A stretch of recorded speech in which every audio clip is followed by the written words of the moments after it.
уважаемые коллеги, что ж, я обещал продолжить разговор про реверберацию и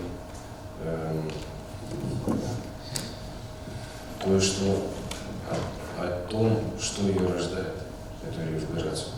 Рождают ее сигналы речевые, музыкальные, шумовые, всевозможные. Мы работаем, конечно, с речевыми сигналами и музыкальными сигналами. Вот когда мы работаем в редакторах, вообще сейчас процесс очень визуализирован. Буквально лет 10-15 назад еще была так эра аналога процветала. И в эту пору все процессы фактически были исключительно слуховыми, в том смысле, что мало что визуализировалось в принципе. То есть, если были приборы динамической обработки железные, то мы могли в виде визуализации представлять только мигающие лампочки. И все, фактически все на слух происходило. Микшерный пульт, единственное, что было из визуализации, это тоже индикатор, ну, допустим, стрелочный вьюметр. Ну, иногда тоже на хороших пультах были такие индикации лампочные, просто на перегрузку, допустим. Ну и процесс звукозаписи, он немножко пораньше, так сказать, вступил с развертками сигналов, с компьютерами. Но были годы, когда и сведение, и монтаж тоже делались просто с помощью ножниц и склеек. Да. Если мультитрек, то исключительно все на слух, то есть никакой визуализации не было. Вот теперь она появилась и в усилении, и в звукозаписи. Мы можем от и до визуализировать вообще все, да? В том числе даже аудиотрек длительностью, там, допустим, час, допустим, да? Мы можем его легко сжать и сразу взглядом визуализировать весь целиком. Можем его растянуть очень сильно, вплоть до фреймов. Да? И вот немножко про вот такие вот развертки. Ну, несколько вариантов бывает разверток сигнала. Допустим, развертка сигнала записанного представляется в виде выбросов мгновенных значений интенсивности сигнала, да, относительно 0. Либо это может быть магнитуда, то есть когда поведение сигнала оценивается и визуализируется относительно какой-то функции, не нулевой. Ну, наверное, многим знаком вот как раз процесс фазировки в программе Smart.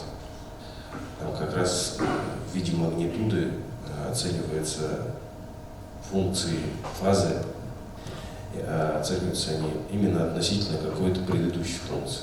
Да? То есть сначала предварительно снимается функция, там, допустим, с угла, сохраняется программа, потом включается второй излучатель, и уже относительно вот этой функции полученной программа рисует график, набег этой фазы, да, уже относительно той. Или это не обязательно фаза может быть. То есть может быть какой-то спектр, допустим, да. А вообще-то есть еще один путь, еще один способ, когда функция рисуется сама от себя, что называется, сама от себя. То есть когда нет некоего референса типа там нулевого или какой-то функции. Что это значит? Это вообще как называется такая функция? Она называется автокорреляционная функция. И функция эта формируется таким образом. То есть мы имеем значение сигнала какое-то, мгновенное значение. И это значение в последующий момент времени появляется и изменяется. То есть сигнал становится интенсивнее, там, по спектру меняется, или наоборот падает. И таким образом функция всякий раз рисуется от самой себя, так сказать, да. В отсутствии некоего референса эталонного. То есть вот такая функция используется в разных отраслях науки, там, в локации, в гидролокации, аэролокации, да. Но в частности японскими учеными, Юши Андо, есть такой ученый, который опубликовал уже 3 редакции своей книги. Он очень начал с того, что начал исследование психоакустических факторов восприятия звукового поля. И по его гипотезе слуховая система как раз воспринимает временное развертывание сигнала, да, именно оценивая его без некого референса, о котором я говорил, относительно нуля или какой-то другой функции, а относительно самого себя, так сказать. Да. То есть вот, пришло какое-то значение, оно зафиксировано, следующее значение приходит, и если оно отличается, это отличие фиксируется. И таким образом мы получаем функцию. На самом деле функция такая может выглядеть абсолютно так же похоже, как обычная функция развертка в музыкальном редакторе. Вот мы записали дорожку. У нас такая колбаска получается. Но она там меняется. Мы с ней что-то делаем, режем, осуществляем монтаж. В принципе, точно такую же колбаску можно реализовать в смысле реализации в виде автокорреляционной функции. Очень похоже будет. И теперь давайте поговорим, порассуждаем, так сказать, что из себя сам сигнал-то представляет. Ну, как мы сказали, это речь или музыка. И речь и музыка — это составное из большого количества мелких элементов. Ну, допустим, речь — это есть фонема, это минимальная составляющая речи. Ну, то есть сочетание нескольких звуков, которые там слоги образуют. Да, и вот идет целый поток таких слогов, которые в свою очередь формируют слово, слова, предложения формируют и так далее. Таким образом речь образуется. И если это музыка, то понятно, что это поочередно берущиеся ноты на музыкальных инструментах и так далее. Но и тот, и другой процесс, в принципе, дискретный. В общем-то, да. Хоть и здесь не жесткая дискретность, но все равно происходит такой плавный переход от одной части звука к другой, последующей части звука. Но в любом случае у каждого звука есть и атака, и какой-то момент стационарности, то есть когда устанавливается значение по интенсивности и не падает, да, и, наконец, часть процесса уже это спад идет. Такой. Что касается, смотрите, что касается спада. Вот здесь как раз в прошлый раз мы вчера говорили о том, что вот этот спад можно даже называть иногда реверберацией внутренней. Например, этот терминологию используют при изучении колоколов, колокольного звона, ну или даже рояля. И даже оценивают так же. То есть берется 60 децибел затухания, и это представляется в виде времени реверберации, например, рояльного звука. И любой инструмент, любое тело колеблющееся, оно обязательно характеризуется затуханием. Зачастую процесс затухания начинается сразу после сформировавшейся атаки. Вот, допустим, струна фактически после завершения атаки, чрезвычайно короткой, в принципе, каждая следующая амплитуда колебания уже не намного, но меньше предыдущей. И постепенно начинается спад. Фактически можно это назвать уже реверберацией. И поэтому любая взятая нота на музыкальном инструменте, да, естественно, в ней присутствует элемент атаки, формирования. После нее фактически, можно сказать, начинается спад. Но поскольку процессы звукообразования очень сложные в речи и в музыке, да, эти процессы атаки и спада, и если есть стационарный процесс, они сильно укорочены, потому что в силу того, что большая скорость следования следующих сигналов, да, то есть одни процессы налагаются на другие. Такую мы имеем вещь тут. То есть одно дело, если мы струну, просто одну единственную струну в тишине щипаем рукой и не трогаем, она спокойно затухает, мы сидим слушаем. А другое дело, когда мы исполняем мелодическую линию, то есть у нас от первой ноты начинается быстрый ряд следующих нот. Поэтому процесс затухания налагается предыдущей ноты на процесс атаки последующей ноты. Соответственно, мы это можем и видеть, если визуализировать, и слышать. То есть мы не весь целиком процесс атаки слышим, и далеко не весь, конечно, процесс затухания слышим. Но тем не менее они, конечно, есть. Особенно если еще на эту историю налагается процесс большого количества отражений замкнутого пространства, то, что мы вчера много говорили, то такая функция и вот такие элементы атаки и спада, они еще сильнее сглаживаются. Да? А поскольку они сглаживаются, мозгу сложнее производить оценку каждого последующего звука.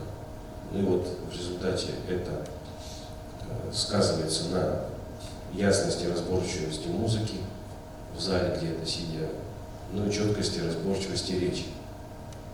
И вот в этом смысле, вчера, помните, говорил, если речь идет о народных инструментах, не обязательно русских, народных, вообще народных, башкирских, допустим, да, струнных инструментах, их очень много, народных инструментов, очень много струнных инструментов. И так или иначе они в основном щипковые, хотя там смычковые, конечно, уже есть. Но вот здесь как раз вот этот аспект, да, то, что кажется музыканту вблизи как бы неприятной составляющей технологической, которая содержит лязг, на самом деле вот к вопросу о сглаживании вот этой функции временной, оно может быть как раз полезным. То есть вот это сглаживание не такое, если мы вот момент щипка сохраняется. Так вот, и теперь я вернусь к японцу. Вот почему я его упомянул. Дело в том, что исследуя процессы восприятия сигналов, да, значит, он обнаружил, что, скорее всего, мозг вот оценивает поведение звука, временное поведение, развертывание во времени вот этих сигналов поочередно, как раз в виде автокорреляционной функции. И здесь важна ли атака в этой оценке, и важен ли спад. Ну, атака, как известно, формирует ощущение тембра, но с точки зрения звукорежиссерской атака нам всегда важна с позиции настройки динамической обработки звука. Потому что при совершенно любых системах мы обязательно используем компрессию, потому что любой тракт, даже самый современный тракт, все равно уступает в возможностях динамического диапазона относительно реального динамического диапазона. И динамическая обработка, естественно, она начинает работать тоже не сразу, то есть с выставлением определенной атак и затухания тоже. Да. И в этом смысле, если у натурального сигнала присутствует определенное значение атаки, то, но у вас ваш компрессор срабатывает быстрее, чем натуральная атака, то звук искажается. Ну, фактически тембральная характеристика его изменяется. Иногда это, ну, как художественное решение иногда работает. Ну, с барабанами очень много там таких вещей может быть. Но когда необходимо достоверно передать сигнал, без приукрашений каких-то, да, все очень важно при работе с компрессией атаку сохранить полностью в том виде, в каком она есть. Да. Вот в этом смысле нам атака важна и интересна. И, ну, в общем-то, поэтому на курсах, ну, просто на отделениях звукорежиссерских есть музыкальная акустика, и там каждые отдельные инструменты, они проходят студенты, да. И вот в том числе вот переходные процессы, а это и есть атака затухания, называется переходные процессы. Да. Их проходят студенты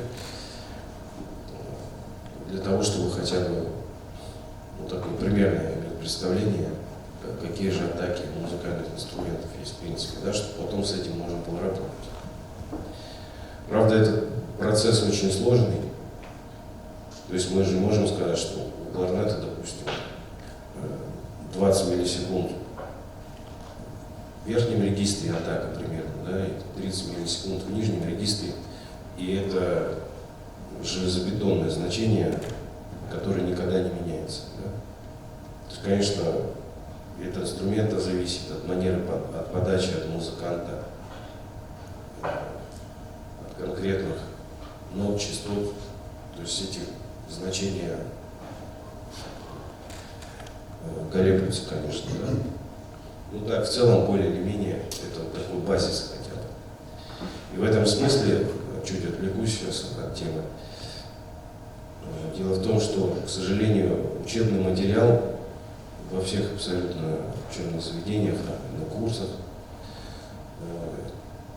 не содержит в этом смысле информации вообще о народных инструментах, как русских народных, так и национальных народных инструментов. К сожалению, музыкальные инструменты такие, они не исследованы. В литературе дается информация только об академических музыкальных инструментах, причем данные эти заимствованы из зарубежных литературных источников, где исследования активно проводились и сейчас проводятся. Ну, естественно, в этих западных источниках интереса к нашим инструментам нет. Поэтому кроме нас их измерять никто не будет, а их пока никто не измеряет, не измерял, и информации на сей счет мы не имеем просто, к сожалению. Так вот, ну хорошо, теперь Вот с позиции атаки получается, что действительно интересно поведение этой функции. Теперь с точки зрения затухания, здесь какой интерес? И вот опять все-таки возвращаюсь к Юши Анду, японцу, да, который определил, что, оказывается, в условиях замкнутого пространства, значит, когда слушатель сидит, до него, к нему поступает этот сигнал, ну, у него слуховые каналы, да, и вот этот сигнал имеет вот этот вот спад, определенный, да, спад. Вот. Оказывается, если в течение этого спада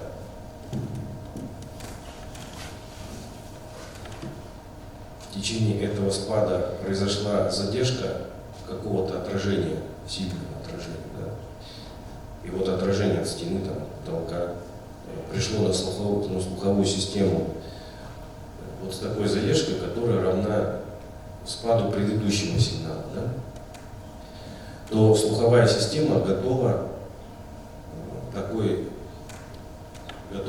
сигнал объединить с предыдущим, то есть ощущать его не дискретно, а слитно. Сейчас я поясню. Вот, допустим, вот пришла нота, какая-то нота какой-то мелодии. Да? Значит, у этой ноты в сигнале есть вот определенный спад. Но помимо этой ноты, которая пришла напрямую от самого источника звука, от инструмента до слушателя, да, такая же нота в виде волны пришла в виде отражения от потолка. И вот если задержка, с которой вот эта волна пришла от потолка, короткая и не больше, чем вот этот спад, то слуховая система ноту эту прямого сигнала и ноту отраженного сигнала просто объединит. И, в принципе, на этом строится вообще-то построение отражений в речевых залах, и не только в речевых залах, для людей, которые на дальних рядах сидят. Потому что прямой сигнал с увеличением расстояния все время уменьшается, интенсивность его. И как раз так делают, чтобы он восполнялся отражениями потолка, допустим, и так далее. Но должна быть короткая задержка. И тогда слух, сигнал прямой, который в интенсивности потерял, он восполняется отражением. Если короткая задержка, слух воспринимает все это как один сигнал, объединяет просто. И сигнал звучит громко, нормально, даже на последних рядах, если сделано все правильно. Так вот, если же вот задержка такого сигнала, который поступил откуда-то с поверхности, да, превышает вот этот спад, тогда слуховая система определяет этот сигнал как отдельный сигнал.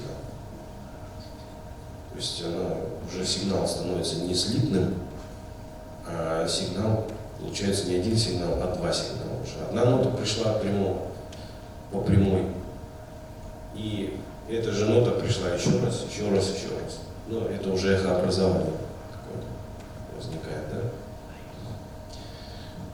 Вот. И вот смотрите, вот этот спад, он определяется в данном случае, конечно, не как спад на 60 дБ, очень много.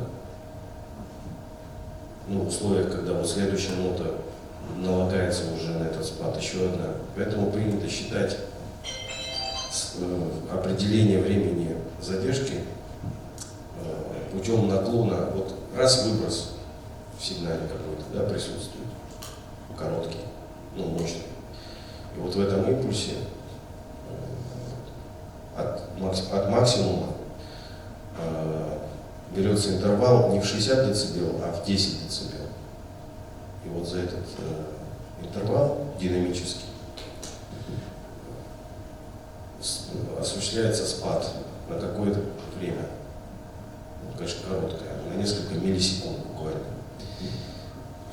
И вот Юша Андо, он очень интересная его работа тем, что она такая энциклопедическая, потому что он психоакустический фактор этот рассмотрел, представил такие гипотезы.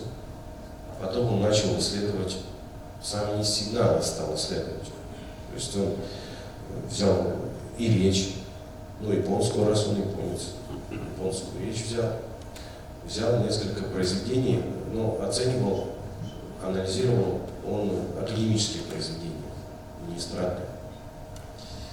То есть он брал произведение Моцарта, симфонию, 41-ю, кажется, симфонию. Почему-то брал Арнольда, ну, в Британии не славится великими композиторами, честно говоря, да. И, ну, там вот был такой Арнольд, ну, не все даже его знают, почему-то он оттуда взял уже фрагмент симфонии. В общем, несколько произведений, и вот автокорреляционную функцию он представил эти сигналы в виде автокорреляционной функции, да, и стал анализировать вот эти спады вот этих выбросов, ну, резких каких-то, то есть какие-то вот очевидные акценты в сигнале, да, он начал оценивать огибающие в виде вот этого интервала вот такой автокорреляционной функции по 10 дБ вниз по спаду, да. И оказалось, что, ну, хотя это, в общем-то, вещь очевидная довольно-таки, что в разных произведениях вот этот интервал автокорреляционной функции, можно его классифицировать. То есть, допустим, для произведений венской классики, венский классицизм — это Моцарт, Бетховен, Гайдн. Да? Вообще характерно для этой эпохи музыки характерны достаточно короткие интервалы, потому что музыка подвижная, быстрая, активная. И вот эти интервалы, ну, там, порядка 30-40 миллисекунд. Причем интересные интервалы эти наименьшие. Ну, потому что именно наименьшее значение вот этой интервала автокорреляционной функции могут вызывать эхообразование ощущения, да? Ну, в реальном помещении. И если музыка романтическая, там, романтизм, поздний романтизм, где составы оркестров усилились, стали мощными, и музыка такого романтического характера, она не очень подвижна. Там интервал вот этот стал приближаться там, к 100 миллисекундам. И вообще от жанра, да, зависит вот этот интервал, то есть быстрое произведение — короткий интервал, автокорреляционные функции длинные, соответственно, длинный интервал автокорреляционной функции. Вот. А я, в свою очередь, изучая вот эти исследования Андо, да, обратил внимание еще на другую вещь. Дело в том, что внутри самого сигнала, вообще-то, сам сигнал, он широк в спектре, то есть и высокочастотной части спектра, если вот фильтровать этот сигнал еще на частотные полосы, да, то внутри сигнала высокочастотной части интервала автокорреляционной функции вот этой будет короче, чем в среднечастотной части и в нижнечастотной части. Вот, условно говоря, мы там взяли сигнал, записанной симфонии. Значит, ну, в среднем вот ее спад там 30 миллисекунд, допустим, минимально вот этих выбросов. Но если мы профильтруем и отдельно проанализируем значение вот этих интервалов автокорреляционной функции отдельно по высоким частотам, по средним и по низким, то окажется, на высоких частотах он еще меньше. На средних чуть больше, на низких еще чуть побольше. Да? Вот. Так вот, ну и вот теперь смотрите, дальше, значит, что тут можно сказать? Ну, с одной стороны, это значит, что вот от самого жанра, от самой музыки исполняемой, в принципе, очень сильно зависит, как звуковое поле будет формироваться. Да? То есть получается, что в одном и том же зале одно произведение может прозвучать вот так, а другое произведение уже по-другому. Или даже одно и то же произведение в процессе звучания будет восприниматься слушателями очень по-разному. Да? Быстрая часть, допустим, будет восприниматься вот как, да, то есть, ну, там будут ли вот задержки соответствовать вот этому интервалу второплетационных функций или не будут. Допустим, если помещение большое достаточно и расстояние до поверхности большое, то задержки будут большими в принципе, да. Это начнут играть, звук будет такой немножко вторить будет слегка. А заиграет медленное произведение, звуковое поле вдруг раз и выровнялось, получше начало звучать, да, воспринимается приятнее. Вот, то есть, ну, иными словами, в абсолютном идеале, в принципе, звуковое поле нужно формировать отдельно для каждого оркестра, допустим, да, свое вообще звуковое поле. И даже иметь возможность как-то это звуковое поле менять в процессе разных произведений. Но это, так сказать, перспектива такая, футуристическая перспектива на будущее. Да, когда звуковое поле вот, в соответствии с сигналом все время меняется. Но сейчас, хотя во всяком случае, в идеале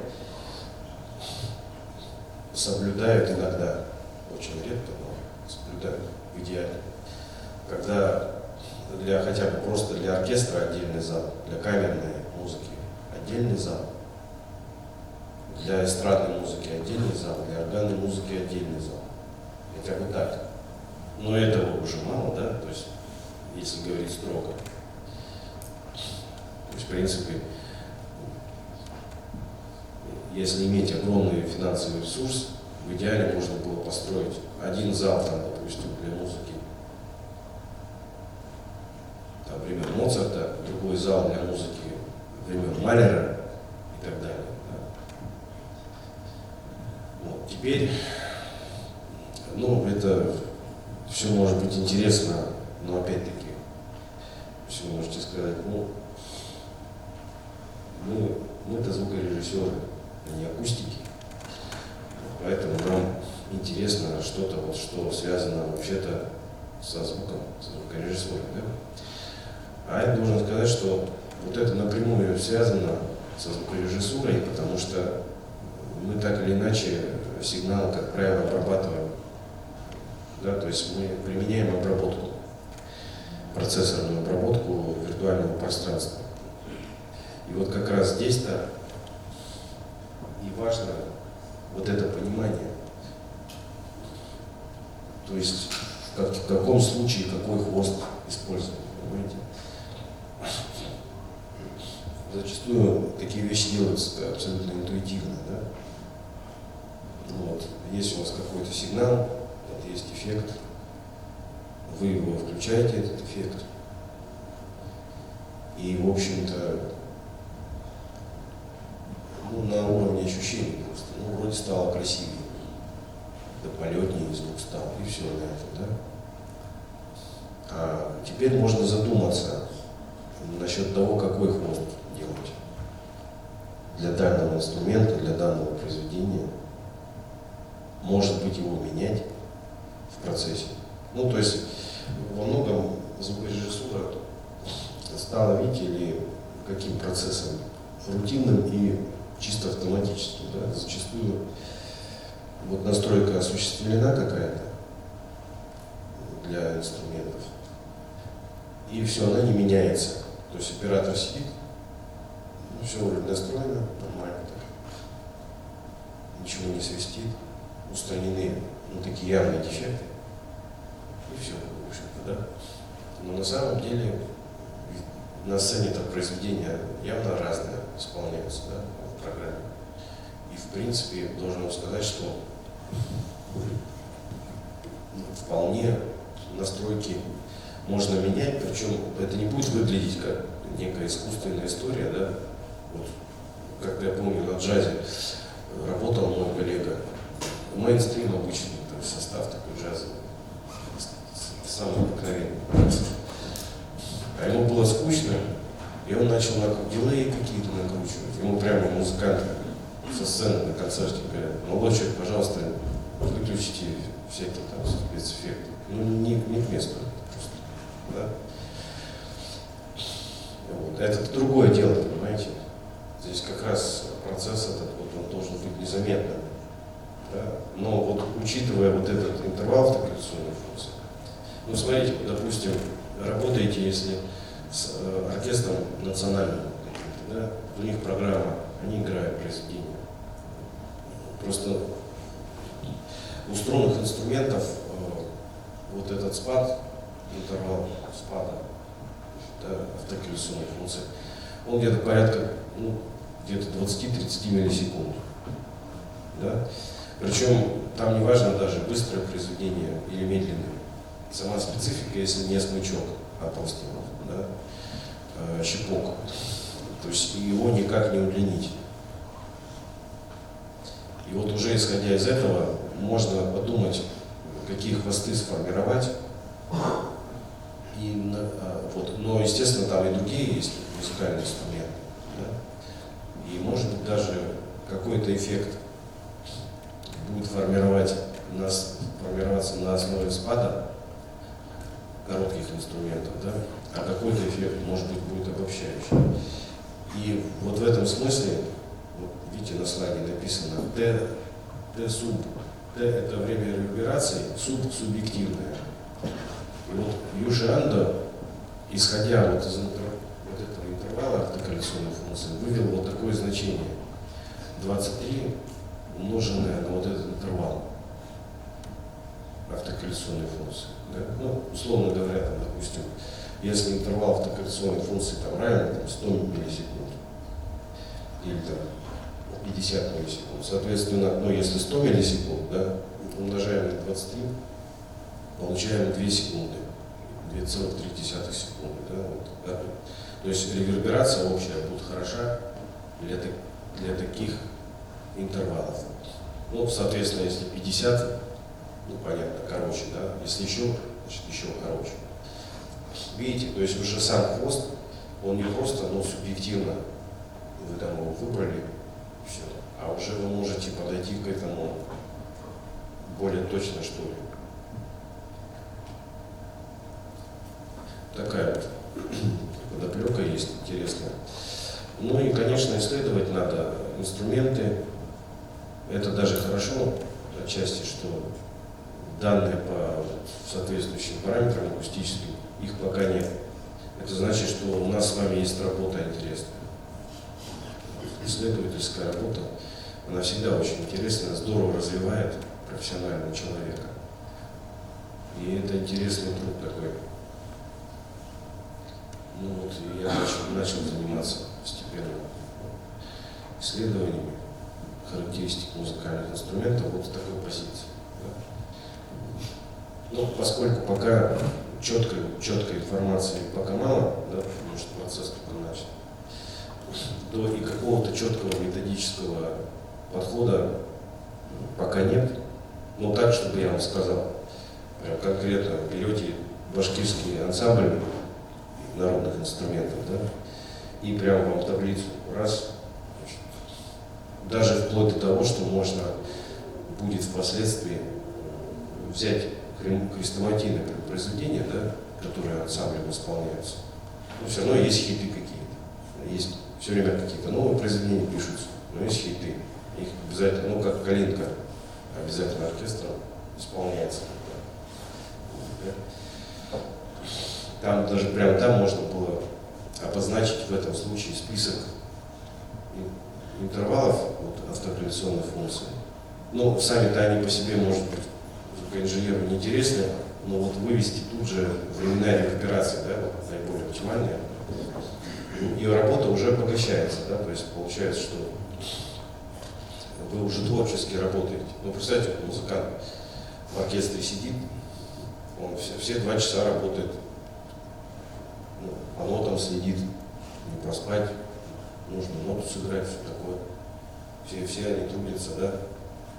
Вот. Ну и звукорежиссер, в общем-то, конечно, не от того, что это он просто сидит, да, они эти играют все, а этот сидит просто. Не с этой точки зрения, конечно, его немножко потормошит, а просто в этом смысл есть, это интересно, какие-то управления совершать сигналом, помимо просто баланса, да, так сказать,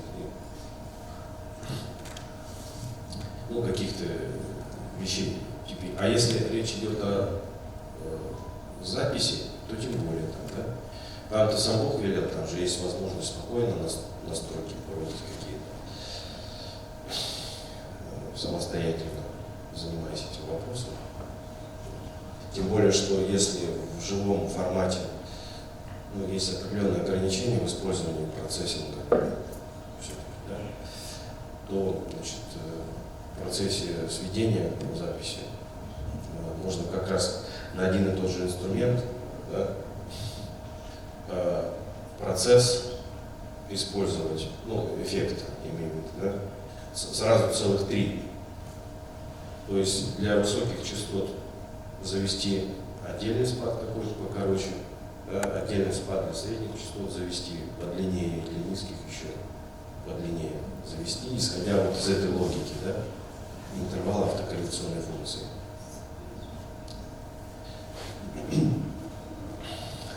Ну вот, это в рамках того, что я еще вчера хотел рассказать. Ну, теперь сейчас я открою следующую презентацию. Здесь отчасти тема продолжится, отчасти новая тема возникнет.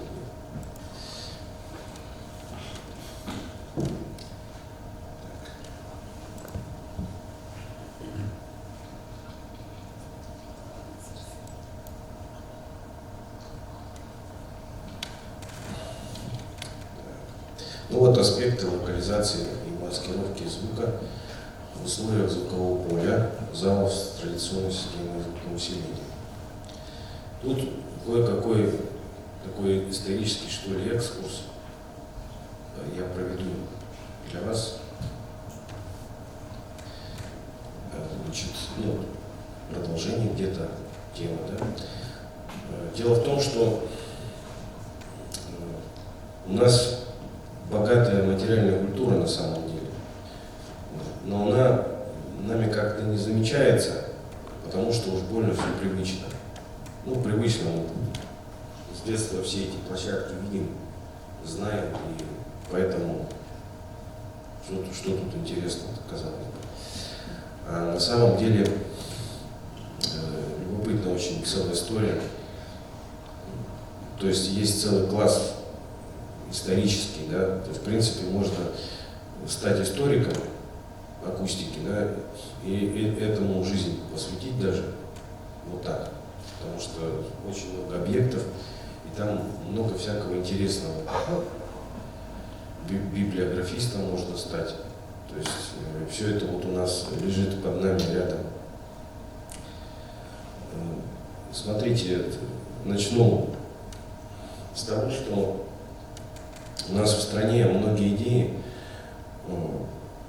такие архитектурные идеи, они, конечно, заимствовались на Западе, но трансформировались. И в частности, вот когда появились концертные залы в Европе, начиная аж 17 века, ну такие вот с эстрадой, там оркестровые залы, 18 век и особенно в 19 веке активно строились такие залы. И у нас стали строиться в Петербурге, в Москве. Но именно у нас, вот, как сама идея многофункциональности,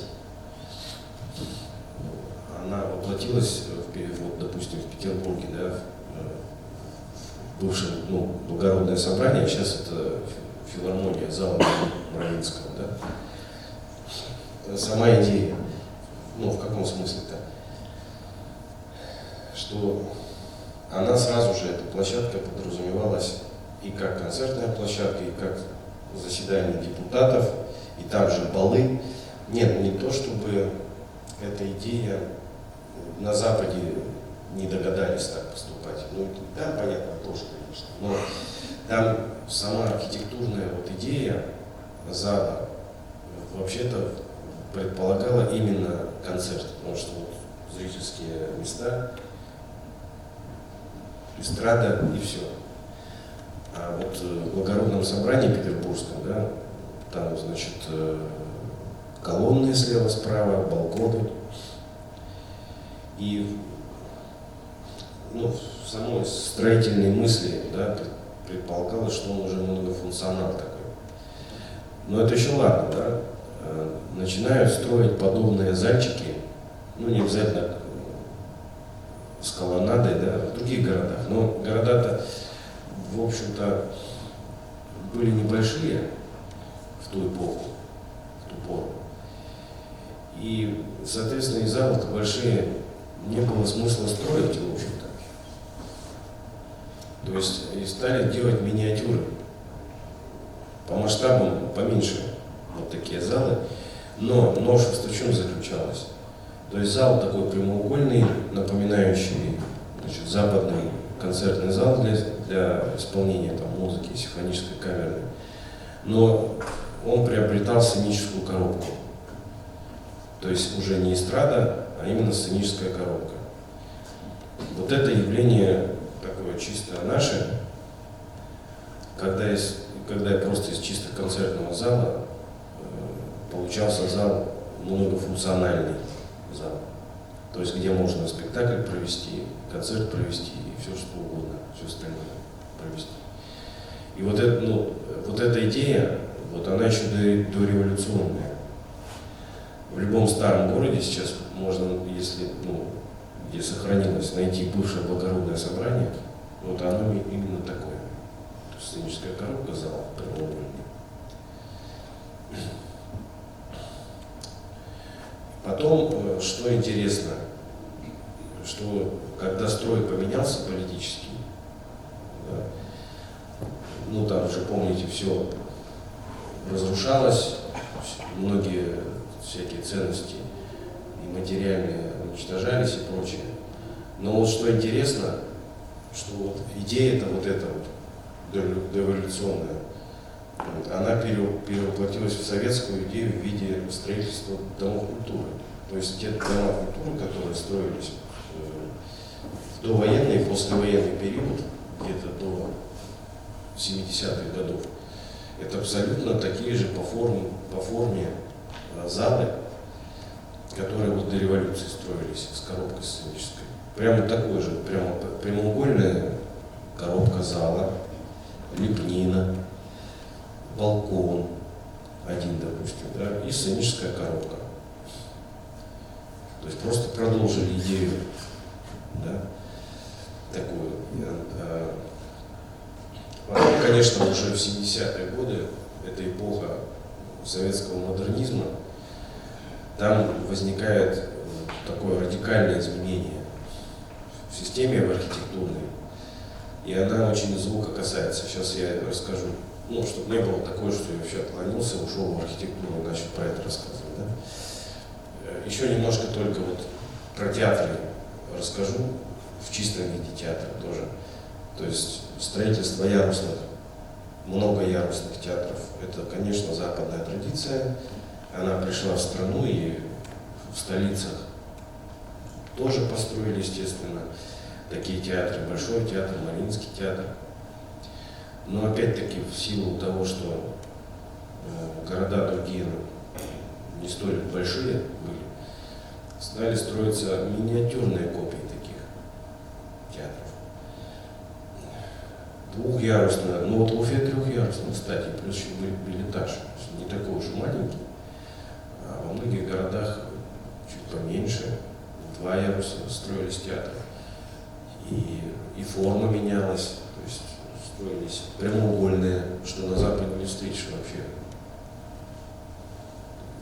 В ту пору такой схемы ярусного зала, который был в плане прямоугольный. Да? Поэтому тут много интересных таких направлений, которые только у нас можно встретить, больше нигде. И госзаказ был колоссальнейший, потому что доходы от работы промышленности не уходили в западные банки, да, они в советский период направлялись на строительство городов, поселков, заводов и прочее. И вот у нас страна чемпион в мире по количеству таких вот площадок. Но все они вот имеют форму ДК, да, то есть сценическую коробку. Я поэтому вчера говорил вам, что все мы работаем в пространстве, где оно составное из нескольких. Сценическая коробка, зрительный зал. Да, и вот 70-е годы, эпоха модернизма. Ну тут про театральную акустику кое-что нужно сказать. Что вот до 70-х годов вот эта архитектурная традиция, в общем-то, это просто, в общем, голые стены прямоугольные, да, и обычно на ложах всегда, на балконе слева-справа, всегда осветительские ложи присутствовали, там пушки, с одной стороны пушки, с другой стороны пушки ставились. Сверху не было выносов никаких, то есть потолок был, единая плита, перекрытие и все. Соответственно, театр и так вещь условная, да, но она становилась еще более условная, потому что, то есть мы вот работу световых приборов, пушкарей, прямо зрители наблюдали воочию, так сказать. Вот в этом была, конечно, условность. И вот в 70-е годы появляется новый стиль театров и домов культуры, да, который эту условность преодолевает, потому что вот на фото, да, как раз видно, то есть потолок, так сказать, появляется уровень на потолке, то есть не просто плита перекрытия, а пространство внутреннее делается. Оно делается в виде парусной конструкции такой, да? И здесь вот это интересная идея такая, она такая многофункциональная идея. Во-первых, под этим парусом прячутся световые приборы. И вот как вы видите на фото, что зритель, сидящий в зале, да, он световые приборы не видит никакие. Вот если затемнение уйти, он будет видеть зеркало сцены, пятно, все, что там происходит. То есть условность отчасти преодолевается, то есть зритель не отвлекается на что-то лишнее, все его внимание сосредоточено на действии сценическом. Да? И по бокам тоже устраиваются такие вот выносы боковые, да, со световыми приборами, с людьми, которые ими управляют. Там. То есть зритель тоже их не видит. То есть луч света исходит откуда-то, да? А самих приборы их не видно. Автоматически вот с этой идеей сопряжена акустика.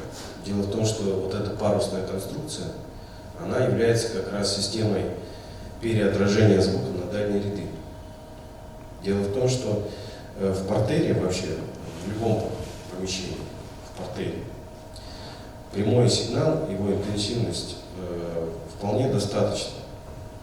То есть падение давления в первых 10 рядах, оно вполне позволяет нормально совершенно воспринимать и человеческую речь, и музыкальный сигнал тоже.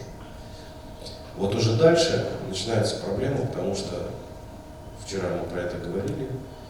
То есть, во-первых, у нас возрастает очень сильно доля большого количества отражений, с одной стороны, а с другой стороны, интенсивность прямого сигнала сильно падает. И вот эта вот пропорция нарушается, и, соответственно, вот на тех дальних рядах слышимость не очень становится. И вот поэтому на площадках, вот дореволюционные площадки, вот эти бывшие благородные собрания, да, они используются сейчас как музыкальный зал, как филармония. То есть там разборчивость речи не так важна. И что же вот сделали? Да, более того, еще одну вещь не сказал. Ну, такую банальную, в принципе, простую вещь, банальную.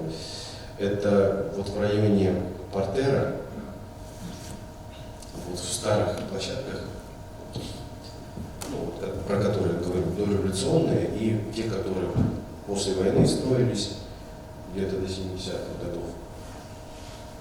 Сейчас я не пролистнул, сейчас пролистну минуточку.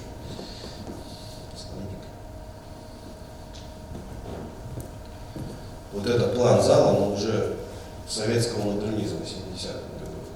Видите, она как бутылочка такая. Как, нет, не бутылка, скорее, рюмка. Вот так вот, скорее. А до этого они были просто прямоугольные. Вот такие вот. И вот смотрите, вот эта зона, прямой сигнал, как мы сказали, там вполне хорош. Его усиливать не надо. Но если тут параллельные стены, как в плане, так и в разрезе потолок еще. Вот, в силу того, что пробег прямого сигнала короткий, ну, расстояние-то маленькое, да? А вот путь пробега отраженной волны, он достаточно большой, именно в ближней зоне Портера. И тут такая парадоксальная ситуация получается. То есть в зоне Портера, да, самое критичное место в смысле эхообразования. Да, то есть не где-то там на дальних рядах эхо может легко образовываться, а наоборот. Самая такая зона в смысле эха — это вот Портер. И вот для того, чтобы вот эти отражения, ну, что-то с ними нужно делать, либо убирать их как-то, нивелировать, лучше всего их перенаправлять. Потому что энергия ранних отражений, она очень полезная, как мы говорили.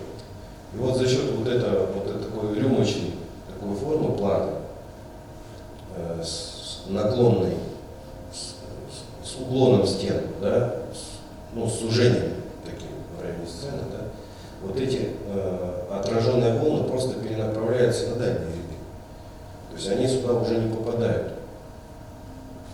И мы здесь имеем просто зону прямого сигнала. Вот. А вот эти места, как раз они вот обогащаются вот этими ранними отражениями, причем простая геометрия вам укажет, что здесь задержки становятся короче. Чем дальше расстояние от сцены, тем времена задержек волн отраженных, они становятся все короче и короче, потому что вот треугольник условный, да, где один самый длинный катет — это прямой сигнал, второй катет — это отражение, гипотенуза — еще одно отражение.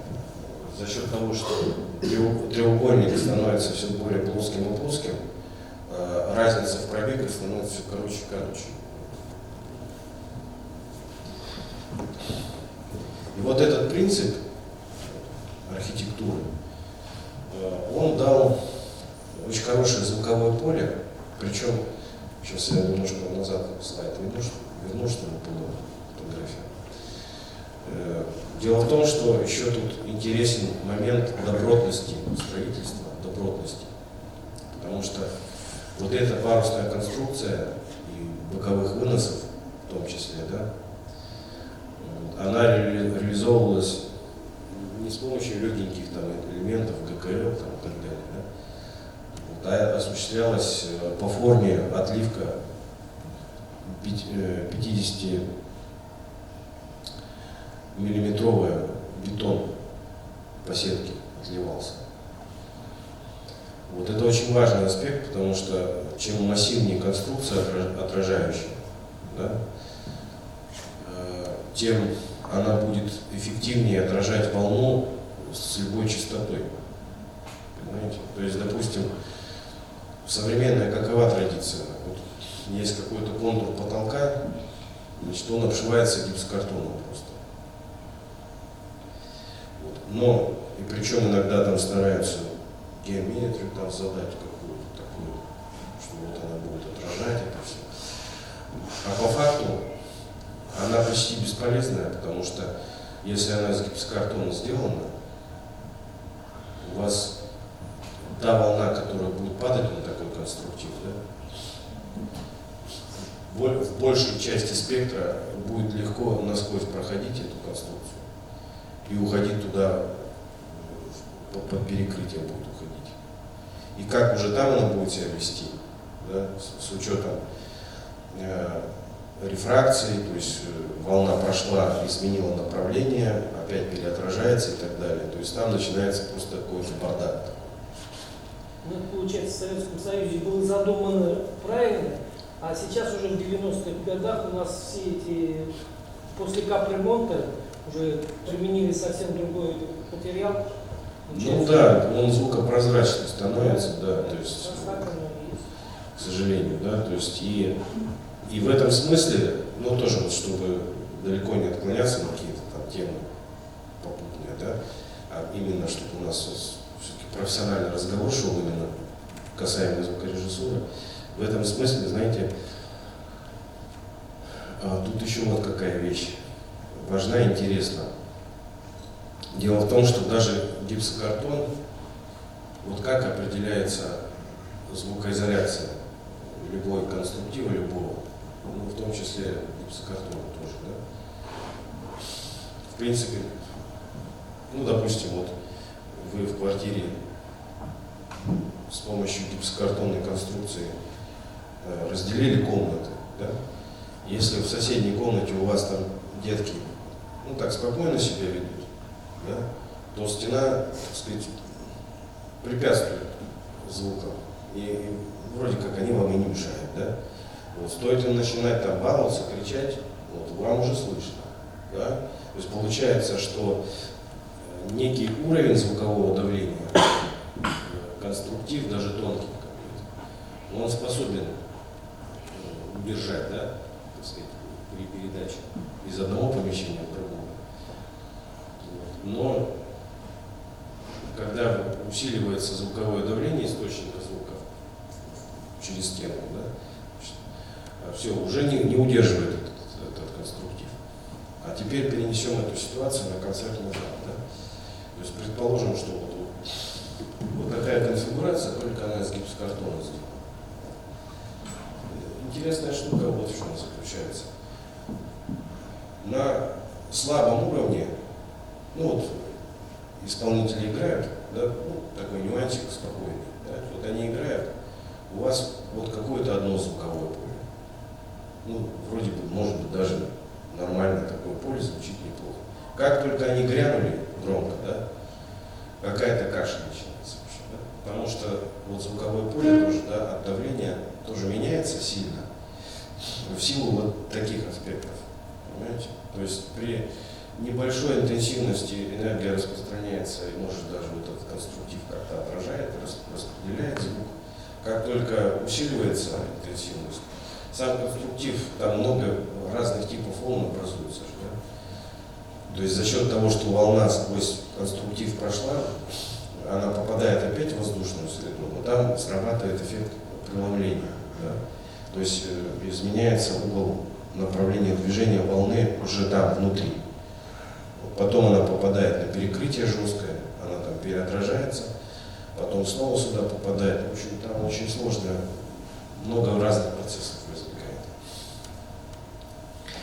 Вот поэтому, то есть, ну, вроде бы это такие вещи архитектурные, с одной стороны, но на звук-то они хорошо так влияют, да, поэтому, ну, на всякий случай, то есть, вот, как вы сказали, вот, реконструируют, там, ремонт делают, то есть, тут важно очень понимание. То есть если вот там, люди, устроители пришли и говорят, а зачем? Зачем этот бетон? То есть зачем? Ну, давайте уберем его. Берем, сломаем. А гипсокартон, из него мы что-то там можем сделать, гибкое, красивенькое. Вот. Надо понимать, что это не просто так было. Вот. Это важная вещь, и тем более, что чем массивнее конструкция, ну, естественно, что это же нагрузка на перекрытие. Ну, вот как бы подсудное дело, если упадет на голову зрителя, да? Значит, там конструктив мощный. То есть там с варкой варили все это дело, да? А гипсокартон уже легче, значит, и конструктив крепления попроще. Да? То есть там профили и прочее. Вот. А, соответственно, он легко возбуждается тоже от высокого давления. Да? Сам просто профиль начинает трепеска, там вместо стыков. Вот такая история. То есть вот такой старый зал раскачать, чтобы он, ну, там, трепес какой-то начался, то еще надо постараться. Вот. А в современных залах чуть там ввалил, да, и уже все трещит просто так, да. То есть эти моменты, ну, они важны. Вот. А теперь дальше, смотрите, что тут еще любопытного. Ну, на мой взгляд, ну, такую деталь скажу, да, вот в этих, вот таких объектах, да, в интерьере зала не было использовано ни одного звукопоглощающего материала. То есть ни одной перфорированной панели, ни там минваты какой-то, ни одной вообще. И при этом время реверберации очень умеренное. Очень умеренное. А почему так? А в силу того, что ни одной параллельной поверхности в зале почти нет. Ну, за исключением, может, только вот сейчас.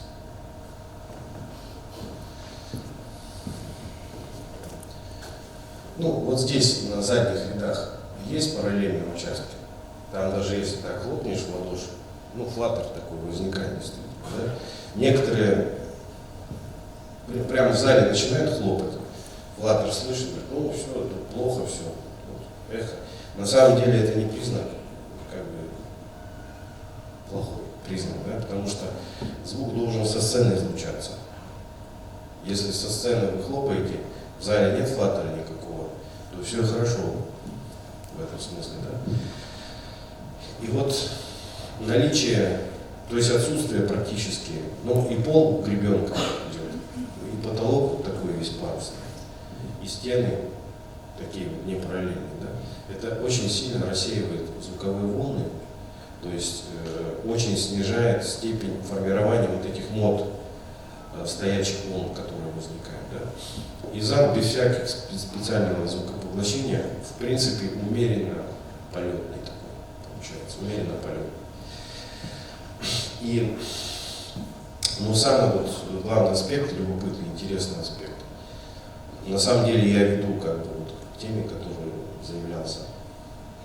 Значит, вот те годы, ну, конечно, 70-е, да и 80-е, конечно, тоже, вплоть до 90-х, и даже 90-я часть, наверное, половина 90-х годов, это захватывало. Это период, когда в этих театрах звукоусиление имело свою задачу, функциональную, но не такую, как сейчас вообще. То есть артисты своим голосом работали. Вот, да? Вот Анатолий Иванович сегодня придет. Вот он вчера с ним обсуждали немножко тоже, да. Там подача актерская, вот это все раньше учили этому артисту, да. Смотрите, здесь их было хорошо слышно в силу тех моментов, которые я сейчас рассказывал. Да. Теперь смотрите, здесь очень любопытный аспект. Почему, какие плюсы, да, того, что артисты работали, ну вот сами, без микрофона работали. Ну, кстати говоря, в то время просто и не было, ну, радиосистемы, вот, они где-то в начале, ну, скажем так, где-то в середине 90-х я сам столкнулся впервые, не то. Это вот такие вот ручки появились. А чтобы петлица радиосистемы, это еще гораздо позже они просто, их не было, с одной стороны, но на них не было и запроса. И вот смотрите, давайте так рассуждаем. Вот артисты, да, вот они ведут монолог какой-то, говорят что-то, на сцене ходят. Вот вы зритель, вы сидите, наблюдаете, слушаете. Вот там, где артист находится, там и звук. Вот он повернулся, и вы сразу слышите изменение звука. Вот он пошел, и звук вместе с ними пошел. Это великое дело на самом деле. Потому что у вас полностью зрительный образ совпадает со звуковым образом. Вот в чем очень важное преимущество. То есть это вас синхронизирует с тем, что происходит. То есть вы абсолютно осознаете, что вот вы участник процесса, прямо сейчас вот перед вами артист играет. Да? Вот это вот великая вещь. Теперь, когда появились радиосистемы, да, еще одну вещь, прошу прощения, забыл рассказать, значит, а электроакустическая эта система, она какую роль играла?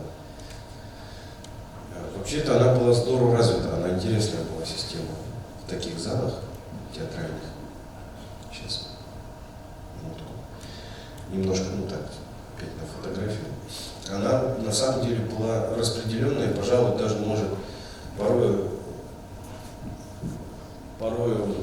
посложнее, ну, в смысле распределения, посложнее, чем в современных театрах. Да? Ну, во-первых, порталы располагались. Порталы были встроены вот по той же парадигме, да, когда технологическое оборудование все вот пряталось. Вот на глазу не было ничего, не было не видно ничего. Здесь были ниши по бокам, вот прямо в стенах. Встраивался портал, да, звуковой, с одной стороны и с другой стороны. Ну, естественно, что вот такой портал, он совершенно не нес нагрузку подачи туда сигналов с микрофонов, естественно, потому что их и не было никаких микрофонов. Ну и дальше, вот на всех плоскостях таких залов, на потолке, на боковых стенах имелись ниши, вот, где были вмонтированы еще отдельные излучатели небольшие, такие, да, для спецэффектов. То есть на самом деле звукорежиссер, который работал в театре, да, вот, он имел сугубо такую творческую задачу и очень интересную задачу. То есть он реально вот как звукорежиссером был, настоящий, да, потому что там была партитура звуковая такая мощная, спектакля. И более того, был какой-то момент сопротивления технологий, потому что, ну, если совсем 80-е годы брать, да, звук-то запускался с бобинных вообще магнитофонов. И ему надо было, чтобы контент собрать, ему нужно было и клеить точно, да, там, то есть и руки хорошие, пальцы должны быть, и глазомер, и слух, и вкус там, и все такое. То есть потом на кнопку нажимаешь, там какая-то инерция в какой-то момент, да, задержка небольшая, то есть он должен был интуитивно к ней за годы там привыкнуть, четко попадать, все. То есть вот момент сопротивления технологически имелся, но самое главное была абсолютно творческая штука, то есть он за шумовой, там, звуковой партитурой, он целиком вот следил и только этим занимался, да. У нас сейчас в театре задача звукорежиссера-то какая фактически? Поскольку все артисты замикрофонены, у него чисто техническая, в принципе, это задача. Ему нужно вторичный сигнал просто как бы обеспечить, чтобы не свистело, не гудело вовремя, включить вовремя, выключить отдельных артистов, ну там фонограмму вовремя включить, выключить и так далее. То есть утилитарная задача такая. Ну, вы можете со мной поспорить в душе, или даже не так вот сказать, ну, не согласен. Но я считаю, что задача рутинная стала. Вроде бы технический прогресс так поднялся, такие консоли, все на свете появилось. Но тем более, понимаете, то есть сейчас все в сценах записано в консоли, да? Все вплоть до того, что даже звук как-то может двигаться автоматизированно, в снапшоте где-то забит сцена. Получается, ну как бы из спектакля в спектакль одно и то же. То есть пришел, включил, ну все, проверили там, и пошло. И, как бы, вот, ну просто дежурство уже получается. То есть не творческий такой подход. Но это ладно. Значит, все-таки там, ну не всегда, не совсем, конечно, рутинный, потому что спектакль-то может сегодня один, завтра другой, там все равно как-то такая работа есть. Но, понимаете, тут какой момент негативный? Этот момент вот как раз с диссоциацией связан, потому что когда сейчас у артиста петля, но система-то традиционная, у нас система лево, право и центр. И вот хотел рассказать вам, значит, что происходит, когда, ну вот я, допустим, приезжаю в Оренбург и сажусь, или в Пермь там, допустим, ну, как раз я сейчас только не то, что вот про работу звукорежиссера, да, там, театр в Перми или Мускомедия в Оренбурге. Я как бы не грешу сейчас на звукорежиссеров, которые там работали, когда я на спектакле был. Ничего плохого не хочу сказать, то есть коллеги хорошо работают, все нормально, там баланс, все такое, но я про другое сейчас, да, я просто как работает в принципе вообще система такая. Вот я сажусь, ну тут правда немножко иначе, я даже в портере садился, да, вот здесь проход. И я садился от прохода прямо на первом кресле, вот, на ближайшем, да, кресле садился. И вот теперь, смотрите, есть такой закон Хараса. Фамилия вроде как финская, похожа, да, на самом деле немец. Значит, вот он сформулировал, то есть обнаружил такое вот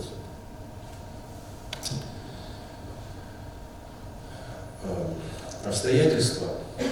Оказывается, если есть поле двух источников звука, допустим, да, причем эти источники звука могут выдавать абсолютно одинаковый сигнал по интенсивности, так сказать, и все. Но если один из излучателей хоть чуть-чуть ближе к слушателю, да, вот, то слушатель будет воспринимать звучание так, как будто оно приходит только вот из ближайшего к нему этого излучателя.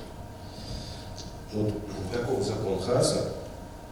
И вот когда я вот сел около прохода, да, я был на спектакле.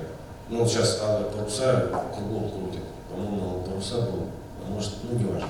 Да? Что такое музыкальный спектакль? Это, во-первых, в оркестровой яме человек 50 сидит. Массовка, хор, причем хор такой, по-моему, тоже с петлицами на сцене.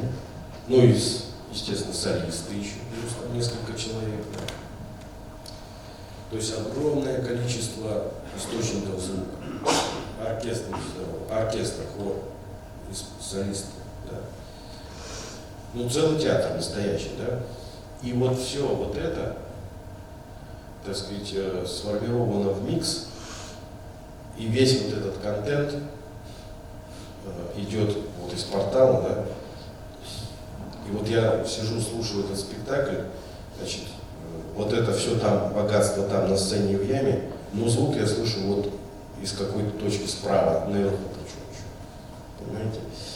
Вот это эффект, вот эта проблема называется диссоциация, да, то есть вчера вот то, что говорил, только немножко по другому поводу. И это большое зло, конечно, огромное зло, потому что как бы это вас немножко с реальностью разводит с реальностью. Понимаете? Ну, то есть, вроде бы они двигаются, вот сейчас при вас поют и так далее, да? Но звук откуда-то не оттуда поступает, откуда нужно. Ну, к этому люди давно привыкли к сожалению. А как с этим бороться? А вот смотрите, ну, сейчас скажу. И есть еще, ну, как бы это такое вроде эстетское что-то такое, да? Вот. Но меня вот лично не устраивает, я вообще не могу слушать что-то, ну, правда. Вот. Но есть еще момент чисто технический даже, да? Тоже заметил я. Посмотрите. Вот вы сидите, ну пусть не в передних рядах, допустим, не в середине, может подальше еще, зал, да, тоже много героев. Вот кто-то начинает петь из солистов, да, вы смотрите так, и непонятно, кто из них поет. То есть нужно время, да, ну, вот в процессе спектакля, когда вы привыкнете, что это вот тот поет, это вот этот поет. Потому что, вот опять-таки из-за диссоциации, потому что зрительно вы их видите, но не до такой степени, что вы видите, что вот он этот рот открывает сейчас, да? Вот. Если бы он без микрофона пел, вы бы слухом сразу поняли, кто из них кто. А так нет. То есть, вот видите, тоже проблема. То есть, по большому счету, от условности в 70-х годах ушли во многом, а потом появилось оборудование хорошее, а взяли и вместе с ним к условности еще худшие пришли. Вот такая история получилась. Теперь смотрите, ну вот иногда удается коллегам эту проблему частично победить, потому что есть все-таки еще центральный кластер зачастую. И вот, например, я всегда привожу пример коллегам, когда рассказываю. В Екатеринбурге театр музыкальной комедии тоже.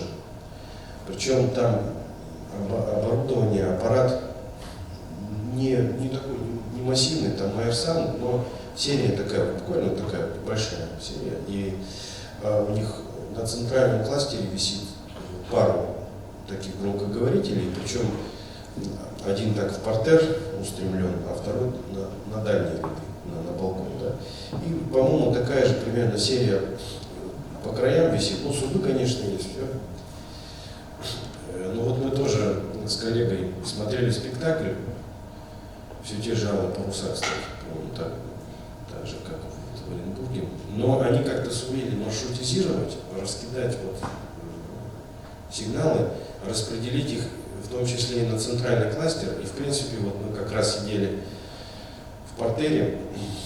Это, конечно, в большей степени ощущается в первой части зала, потому что если на дальних совсем рядах сидеть, да, то там работа порталов как-то уже за счет расстояния и диффузной составляющей так перемешивается, да, что там этот эффект немножко утрачивается, тоже, конечно, есть. Но вот у них не было такого ощущения, что все вот оттуда звук идет. То есть эти тут, а звук оттуда идет. То есть, как-то вот аккуратно было сделано, что в целом примерно оттуда, откуда надо звук шел у коллег. Да. Вот теперь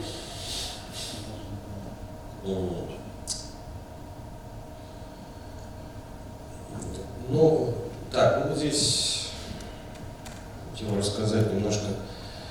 Вот в этих старых театрах, да, причем на самом деле, ну вот система линейного массива, она вроде как не так давно появилась, до этого вроде бы ее не было, но на самом деле сам принцип, да, излучения, сам принцип излучения в виде группового, линейный массив это ведь групповой источник, да, на самом деле давно известен. И вот в театрах старых, вот просто на сценических коробках, вот на стенах, вот этот принцип использовался. Просто, ну попозже так немножко поговорим, как он строится, этот принцип. Вот. Ну, пожалуйста, групповой линейный источник, то есть две цилиндрические волны вот здесь вот в вертикальной плоскости возникали, так сказать. Ну, вернее, в вертикальной плоскости возникал фронт плоской волны. Так, ну что ж, теперь, да, ну это вот я рассказывал. Так, это я потом, может быть. И вот теперь как раз вот эту проблему, которую сейчас вот я понял, да, значит, я хотел бы немножко углубить. Значит, смотрите, помимо просто диссоциации вот этой самой, да, есть еще другого рода проблема. Дело в том, что вот у вас есть левый портал, есть правый портал и много-много микрофонов, да. Вот вчера мы говорили, да, вот возьмите какой-нибудь мощный линейный массив, где-то сегментов под 10 вообще на сторону. Если вы возьмете этот сегмент, это же просто ящик, по сути дела, да, там драйвера стоят, допустим, 2 драйвера там стоит с волноводами. Сами-то драйверы небольшие. Если площадь этих драйверов в сегменте взять, собрать, даже, наверное, площади этого стола не будет, половины не будет всего. То есть площадь излучения, вот реальная физическая площадь излучения, да, этих драйверов, она мала, небольшая совсем. Более того, она сосредоточена, условно, в одной точке. Условно говоря, в одной точке. Даже если это линейный массив, там же когерентное излучение идет из каждого массива. Да? Это я к чему? Куда клоню-то? Понимаете, дело в том, что есть вот такая штука, как маскировка. Я вчера предварял, когда говорил, да, что такое маскировка. Это звучание 2 сигналов, один из них помеха, а второй полезный сигнал. И вот наряду с помехой у вас полезный сигнал в определенных пропорциях ощущается хуже или вообще маскируется полностью, вы не слышите вообще. Да? Вот это вот такое направление, маскировка, да, проходит на курсе психоакустики. И там представляются исследования, которые давно уже были выполнены, да, в общем-то. В принципе, пороги маскировок, да, то есть при каком уровне вот полезный сигнал на уровне какой-то помехи начинает быть слышимым средним человеком, да? И вот разные графики даются. Но, значит, смотрите, вот эти эксперименты, которые в книге, в учебнике представляются, они выполнены, если внимательно почитать, вот можете заметить, что они выполнялись при помощи наушников телефона. То есть садился испытуемый, ему наушники и подают одно и то же в оба канала, да, допустим, раз подают помеху, и полезный сигнал подают на разных уровнях, там, манипулирует, он говорит: я слышу, там все, слышишь, все, зафиксировали этот уровень, да. Вот так вот работа шла. И вот смотрите, есть это вот один вариант, это моноуральное, вот когда одно и то же в оба наушника подается, да? Вот. А бинауральная или центральная маскировка, это когда в одно ухо подается помеха, а в другое ухо подается сигнал полезный. И вот я это специально сделал такое соответствие 2 графиков вот здесь. Значит, здесь помехой является сигнал, тональный, по-моему, сигнал 1000 Гц с уровнем 60 дБ.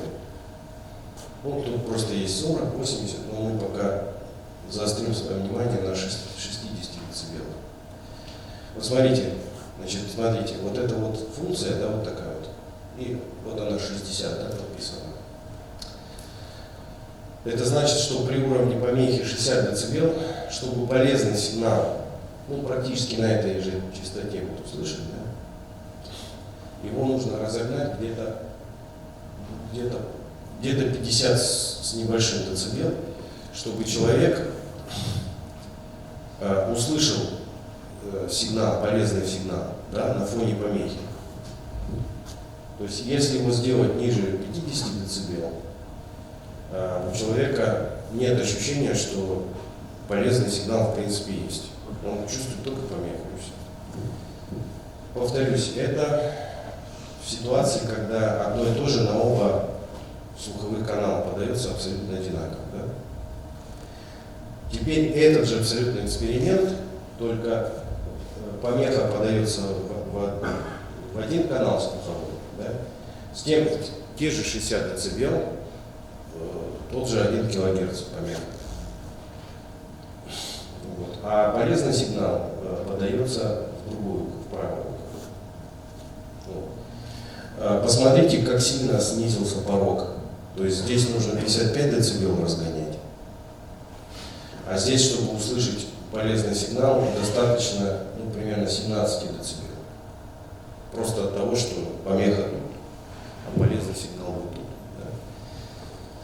Причем это если сигнал при этом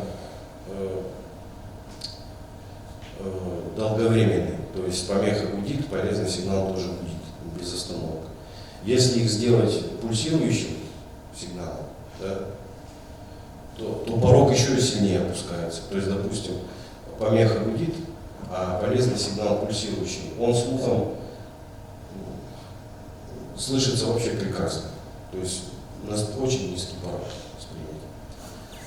То есть вот я вывел здесь вот это значение 33 дБ. Да? Это насколько высвобождается слышимость наша слуховая. Если источники звука просто вот разнесены по разным слуховым каналам. Так, теперь дальше. Ну, это все по учебнику, как бы так, теоретически чисто. А что в реальности-то? Ну, в реальности что нам телефоны? Не очень интересно. Нам интересно вот звуковое поле, пространство, в котором мы работаем. И причем пространство вот на тех системах традиционных, да, ну, на которых мы работаем, традиционные системы звукоусиления. Вот. К сожалению, вот нет таких экспериментов, которые учитывали бы не просто вот маскировку, так, монобральную маскировку, разведенную по ушам у слуховых каналов. А вот было бы интересно, а какова маскировка, если у нас источник звука полезного сигнала вот тут, а второй источник там полезного сигнала звука вот тут. Вот в реальном азимуте, не просто в уши, а в пространстве, чтобы это было. Да? То есть вот данных таких нет. Причем они могли бы быть в заглушенном камере сделаны, наоборот, в реверберационной камере сделаны. Да? Ну, понятно, что тут будет обязательно зависимость от реверберации какая-то, дополнительная информация в слуховой системе. Да? Но вот я хотел немножко попробовать. Я не уверен, конечно, в результатах нашего исследования. Ну, вчера вот мы провели эксперимент, получилось, да, действительно подтвердилось норма. Я хотел вот сейчас попробовать, да, нечто подобное. Марат, скажите, а сейчас я могу провода вставить? Ну, замонтировать.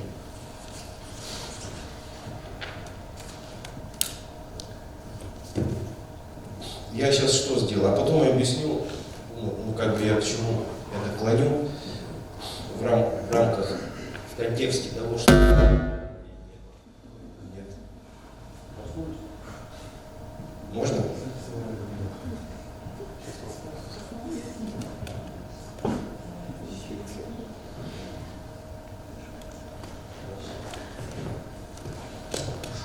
Да. Вот смотрите, я сейчас что сделаю? Ну, я, в общем, выбрал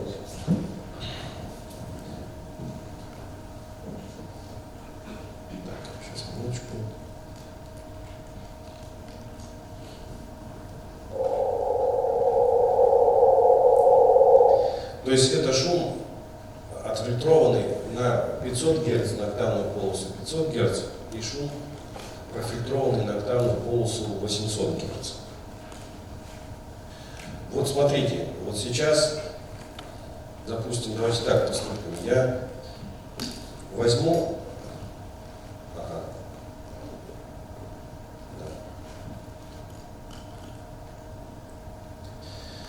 оба этих сигнала, да, смаршрутизирую в одну колонку, вот, как сейчас и было, собственно, да, вот в левый канал. Единственное, коллеги, чуть громче сделайте, пожалуйста, ну, общий просто посыл, ладно, монитора. Так, сейчас я выводы сделал. Смотрите, как поступим. Значит, я сигнал с 800 Гц убрал в ноль пока. Сейчас включу сигнал только с 500 Гц, да? А постепенно начну добавлять сигнал с 800 Гц. И более-менее плюс-минус мы с вами, как только вот почувствуем, что вот он появился, да, я эксперимент остановлю. Да? В общем, достаточно все просто. Так, вот включил. Начинаю добавлять. Пока, естественно, мы слышим только 500 Гц. 600. Сейчас, извините, я луп сделаю, короче.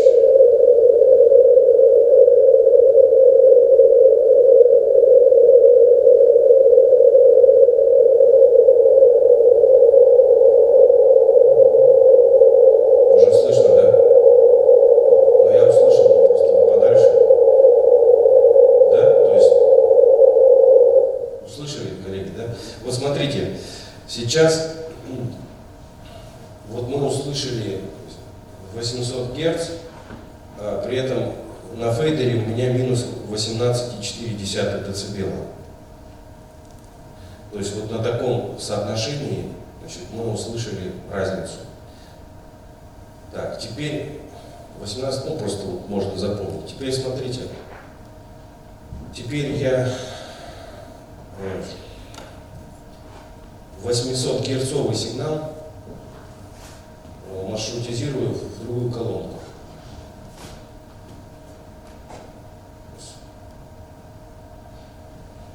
И тот же самый эксперимент просто повторим. То есть сейчас 500 Гц оттуда же будет излучаться, а второй сигнал 800 Гц вот, из другой колонки. То есть локализационно разнесенная история получается. Давайте.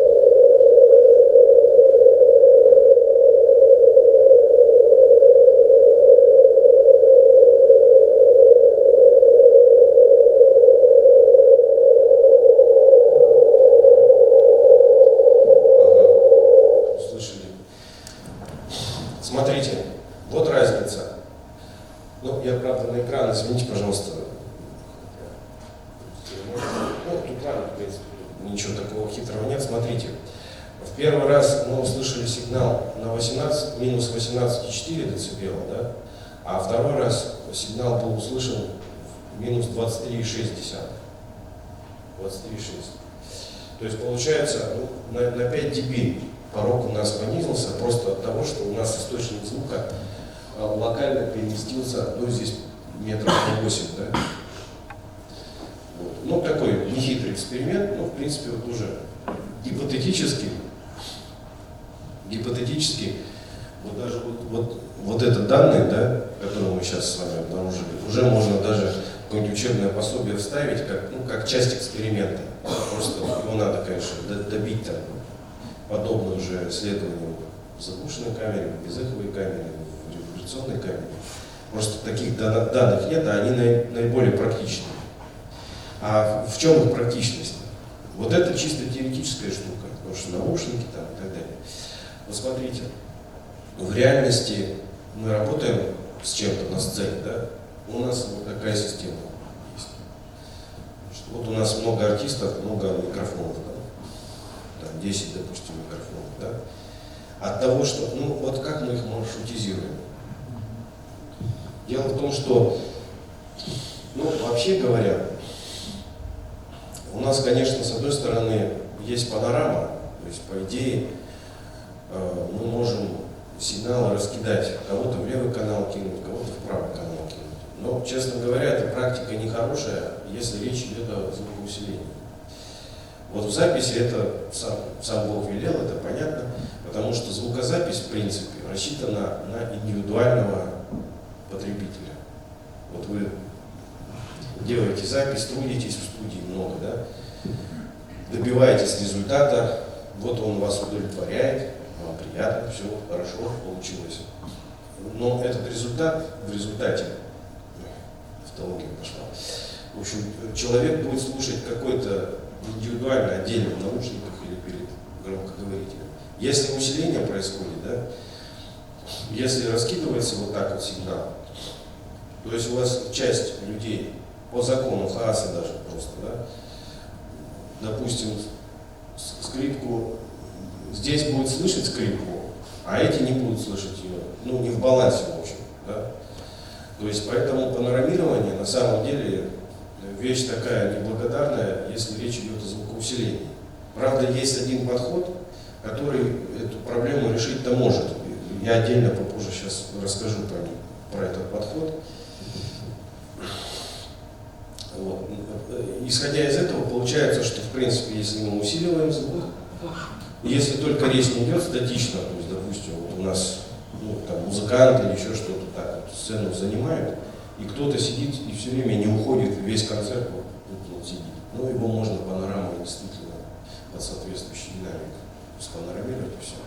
А так у нас получается, что весь контент, все наши там 10, 20, 30 микрофонов, они сведены, ну, условно говоря, в одну точку, во вторую точку. И вот тут вопрос баланса, я вот к этому подводил. Да?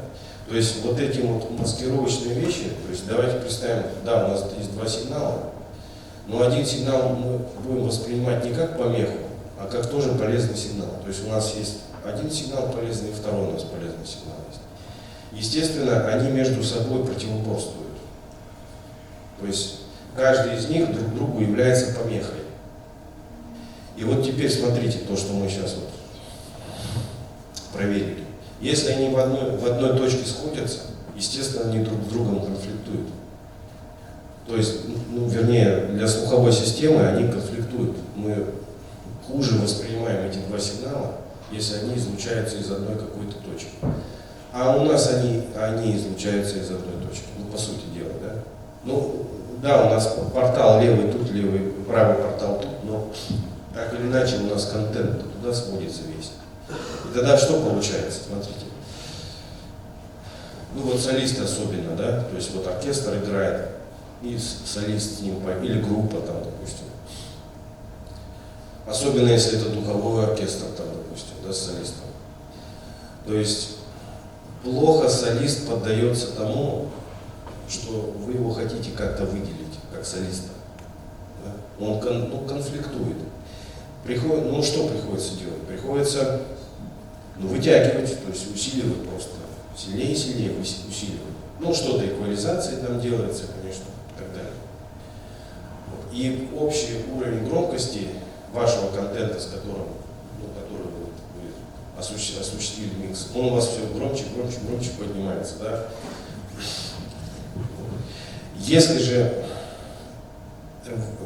посмотреть на эту ситуацию, как она выглядит в натуральном виде, вот, то есть если взять вообще все микрофоны, убрать на мьют, да, то уже можно видеть, что вот он солист стоит, поет, но он-то вот тут поет, а оркестр вот так вот распределяется. Да? То есть уже вы слухом воспринимаете вот его оттуда, а все остальные звуки оттуда, оттуда, оттуда, оттуда.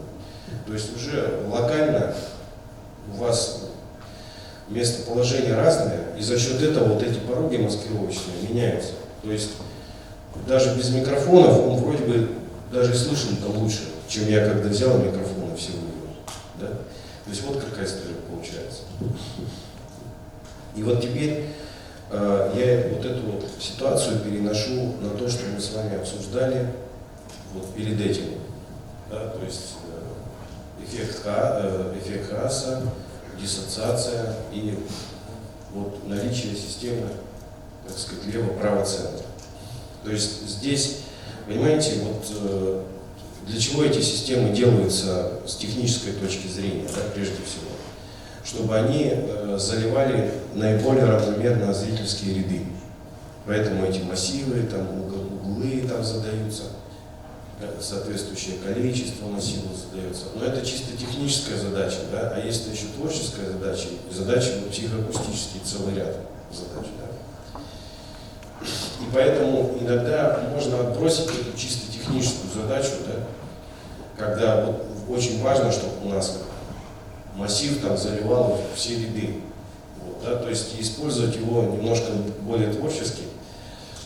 просто разгружая маскировочные пороги, вот эти, да, где вы можете что-то смаршрутизировать конкретно в центральный кластер, а что-то раскидать по боковым.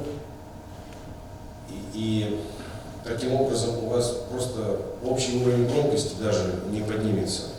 И то, что в балансе плохо поддавалось, может вдруг раз и появиться этот баланс. Без лишних телодвижений еще. Да? Просто от того, что вы вот локализацию источника звука сменили.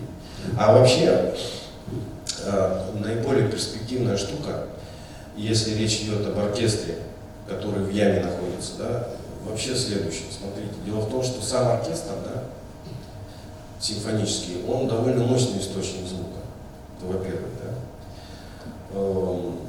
Хотя не совсем нужный баланс мы можем найти такого оркестра, потому что там есть медные духовые.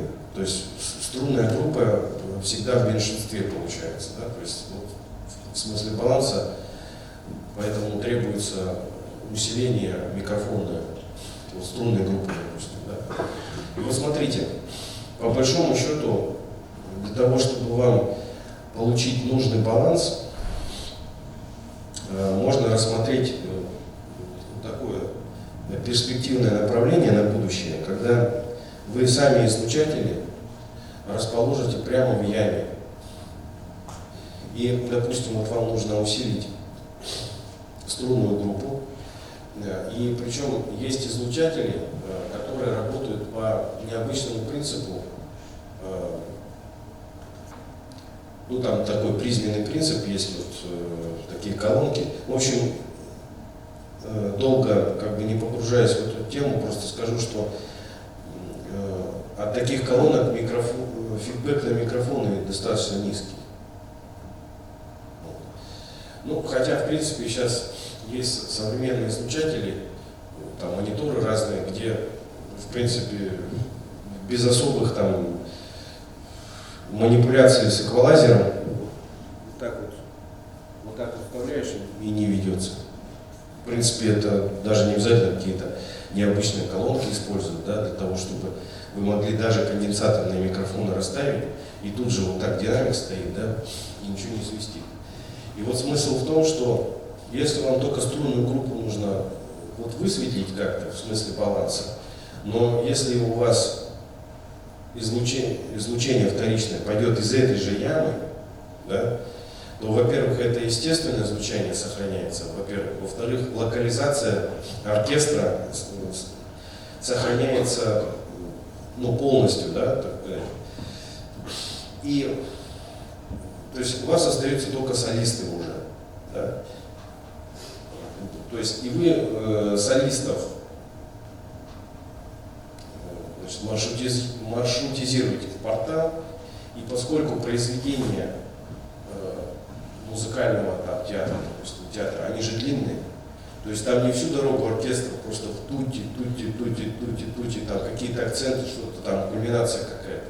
Ведь очень много лиричных сцен, каких-то проходящих сцен, да, где вовсе не обязательно, чтобы оркестр там трубил. А вот когда нужно, чтобы был акцент, пожалуйста, оркестр можно взять и в портал подать в какой-то момент, как обычно делается. Да? То есть вот просто можно здесь использовать разный подход в рулении таким образом. Да? И получать очень хорошую разборчивость, очень умеренный уровень громкости, а если еще и вам удается достичь умеренного уровня громкости, такого усредненного, да, то это очень здорово, потому что там, когда надо сделать кульминацию, не обязательно, чтобы перепонки рвались тогда. Да. То есть вы поддали, и за счет вот просто разницы у вас и динамика появляется, и эффективность как такая динамическая появляется. Вот. Но это то, что в принципе можно сделать уже даже сейчас. Просто я еще кое-что, два слова скажу о новых системах. Анатолий Иванович меня предупредил, говорит, много не рассказывай про это, потому что я сам хотел, что вот он будет рассказывать вам, да, про это новое. Но вот эти вещи, они, в принципе, вполне вот, как бы можно допустимо делать. Сейчас, ну, кстати, вот у меня еще мысль одна была, да, по поводу эффекта вот этого хаоса. Гипотетически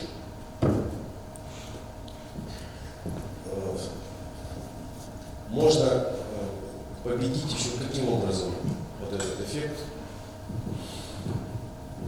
хаоса. Вот, допустим, ну тут видно, тут вот эти порталы, тоже современные порталы висят. Допустим, вот вы тут сидите, идет контент, поскольку вы тут левее, а не строго по центру. У вас весь контент отсюда идет, да? Хотя все музыканты вот тут все, а все идет отсюда, да? Гипотетически, смотрите, если здесь небольшую стереопару вывесить, вот тут, даже не супер мощную, такую компактную, вот, сигнал от нее точно будет быстрее прилетать, да? Можно так с интенсивностями поработать, чтобы просто исправить вот этот эффект, то есть его немножко сместить, чтобы ощущение, что все идет отсюда, сместилось как бы под углом в сторону сцены. Вот как вариант. То есть чисто психоакустическое решение. То есть, ну, обычно линии задержки-то часто вешают, даже здесь, ну, здесь может не для этого. Вот, да, то есть, ну, для того, чтобы вот это падение интенсивности спортальных систем компенсировать, линии задержки вешаются. Вот, просто вот эти линии задержки вот, можно использовать еще и вот таким образом. То есть не чисто технически, а чисто психологически еще, как вариант. То есть, понимаете, это все вопрос как бы вопрос вашего уровня вовлеченности. Да? То есть, в принципе, если есть всегда какая-то цель к совершенствованию, да, то есть вот пути есть, к реализации можно пробовать и что-то пытаться делать. Так, хорошо, теперь...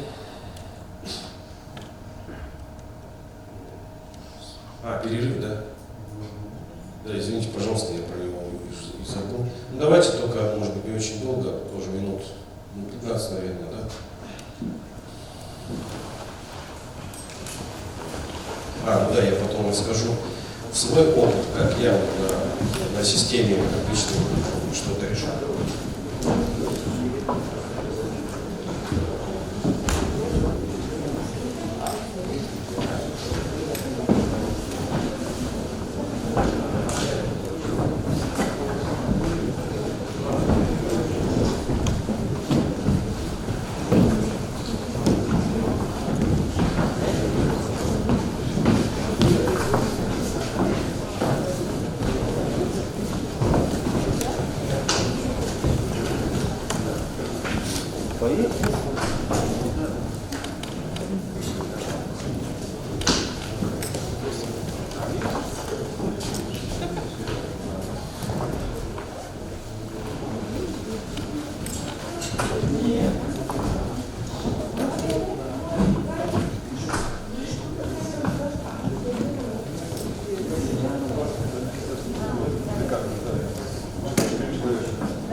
Получается, что у вас за счет разницы скорости в какой-то момент момент минимальный микро, даже не микросегмент, а микросегмент.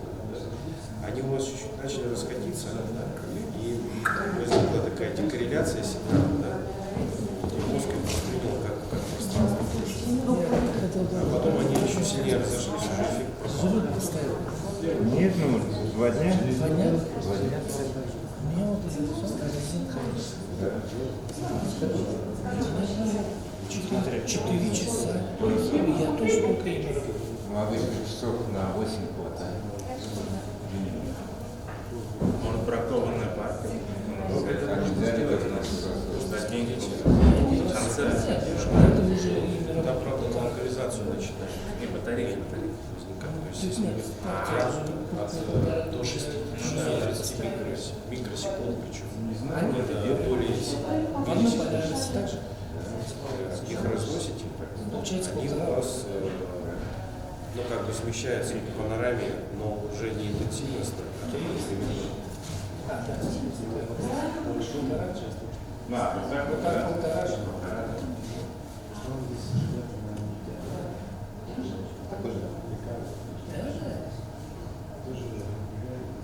Меня просто я в шур вставляю и забываю неделю. Фуры, да, они тоже, ну, не знаете, что в 7-8, да, вчера, 7-8 вчера вообще. полная 3 часа, часов 5-6, и то у нас немного, да, Я сам сейчас расскажу, начнете.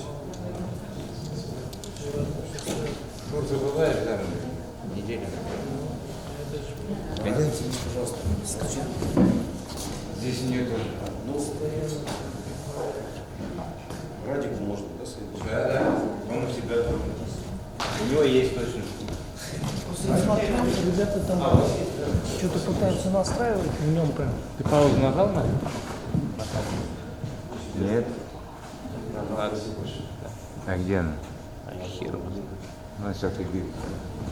Ребята, как скажу, я не знаю,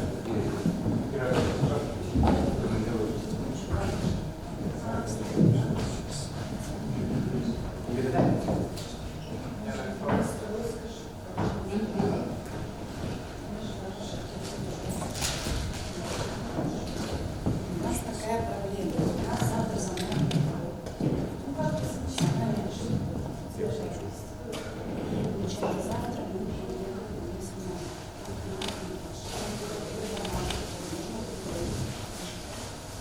Ну вот, сейчас я понимаю, что, видимо, трансляция тоже это запись просто. Нет, это как раз вот кто сегодня отсутствовал. То есть еще сертификат, что зачет будет завтра. Да. Получается, на самое главное, мы выпадаем, да? Завтра вот 11:32. У нас может в 11:00 в Ленинском районе идет замерение платежа. Видимо, артисты. Мы же не только звуки, которые залюбленники, универсалы. Понимаю. Поэтому, конечно, возможно, что 12:45 там еще как-то никто не может скажи, слушайте, ну ладно, ладно. Кто у нас забыли завтра вообще считается? Вроде бы институт искусств, я Да? слышу. Все поняла. Вы знаете как? Вы с ними общаетесь, чтобы вам помочь, может быть, так, завтра, да? Завтра, может, как-то по удаленке, что ли, мы с вами могли бы там хотя бы быть ненадолго. Так, ну хотя бы формально, чтобы вас не мешать, в смысле, как эти, сертификаты. Вы узнаете, пожалуйста?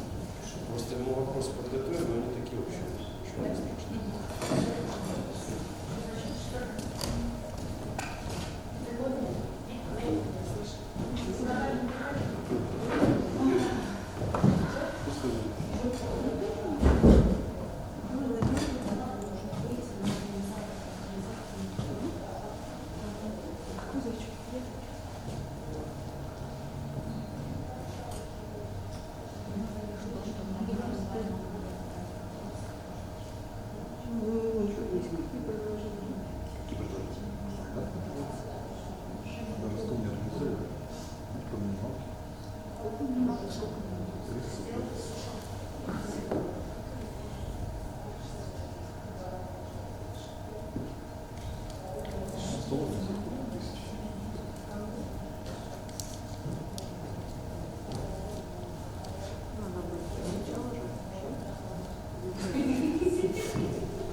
Нет, морозильник поставил. Морозильник поставил. Как? Интересно, персон Почему? Наоборот, что испарится.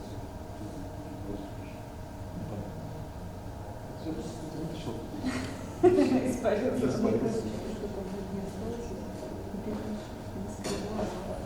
Теперь морозильник и другой.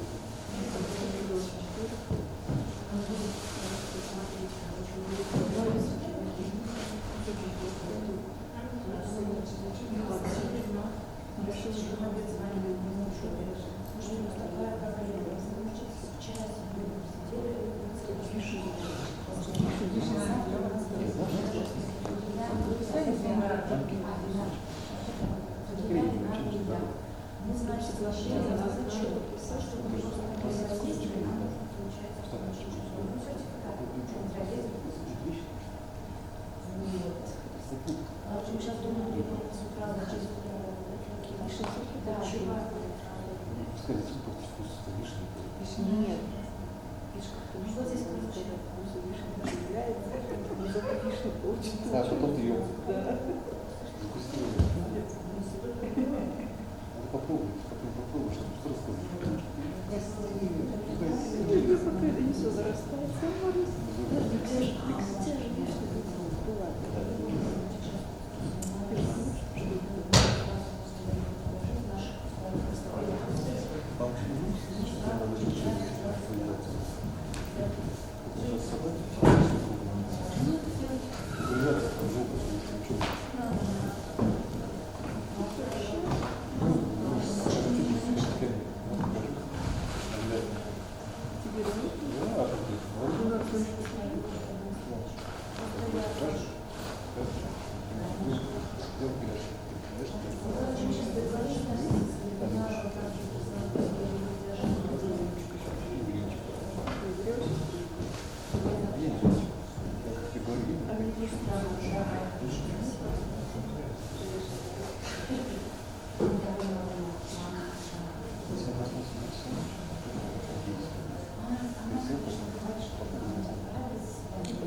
была? Я слышу так, буквально на 2 ряда я пересаживаюсь, но звучание совсем другое.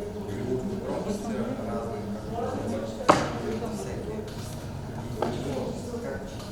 Как правильно что сделать, наклон колонны поменять, как правильно сделать, чтобы более правильное звучание получается. Потому что я слышу по одному, я пересаживаюсь, там вот оказывается тоже частотка звучания больше или меньше, громче получается, чем в центре. Так вот, у нас есть еще изначально попробую то, что говорить с левой стороны. Иногда бывает то, что я можно шмол ставить, перекрывать дальше посылку. И более звучание правильно сделать. Тоже многие приезжали из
А система, например, наоборот, просто дает Не,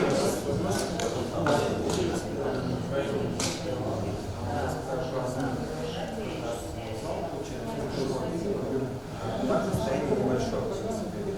И у нас получается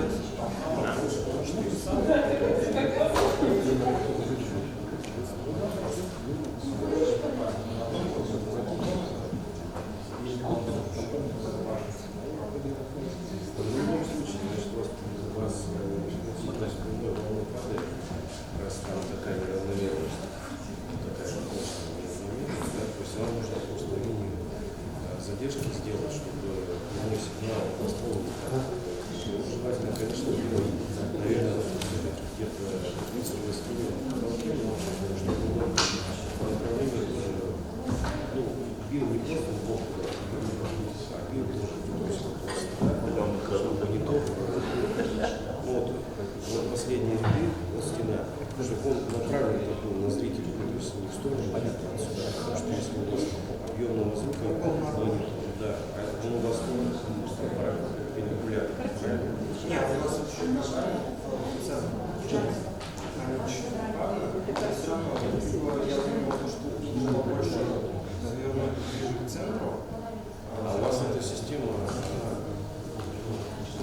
то есть в нее можно влезть, потому что, как правило, там одно плечо усилителя, несколько динамиков, как у нас там висит.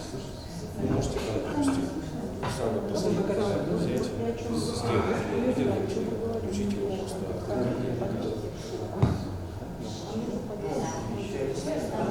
Просто если так бы сделали, вы бы из нее просто сделали за две колонки с этой линию задержки просто. И у вас бы прямой сигнал воспользовался. Получается, если сзади повесить, короче, Или ряды, две, если просто отдельно ее раскоммутировать, завести на конкретную плечу усилителя. И чтобы с пульта она отдельно, там, грубо, допустим, подавалась как шина. ну не, у нас вот задержки в плане сказания для приезжателей с Москвы. Делали задержку, да, они больше посыл делали, короче, получается, со сцены. Они вообще поставили звук, получается, внутри сцены, и все основное действие шло внутри, получается. А портал, он там так, и они, получается, поставили самый дальний снег у нас на сцене, получается. И вот они там выставили задержку, чтобы, ну, получается, внутри, чтобы, ну, равномерно посыл ходил до зрителя. Но они порталы задержали относительно своего звука. Да, потому что, ну, оттуда посыл. Понимаешь, тут получается задержка портала, чтобы доходило Ну, если есть возможность глушить, то, конечно, можно глушить всегда, потому что если телефон слишком там летаешь. ну, вообще, вот, я считаю, что правильно было бы, ну, в театре, во многих театрах используется то, что порталы гуляют, они изнутри звучат. И так как бы более реалистично получается организация. Ну, как то, что не на переднем плане, а там все шумовые эффекты, все нет, ну, в принципе, так стараемся. Если какие-то шумовые эффекты, то, что выводить правильно, там, странно, в плане того, что мы рассказывали, шумовые эффекты, то, что действие происходит с правой стороны на правую сторону.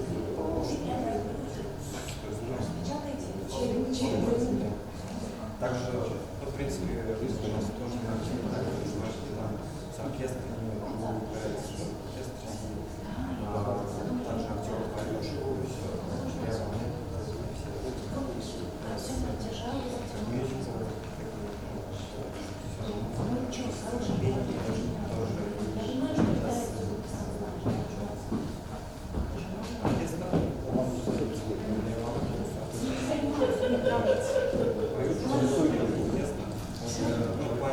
интересно было, что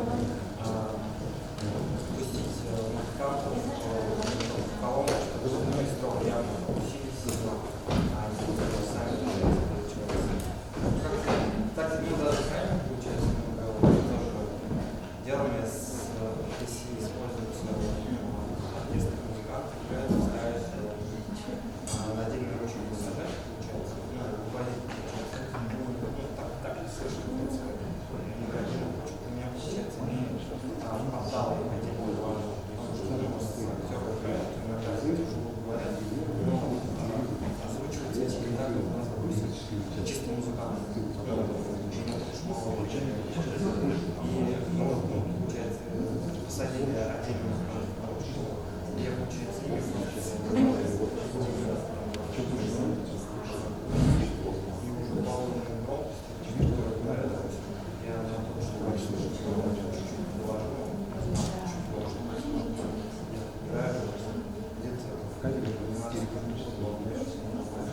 квартал.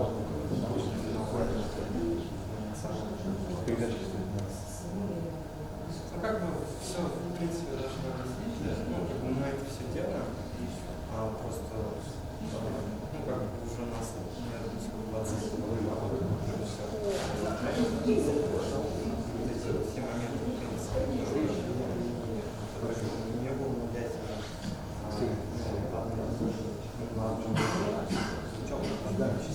он так старается, что там где-то тише, где-то молча, актером, я помню, момент начала,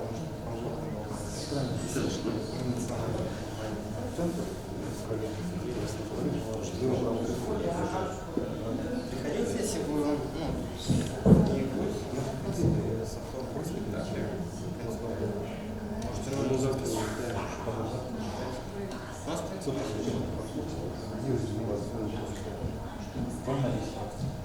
прийти и слушать. Но там у нас всегда эта проблема есть, я тоже постоянно замечал, потому что именно сидишь, и какие-то бывают реально. Тут поначалу я начал разбираться в моем присоединении и реально, потому что когда что-то пересекали, и, короче, неправильно подсоединили, и тоже получалось время, как классно правильно случайно лево вправо, то перепутал седьмой, короче, и так, вверха, а не задом так. Получается, баланс понятно, короче.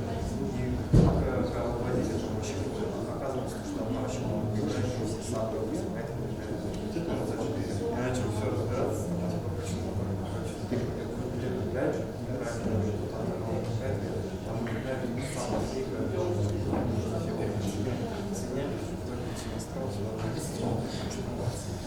такие все нюансы свадьбы, потому что лазишь, там бывает сигнал взять, допустим, что лазишь, записываю. Ну, видимо, нет, дядя что-то вытянул, хотел сам. Ну, что там вообще посмотрел. Там сзади весь мон, в общем, вы предлагаете, короче, эмоции, вернуть просто, короче, да, чтобы момент не получать центр правильно. И что еще сзади получается? Ну, как добивка, когда ты задержишь.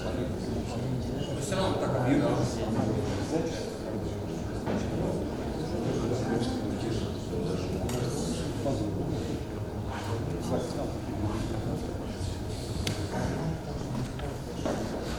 Хорошо. Так. Ну, вот я хотел рассказать про собственный опыт такой вот работы. Так, попытка преодолеть вот эту проблему, там, ассоциации, что такое. В общем, здесь вот это был опыт с оперой, такой академической оперой азербайджанской в Баку. Но зал большой, и он не академический жанр. Там в центре есть зал Гейдара Алиева, их там два даже. Второй такой футуристический, но он не совсем в центре. А старый зал, ну прямо в центре, напротив оперного театра, кстати. Такой крупный, очень большой. Ну, там есть оркестровая яма, опера азербайджанского композитора, ну, там женщина Ризаде. И вот постановку осуществлял Дмитрий Бертман. Вот я делал звук. И как раз поскольку там площадка не способствует звукопередаче в естественных условиях, то задача была такая, чтобы сделать усиление и объем таким образом, чтобы не было ощущение, так сказать, да, что звук микрофонный. Сцена очень широкая, ну там, конечно, все в зале был укомплектован и порталами, и системой, ну такой киношной системой звука, да, на стенах.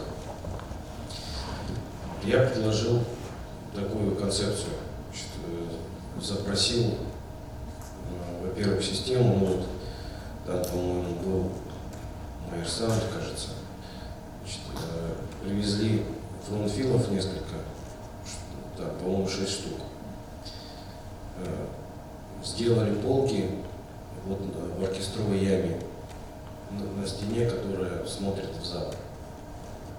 Ну, чтобы эти фронтфилы, они сцену никак не загораживали. И комплект, ну это было давно уже, конечно, то есть комплект там был полностью аналоговый, цифрового не было ничего.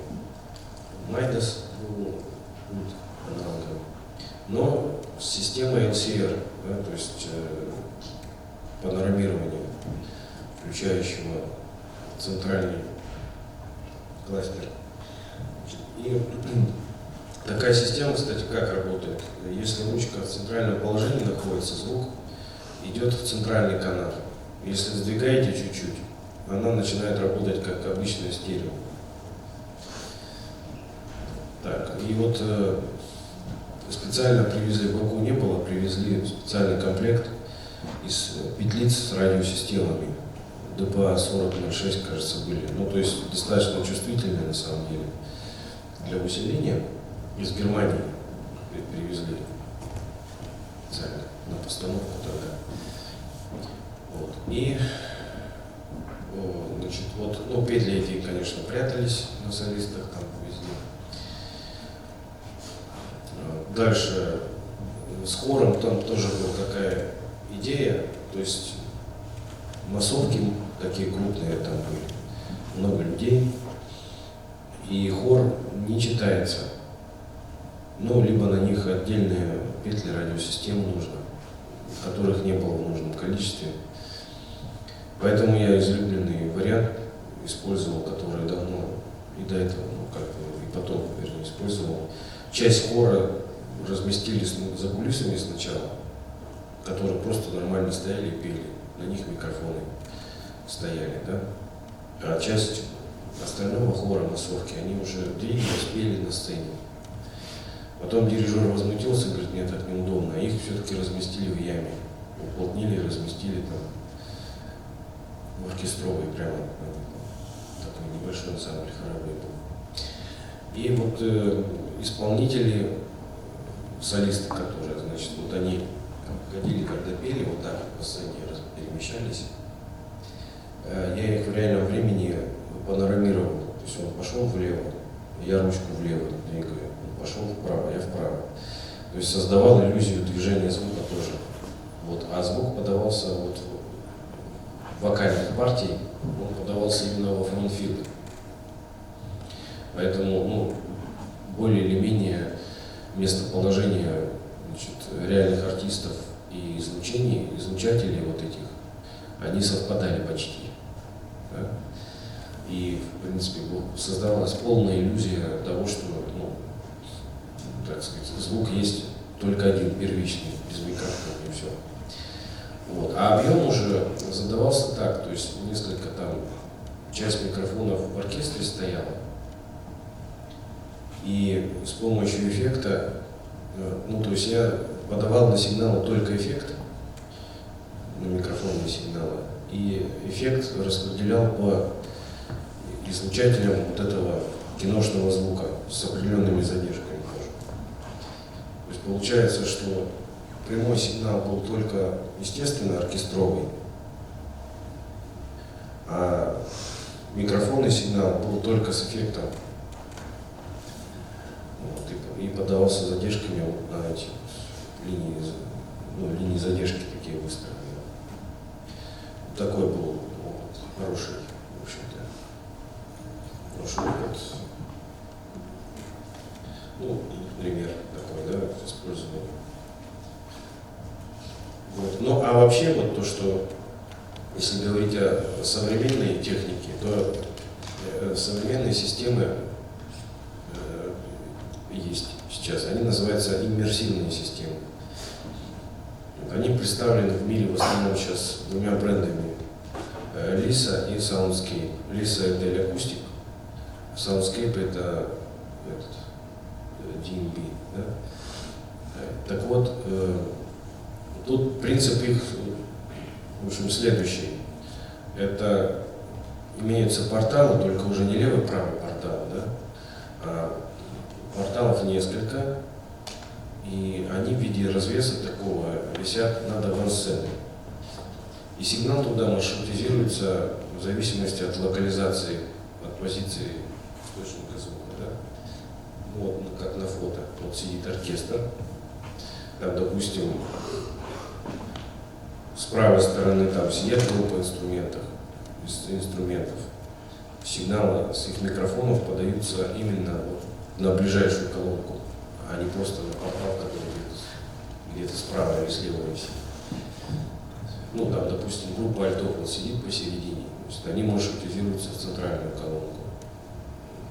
Первый скрипок сидит чуть левее, да, вот, они маршрутизируются в колонку слева от центра первого и так далее.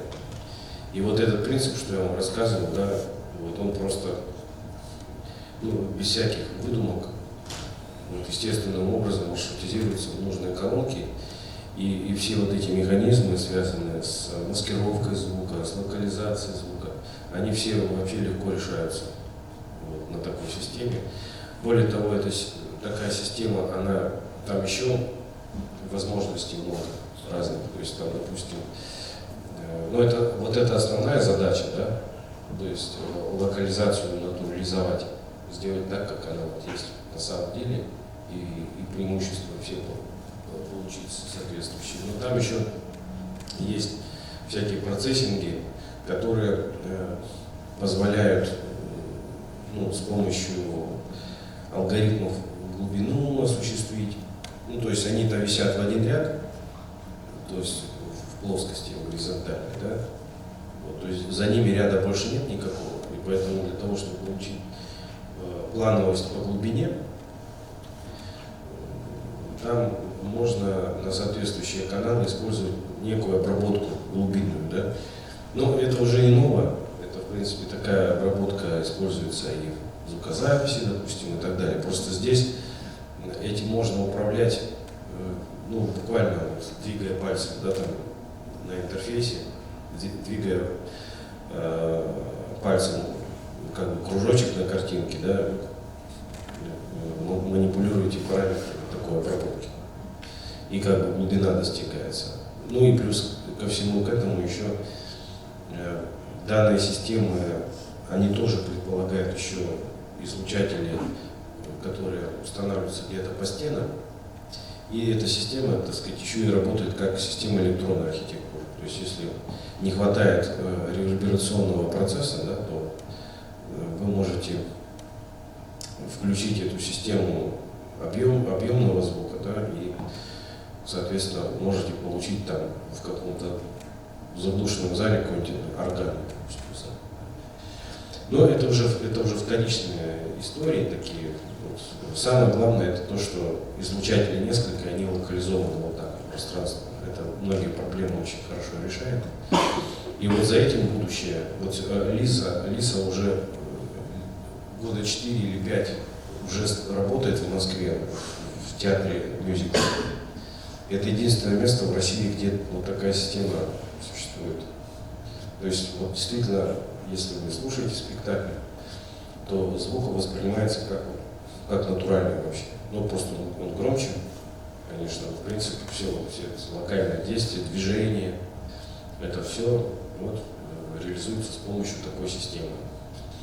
То есть, если не брать электронику, да, там компьютеры, которые, там в Mac, вот эта матрица этой системы заложена, там такая, да, которая очень дорогая. Сам-то принцип,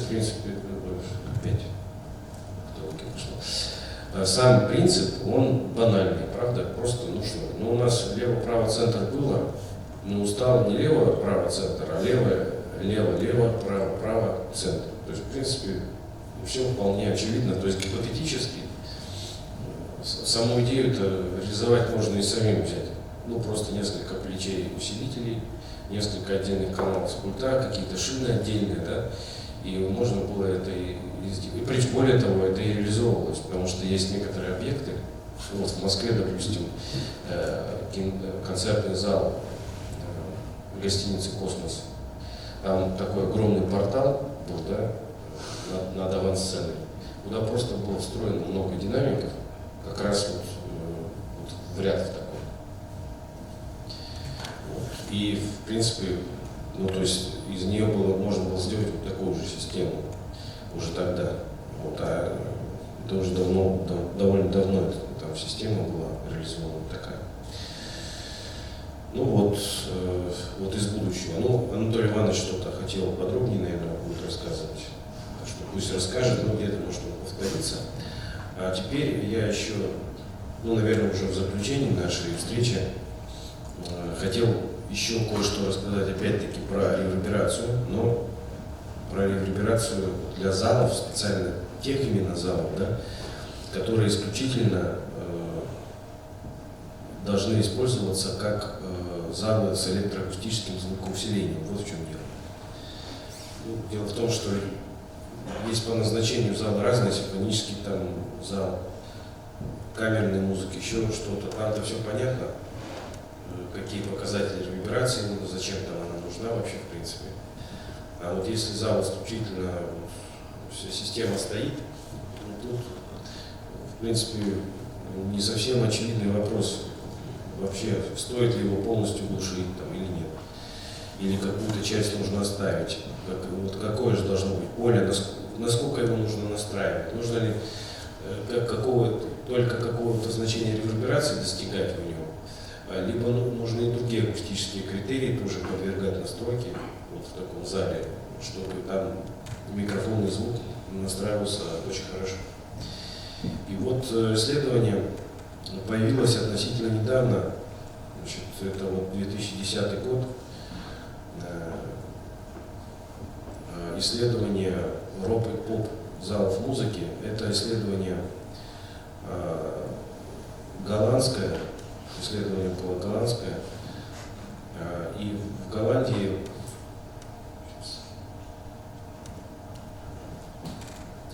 так, сколько-то больше 10, извините, сейчас, минуточку.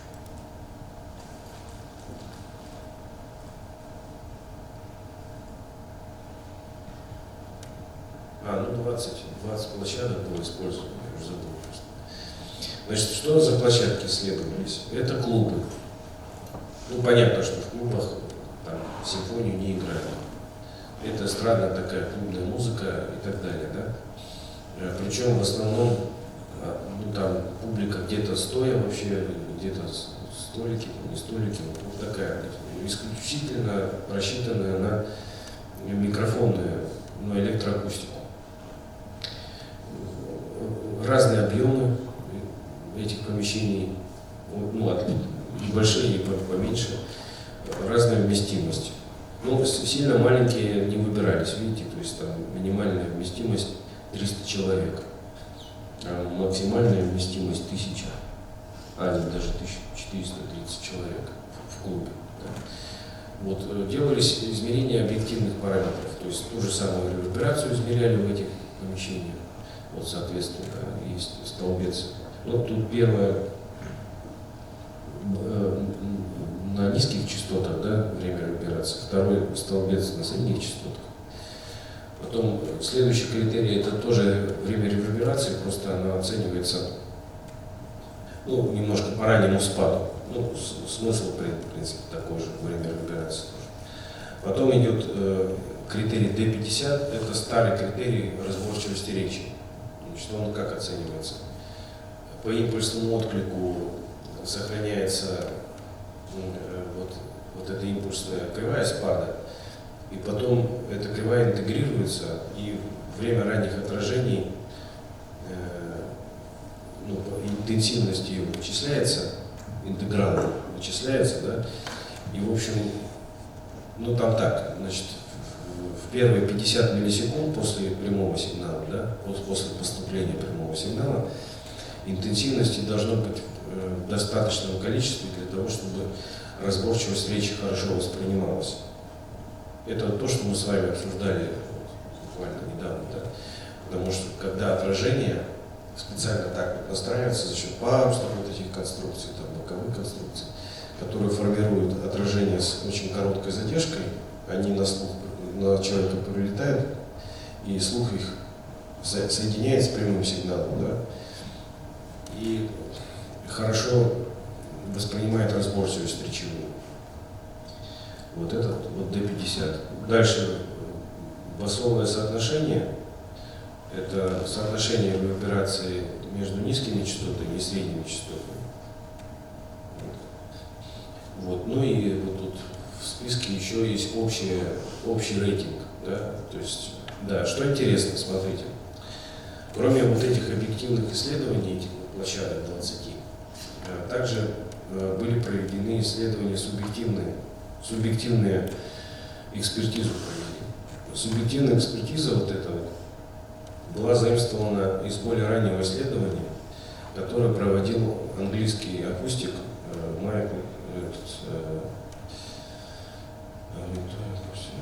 Майкл Барн.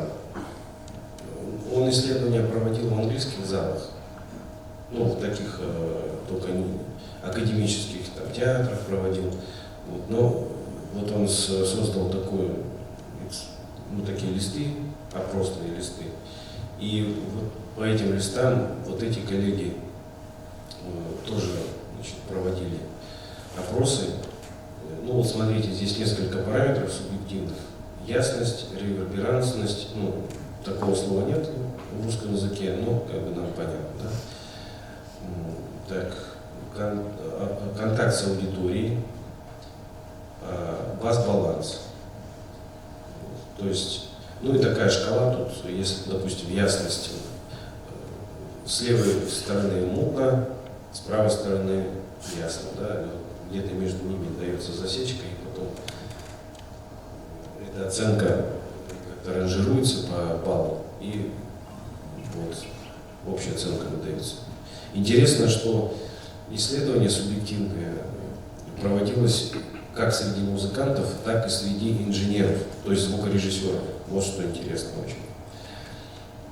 Да, то есть, ну, звукорежиссером, в принципе, немножко другой опросник был. Ясность баса, ну, что понятно, кстати, да, просто. Вот, ясность среднечастотного диапазона, реверберантность и басовый баланс. Вот такие опросные листы. Причем в статье интересно так написано о том, что народу, ну, то есть подход был определенный к оценке, к этой субъективной. Прежде всего, если это музыканты, то необходимое требование предъявлялось, чтобы эти музыканты за последние, по-моему, 2 года обязательно на всех этих 20 площадках выступали. То есть не больше период временной, чтобы использовался, но чтобы там, выступал там лет 7 назад, откуда он там уже точно помнит, да, субъективное ощущение, оценка от этого зала. И еще многие из тех, которые опрашивали, вот, многие участники отсеялись, потому что некоторые не смогли разделить, собственно, звуковые ощущения от каких-то крупных. Ну, то есть при разговоре с ними на этапе подготовки опроса, да, многие, ну, там, приплетали какие-то аспекты, не связанные со звуком. То есть, допустим, говорили, да что-то там публика плохо приняла, или там холодно было и так далее, да, то есть таких, ну, отсеивались такие анкеты сразу. И вот смотрите, достаточно интересные результаты выяснились, то есть вот те объективные параметры, которые были получены, вот, их связали с субъективными оценками, вот с этими, и получили некоторые интересные закономерности. Так, ну это здесь вот коэффициент поглощения людей, сидящих и даже стоящих Ну, я что-то вставил, не знаю почему. Ладно. Вот смотрите, ну что ж. Так, ну это теперь, ну, во-первых, что касается индекса разборчивости речи. Вот еще раз повторю, вообще-то этот индекс разборчивости создавался для проектирования, ну, таких речевых залов, театральных залов, да, с тем, чтобы там была естественная акустика хорошая, то есть чтобы речь хорошо слышна была без микрофона. То есть это Дютлихкайт, немецкая группа ученых еще в 80-е годы, даже раньше, в 70-е годы разрабатывала этот критерий разборчивости, вернее даже не разборчивости, а четкости речи D50. И вот выяснилось, что оказывается, если речь идет о зале с электроакустической системой звукоусиления, вот этот индекс предпочтителен как высокий.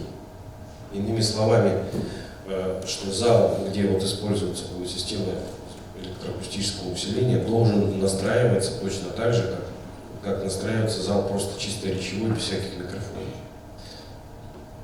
Вот такой интересный подход имеется, да? То есть это помимо реверберации. Вот оказывается, не только естественный источник звука нуждается, да, в правильном распределении ранних отражений, но оказывается звук из колонок, в принципе, тоже в этом же тоже нуждается. Поэтому, когда вот зал строится, а туда будут колонки вешать, неправильный подход, когда говорят, да, тут ничего проектировать мы не будем, вот все равно у нас колонки там, они все вопросы решают. Да, неправильный подход. Так, дальше. Теперь, что касается, да, ну вот здесь вот графики показаны, здесь достаточно интересная штука, ну, чтобы там не рябило в глазах с этими функциями, просто скажу, что для зала электроакустического усиления характерна вот какая штука. На сцене за счет мониторинга, да, вот этот индекс гораздо выше, чем в зале.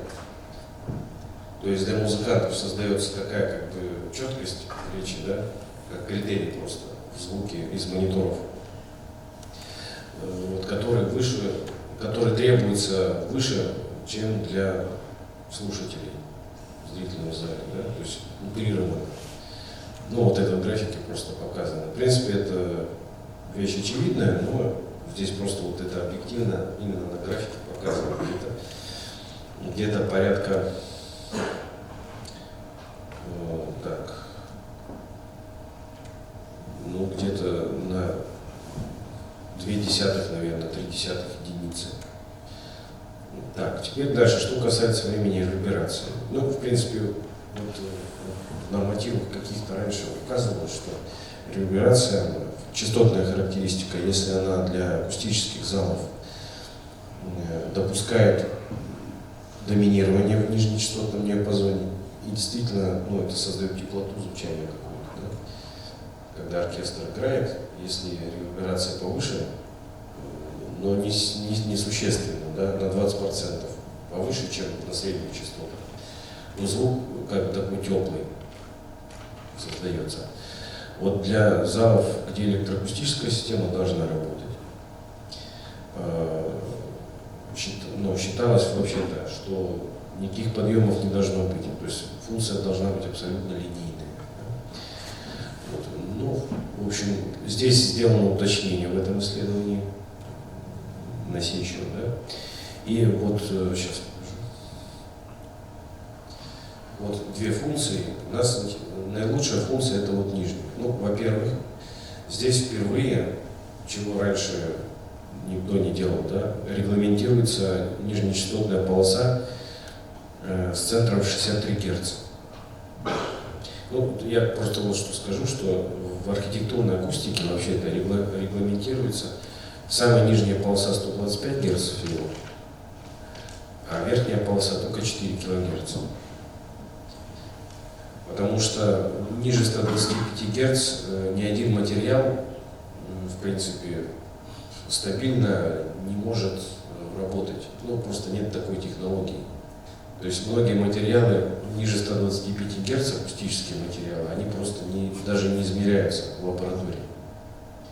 То есть они, чтобы работали в такой полосе, значит, они очень массивные должны быть, крупные. И сложный подход вообще в измерении коэффициентов поглощения на такой низкочастотной полосе, да. Вот. И тут все-таки вот сделали хотя бы, ну просто измерили реверберацию и предпочтения связали с ним. Вот, и вот мы видим, что от 125 Гц в сторону более высоких частот функция, ну, более или менее линейная, но заметьте, в сторону 2 кГц предпочтителен подъем. То есть вот если электроакустика висит, было бы здорово, если бы реверберация на частоте 2 кГц доминировала бы. Ну, я таких залов почти не встречал, честно говоря. А, как правило, на этих полосах частотных уже спад присутствует. Но вот тем не менее так.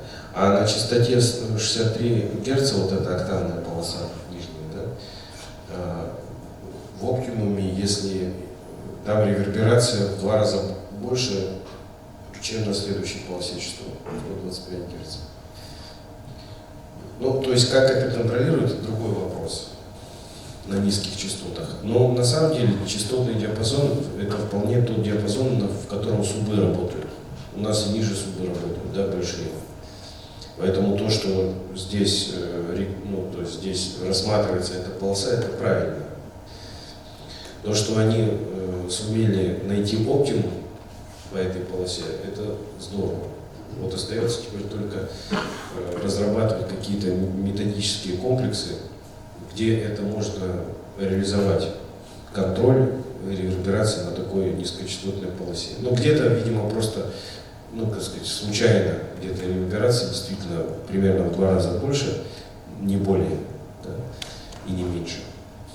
И вот такой зал совместно получил хорошие оценки субъективные и музыкантов, и звукорежиссеров. Да. В общем, а вот эта полоса 2 кГц, она добавляет отражений и, ну, несколько тоже восполняет потерю сигнала на высоких частотах, потому что в области высоких частот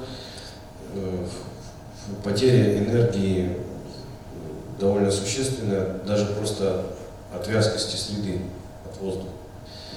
Потери идут, ну, сами понимаете, то есть излучатель имеет очень маленькую площадь на этих частотах, твиттеры. Вот, и энергия даже за счет волноводов в кластерах этих, она все равно, ну, утрачивается с расстояния. Да? Поэтому если помещение в этой части помогает, то это очень приветствуется музыкантами и звукорежиссерами. Ну и вот, наконец, что очень интересно тоже, на мой взгляд, хотел бы сказать один важный момент. Да, по реверберации еще. Ну, здесь шкала ординат там имеет обозначение такое, там 10 в 4 степени от реверберации. В общем, я там пересчитал, в общем, можно считать вот эти цифры, можно приравнять их к секундам. 1, 2, 3, 4, 5. То есть, в принципе, оптимальным значением реверберации для электроакустических залов является величина, равная примерно 1 секунде. Да? То есть вот утверждение того, что, в общем-то, залы должны быть заглушены не сильно, там все такое, тогда аппарат классно звучит, это не совсем верно. Но, кстати, вот я вот проектировал зал Вегас в Москве, то есть есть Крокус Сити Холл, а рядом с ними в одном этом же комплексе, чуть поменьше, есть зал Вегас называется. Ну, такой, в принципе, тоже личный, там, по-моему, 1,5, что ли, тысячи. Вот. Мне просто целевую задачу шла от заказчика через звукорежиссера, их звукорежиссера, который, ну, сначала требовал там что-то совсем мало, 0,5 что ли. Вот. Мы сошлись на 0,7 или 0,8, вот так, сошлись. Вот я спроектировал, и в принципе прямо вот столько и получили. Ну, соответственно, все довольны. Вот, инженер француз был очень доволен при настройке акустики. Там стоит комплект. Вот. Но немножко, ну, с точки зрения слушательской, да, немножко переглушено. То есть все, ну, как бы хвалили, благодарили, но сказали, ну так немножко глуховато. Вот. Видите? Ну, я говорю, ну, понимаю, мы почему спорили. Ну, вы же сказали, вот всем, ну, мы так сделали. А если я их не слушал, делал, исходя из там требований, да, я бы сделал под одну секунду все-таки, да. Видите, то есть это важный аспект очень, что вот это нарушение диффузности поля, когда глушится все, оно приводит, ну, вот, к неестественному состоянию в пространстве, но и неравномерность, кстати, увеличивает, то, что вчера говорили. И еще очень, на мой взгляд, любопытный тут аспект, для чего еще реверберация нужна, и вот эта вот настройка вся, да, с ранними отражениями. Ну, для рок-музыки, хотя, казалось бы, причем зачем она нужна в рок-музыке, если там все там так громко работает. А вот как раз в субъективном опроснике тут была такая строка, значит, контакт с аудиторией. И вы представляете, музыкантам, оказывается, ну вот таким странной музыки, очень важен контакт. В каком смысле контакт? В том смысле, что он, когда может микрофон вот так Брать и крикнуть в толпу что-то, да? Значит, а его крик до толпы как доносится, и толпа в ответ на крик там, своего кумира ему там отвечает, да, там овация. То есть, если вот зал совершенно не настроен никак акустически, да, он крикнул без микрофона, и он в ответ может не получить отклик. То есть, вот оказывается, такая вещь, а она важна. И без реверберации она не достигается. Ну вот, в общем, вот такое вот исследование. Потом уже кое-какие появились исследования, расширяющие вот это исследование. То есть там в Европе, там в Париже, во Франции были представлены тоже некоторые данные, ну тоже клубов. В общем-то, и, ну вот это пионерское такое исследование, то есть до этого никаких исследований просто не встречалось на сей счет. То есть были просто предположения, и кроме времени реверберации в традиционном частотном диапазоне ничего больше не рассматривалось. Тут, значит, они наконец сделали такую работу. Так, теперь, что еще хотел рассказать? Ну вот немного про вид цилиндрической волны. То есть на самом деле принцип вот этого массива, он пришел из оптики. Причем пришел вообще очень давно, буквально в конце 17 века. Значит, вот Гюйгенс, ученый, который занимался в области оптики. Но этот принцип в чем заключается, да, что колеблющаяся точка среды, которой колебание передано от источника, да, ее можно считать как вторичный источник, как отдельный источник колебания. И сейчас я поясню, в чем дело. Смотрите, здесь вот на рисунке обозначены такие диски. Да. На самом деле вот эти диски — это как бы излучение отдельных источников звука, совершенно одинаковых, правда, источников звука. Вот. И обычный источник звука, любой практически, даже субвуфер, несмотря на его огромные размеры, да, он в основном является точечным. Сейчас поясню, что это значит. Вот у излучения, у волны звука есть своя длина. Чем ниже звук по частоте, да, тем длина волны больше. Волна буквально можно ее представить в виде гребня и провала. Да? Вот она в пространстве распространяется. Если, вот, ну так, для примера, там, например, частота 100 Гц, длина у этой волны 3,4 метра. Да? Если размеры тела, которое излучает, меньше, чем длина волны, то вот такой излучатель будет распространять вот эту волну во всех направлениях. То есть, допустим, вот субвуфер лежит, там вообще пусть будет двухметровый огромный ящик, да? Но в силу того, что он излучает волну с частотой, там, допустим, 50 Гц, то длина такой волны несколько метров, больше, чем 2 метра. И поэтому этот ящик излучает во все стороны. И с тыльной стороны, и с рабочей стороны, и по бокам, и наверх, с одинаковым значением давления. А таким образом, значит, можно считать, что он точечный. Если во все стороны идет излучение, да, то фактически, условно говоря, то, откуда это излучение происходит, можно считать за точку.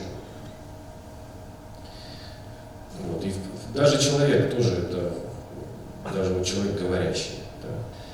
Вот если брать его спектр излучения в речи, он максимум энергии в человеческой речи, ну, допустим, в мужской, где-то сосредотачивается в области, ну, где-то 300 Гц, 400-300 Гц. Это длина волны приличная уже, это больше метра.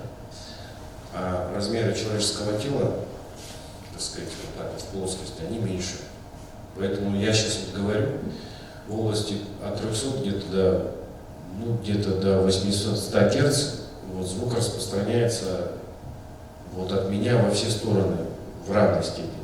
И только начиная где-то с 800 Гц и выше идет какое-то обострение направленности. Ну вот. Поэтому, в принципе, почти любой даже громкоговоритель в большей степени он излучает ненаправленную волну во все стороны. Ненаправленную волну. Но за исключением твиттера только там высокочастотного излучателя, которого внутрь встроен, размер излучаемого тела небольшой, длина волны по сравнению с ящиком меньше, там идет обострение. Вот. Теперь дальше, возвращаясь к этому принципу Гюйгенса, да, вот эти вот кругляшки обозначают вот как раз сферическую направленность. Ну, как бы вид сверху, да. Но оказывается, если вот мы возьмем абсолютно одинаковые излучатели, ну, например, вот ящики, колонки, возьмем там несколько штук, там 10 штук, абсолютно одинаковых, разместим их ровно друг над другом, разместим, да, и подадим на них абсолютно одинаковый сигнал, то по картинке видно, что каждый из них будет создавать вот такой вот фронт сферической волны, 1, 2, 3, 4, которые друг на друга будут налагаться. И если посмотреть на общий фронт этой волны за счет наложения, да, вот эти вот красненькие такие тут отметинки стоят, да, ну такие пятна красные. Если сквозь эти красные пятна провести линию, то мы увидим, что она практически линейная получается. Ровная линия. А ровная линия — это плоская волна уже. Вот. Это плоская волна. Вот. И получается, что вот такой групповой источник, несмотря на то, что сами-то излучатели формируют там сферическую волну, но все вместе совокупно они способны рождать волну плоскую. Вот такую ровную, в виде ровной линии, плоскую волну. Теперь дальше. А зачем нужна плоская волна? Что в ней такого хорошего? А дело все в том, что вот в сферической волне, о которой я сейчас рассказывал, с расстоянием сильно падает давление. То есть с удвоением расстояния давление падает на 6 дБ. И происходит это вот по такому закону: единица деленная на r в квадрате. То есть если вы подставите под r, допустим, 2 метра, да, единица разделите на 2 в квадрате, потом возьмете 20 логарифмов. Вот вы получите там какое-то значение в децибелах. Если подставите теперь 4, то и правило логарифмировав, у вас будет минус 6 децибел. Подставите еще 8, еще минус 6 децибел и так далее. То есть при каждом удвоении у вас в сферической волне идет падение на минус 6 децибел, еще на минус 6, еще на минус 6 и так далее. То есть существенное падение давления происходит. Теперь дальше, смотрите. А в плоской волне такого падения вообще нет, но оно, правда, есть механизм там другой. Там из-за вязкости среды давление падает, но не так сильно. Да? Теперь дальше, смотрите. Если вот у нас эти динамики выстраиваются вот в такую стопку, да, если мы на них посмотрим сверху вниз, да, то вот, поскольку они сферическую волну формируют, да, вот, то в горизонтальной плоскости вот, волна остается сферической. То есть вот по азимуту волна будет распространяться как сферическая волна, и давление действительно будет падать вот таким же образом. То есть удвоилось расстояние, на 6 децибел упало давление. Еще на 6, еще на 6 децибел. Но если мы посмотрим на эту стопку громкоговорителей, вот так друг над другом выстроенных в разрезе вертикальной плоскости, да, то там как раз образуется вот эта вот плоская волна, да, линия. Вот так она идет вперед, плоским фронтом, да, совокупно. У нее падения давления вообще как бы нет. Ну, кроме вязкости среды. Вот. Но поскольку сюда-то она идет плоским фронтом, а в горизонтальной плоскости она идет сферическим фронтом, да, то совокупно все-таки вот это плюс вот это все-таки дает падение давления совокупно, но уже не единица, деленная на r квадрат, а единица, деленная на корень из r. Если здесь вот корень из r подставить 2 метра, а потом 4 метра, да, умножить на 20 логарифмов, то вы увидите, что падение уже минус 3 децибела получается. Не минус 6, как в сферической волне, а минус 3 все-таки. То есть совокупно получается, если вот выстроим вот такой групповой источник вертикальный, да, а вертикальный источник — это и есть принцип линейного массива, как раз таки, то вот вертикальным фронтом вообще эта вот волна, создаваемая таким излучателем, она дает падение только на 3 децибела, но все-таки дает. То есть нельзя говорить о том, что у этого излучателя падения вообще никакого нет, он на любое расстояние сигнал доставляет вообще без потерь. Конечно, такого нет. Да? Вот, но, строго говоря, что где-то я рисунок, сейчас. Строго говоря, смотрите, вот этот массив линейный, да, он имеет вот этот плоский фронт, фактически вот тут, ну, я там 3 сегмента нарисовал, только между крайними, потому что вот на крайних излучателях он уже изгибается.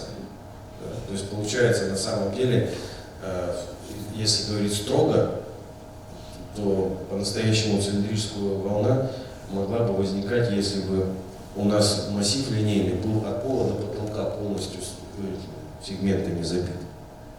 То есть тогда у нас просто пол и потолок бы просто препятствовали бы изгибанию фронта. Поэтому, ну, по большому счету,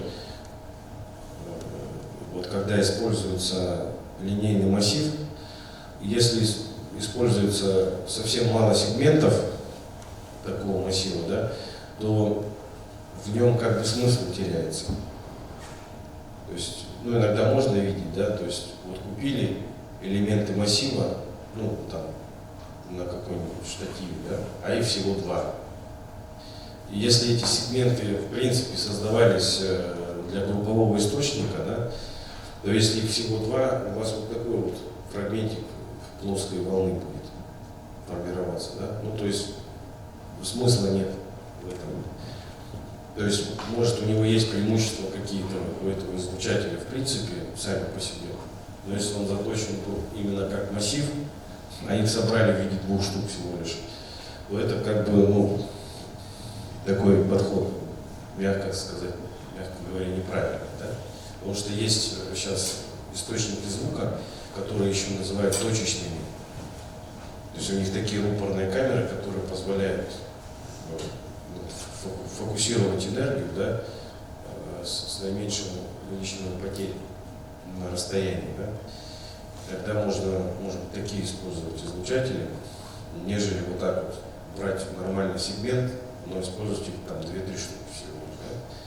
Ну хотя бы нужно вот 3-4 штуки, хотя бы какой-то плоский фон успел сформироваться в данном представлении. Так, ну что ж, давайте так. А вот это положение, то, что их подвешивают с потолка и направление идет же, тоже влияет? Влияет. Вот я про это вчера как раз рассказывал, потому что если, допустим, ну, зал какой-то звучит нормально без микрофонов, и театрального эха нет, и отзвук такой приятный, да, вот, как в Новоуральске музыкальном театре, закрытый город, но там театр есть. Вот. Как только включается система, вот, сразу от тыльной стены отскок прилетает мощный. Потому что геометрия другая. Как раз вот такое отражение прямо на сцене наступает. Ну, вообще подвес-то чисто технической точки зрения вещь очень, ну, действительно разумная, полезная, потому что покрытие ровное, да, и, ну, правда, массивы не рассчитаны на самые ближние ряды. И вот в этом смысле, кстати, вот тоже у меня была мысль, так сказать, в продолжение идеи по диссоциации. Значит, у нас передние ряды как раз закрываются фронтфилами, как известно. Да? А дело в том, что вот даже я в своем примере вам показывал фронтфилы, они как раз очень удачно лежат, вот, близко друг к другу, во-первых, да, и прямо около исполнителя лежат. И в смысле диссоциации, если фронтфилы используются, да, вот, то там как раз вот эти моменты диссоциации, то он и преодолевается отлично, в общем, в этом смысле. То есть получается, если в самых передних рядах билет зритель купил, и вот эта фронтфильная система работает правильно, да, вот, то он этой диссоциации не слышит. То есть там все отлично вообще. То есть получается, что из всей электроакустической системы, всех этих мощных подвесов, самое лучшее это вот фронтфильм. Просто от того, что вот они вот так вот локально почти совпадают с исполнителем.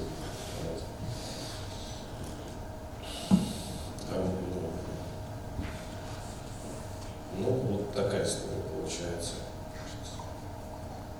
Спасибо. Но в любом случае есть такая тоже вещь, как вертикальная и горизонтальная локализация. То есть как свойство слуха человеческого. Да? И принято считать, что вертикальная локализация сильно хуже, чем горизонтальная. Но есть исследования, которые обратное говорят. То есть, допустим, 3 градуса разрешающая способность по горизонтали, а вертикальная способность пишет 15. А я видел исследования, где разрешающая вертикальная способность 4 градуса, всего на градус хуже, чем горизонтальная. Да? Но тем не менее, вот эта вот иммерсивная система, что я вам показывал, да, ну как бы системы, которые вот я очень жду, чтобы начать на них работать. Они, конечно, выше, чем исполнители висят, да? Но в принципе иллюзия, что совпадает звук, она возникает. То есть нет такого, что опять диссоциация, потому что они там где-то внизу сидят, а звук где-то сверху летит. Уже уже нет такой, в принципе, иллюзии, уже совсем другой уровень восприятия получается. Ну что ж, коллеги, в 3 часа у вас новая лекция, просто на обед времени мало остается. Я готов вопросы выслушать, если они есть. А вообще, смотрите, завтра, ну как решили, какие-то общие вопросы небольшие придумаем. Если получится, мы их как-то, может быть, распечатаем. Вот вы на них просто достаточно быстренько ответьте, подпишитесь. И это будет хорошим поводом, без всяких вообще вопросов, сертификаты получить, которые должны быть получены вами. Да? Вот, так что завтра увидимся еще. А сейчас, наверное, вам нужно поспешить, пообедать как-то. Вот. Спасибо большое. Спасибо.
Я вам всем категорически советую сесть, во-первых, ближе и по оси, так сказать, монитора, потому что он не очень большой, и вчера, например, было плохо видно,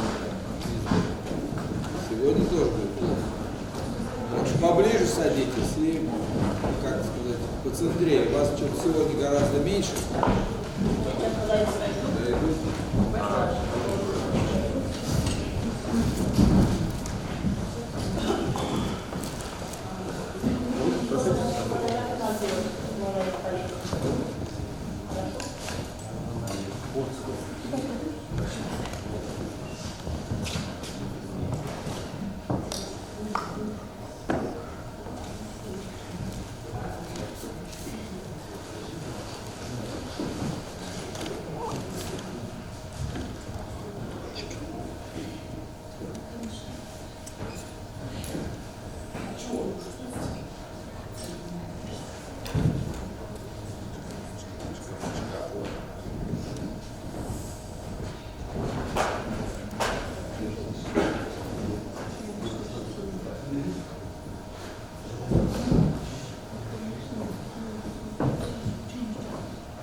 То же самое вот этой половине я советую сместиться сюда, чтобы вам был хорошо видно экран, если вам его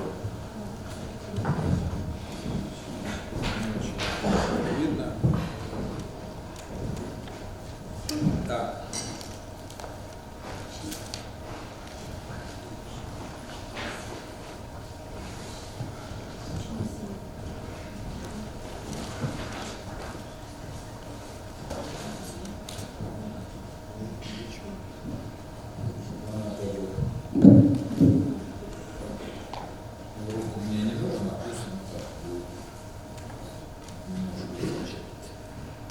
Тема у нас с вами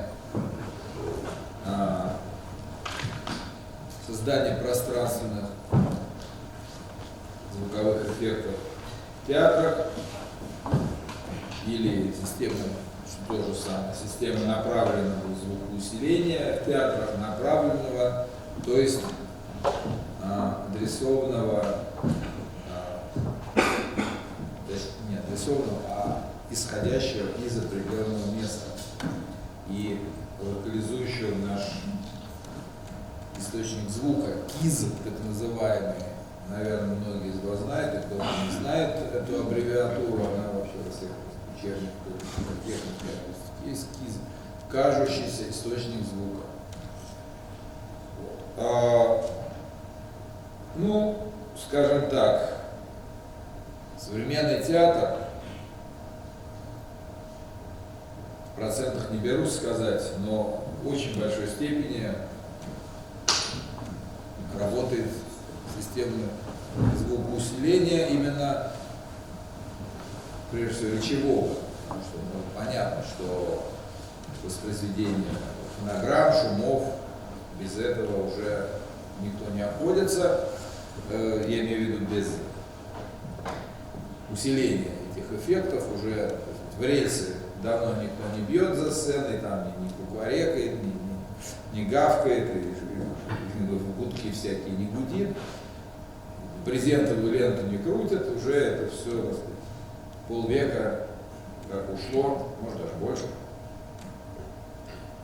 Вот. Сейчас все у нас на плейбеке, так сказать, основывается, на воспроизведении.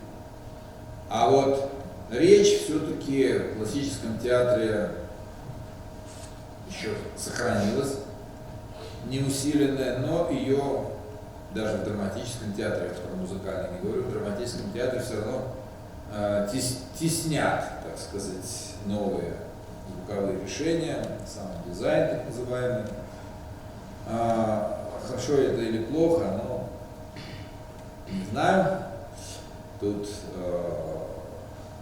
дело вкуса, но по факту вот так, что уже и драматические актеры в драматических постановках очень часто с микрофонами и с усилением. Начиналось это все, моя памяти такой есть. У нас театр Романа Лихтюка, но Лихтюк уже умер, но вот они начинали с того, что у них все актеры не в музыкальных постановках, а в драматических все с микрофоном ходили. Было это все довольно тогда ужасно, может сейчас получше стало, но как-то и за ними это зараза звукоусиления стала овладевать все больше и больше. И сейчас очень много драматических театров, сейчас про музыкальный театр буду только отдельно говорить, в основном о драматическом. Все больше и больше используется звукоусиление. Может быть, актеры стало хуже со сценической речью, не знаю, потому что раньше как учили, должен своим голосом заполнить до туда, до последней стенки, до балкона, должен был своим голосом заполнить помещение, и даже если он говорил тихо, все равно это тихо должно было быть слышно везде. Раньше этому учили, этому сейчас учат, но насколько научают, это уже другой вопрос. Вот здесь у нас представлена стандартная, стереофоническая система. Вот еще есть боковые, не знаю, как они используются, точнее боковые тыловые, судя по расположению. Для театра классического этого, может быть, было бы достаточно. Тем более, что здесь совсем маленькая сцена. Здесь нельзя говорить арьерные, фронтальные, фронтфилы и прочее. Здесь практически экспериментальная какая-то такая площадка. А так классическая театральная расстановка, она до сих пор используется, но в какой-то момент этого стало мало. Почему? Потому что даже несмотря на формирование звука в глубину сцены, то есть спереди, сзади, арьера, чтобы, если актер пошел в конец сцены, чтобы и голос звучал оттуда, или какие-то, точнее говоря, звуковые эффекты звучали из того же места, откуда находится. Это было, в общем-то, достаточно некоторое время назад. Сейчас этого уже мало. Сейчас отовсюду мы можем слышать Слово иммерсивная постановка, иммерсивный театр, иммерсивное кино тоже, естественно, даже, может, прежде всего. То есть локализация, во-первых, источника звука точно в том месте, где он находится, звуковая локализация. Вот. И вот это модное слово иммерсивный, то есть погруженный, мы слышим отовсюду, иногда даже не очень грамотно. Я как недавно был удивлен, когда в театральной среде от режиссеров услышал какое-то совершенно странное использование слова иммерсивный театр. Подождите, что вы подразумеваете под словом иммерсивный? Ну это понятно. Звукоинженер, звукорежиссер, звукотехник, саунд-дизайнер, что подразумевает под словом иммерсивный, то есть звук, окружающий со всех сторон, приходящий, точнее, слушатель со всех сторон. А у них, оказывается, иммерсивным они другое называют. Это когда зритель находится в гуще актеров. Вот, кто смотрел старый фильм «12 стульев» с Филипповым, с Гамяшвили, вот, Гайдаевский, помните, там сцена, когда экспериментальные постановки, ну это пародия на Мейерхольда, совершенно ясная, телевизора, и там Кису Воробьянин, значит, толпа окружает и куда-то его там тащит зритель, значит, попал внутрь постановки. И вот они так понимают иммерсивный театр, то есть зритель, участвующий в каком-то действии, находящийся внутри него. Ну, это совсем другой смысл. Мы это слово в таком понимании использовать не будем в нормальном техническом смысле, то есть окружающего звука.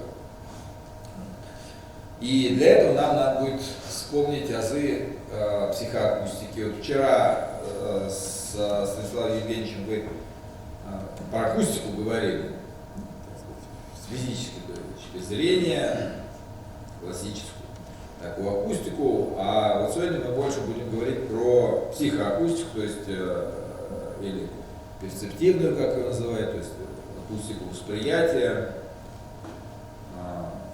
как человек, собственно говоря, слышит, как устроен его аппарат голосовой, слуховой аппарат. И здесь из всех параметров звука, частота, динамика, да, громкость и так далее, временные характеристики звука, нас будет интересовать прежде всего именно пространственная сторона звука и его восприятия. Значит, мы с вами, у кого, потому что здоровы, надеюсь, у всех, можем достаточно легко определить на слух направление на источник звука. Вот оттуда, вот оттуда, вот отсюда. За счет чего это происходит? То есть определить источник звука или помочь его локализовать. Это то же самое. Локализация источника. За счет каких механизмов нашего устройства, нашего мозга, слухового аппарата это происходит. И таких механизмов 3 на самом деле. Временной, интенсивностный и спектральный. Значит, временной механизм основан на несовпадении времени прихода сигналов к левому и правому уху, возникающих из-за разности хода волн. Это главный, так сказать, определяющий механизм, временной. То есть, если звук оттуда идет, то в это ухо он приходит раньше, чем в это. Вы скажете, да что там, 20 сантиметров, ну, повыше, поменьше, 25, ну, большая уже голова. Вроде бы, а у звука такая скорость большая. Все помнят скорость. Вот, казалось бы, ну, одновременно же, а вот одновременно, да не совсем. Это надо обязательно, наш мозг, наш слух, даже не слух, не в смысле вот чисто уши как таковые, а именно мозг, который обрабатывает сигнал, он настолько тонкий прибор, что он вот даже такую ничтожную разницу по времени прихода двух сигналов, он ее фиксирует и определяет, и нам этот подсознательный процесс, конечно, мы его умом, так сказать, не воспринимаем, но в итоге нам наша работа мозга, подсознание нам говорит, там слышен звук, потому что пришел первый, раньше, проще говоря, пришел раньше, чуть-чуть, там, мили там, да, одна, может быть, 2 секунды.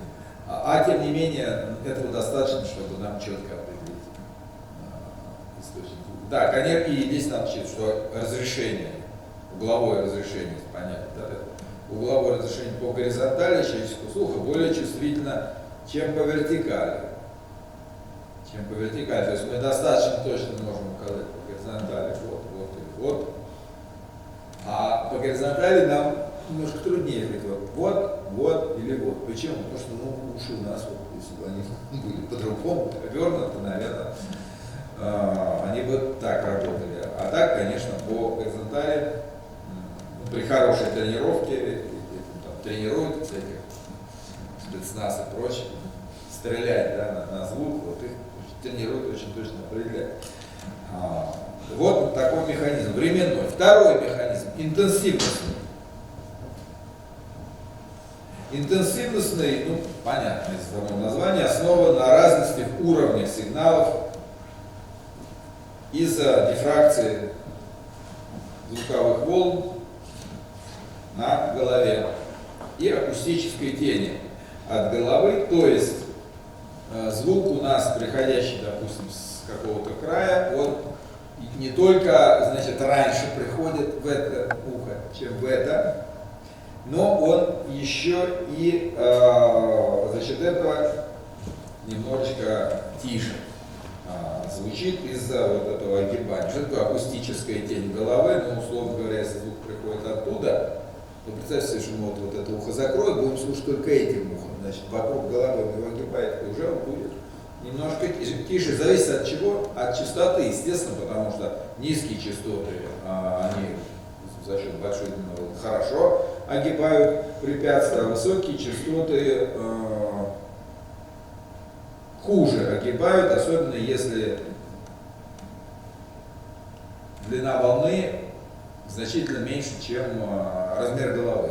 Это очень просто определить, возьмите, запустите в монофонический воды монитор, запустите высокую, очень высокую частоту и покрутите головой, и у вас сразу пропадает, появляется так слышно, так не слышно, будет у вас, так сказать, амплитудная вибрато такого не будет, потому что то будет в ухо попадать, то значит в тень. На низкой частоте, конечно, такого эффекта не будет, потому что вот там все будет одинаково громко за счет большой длины. И третий механизм спектральный. Он основан на разнице в спектральном составе, ну как бы следует из предыдущего, на разнице в спектральном составе вследствие дифракции, затенения, что ли, спектральных. То есть у нас, ну если широкополосный некий сигнал, то у нас как бы вот при прямом излучении в одно ухо в полной полосе придет, а в другое ухо он придет, скажем, с немножко подрезанными верхами. О чем шла речь, то есть разный спектр. И наше ухо суммирует вот эти три механизма в процессе анализа. Но опять-таки ухо, я говорю условно, не ухо, а слух, правильно сказать, что это мозг, работа мозга прежде всего. И вот наш слуховой аппарат, если он слышит, что звук приходит, во-первых, раньше в это, чем в это. Во-вторых, громче в это, чем в это немножко. И во-вторых, в-третьих, то есть спектрально здесь более широкополосный сигнал, больше высокий, меньше высокий за счет головы у нас не все частоты огибают высокие. За счет вот этих трех параметров наш слух совершенно безошибочно определит направление на источник.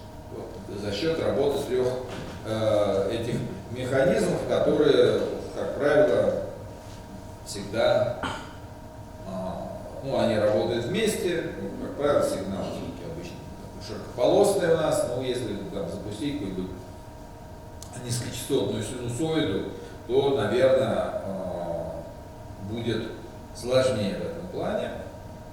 И почему принято считать, да, что локализация низкочастотных источников раньше считалась невозможно, сейчас, говорят, затруднена, потому что низкие частоты, они все огибают, и поэтому и временной параметр будет не так явно срабатывать за счет большой длины волны, будет в левое и в правое ухо примерно одинаково приходить, то есть разница будет гораздо меньше. Соответственно, чем выше частота, тем больше. И спектральный, ну, низкие частоты, какой-нибудь спектр, они низы. Поэтому, собственно, на этом, в принципе, основана система точка 1, опять точка 1 и так далее. Широкополосных систем, сам систем, ну, самый старый, примитивный, да, там 5 вокруг, лево, право, центр, вас сзади. А вуфер один. Почему? Потому что, собственно говоря, как бы, поскольку источник низкой частоты сложно локализовать, то его как бы и достаточно.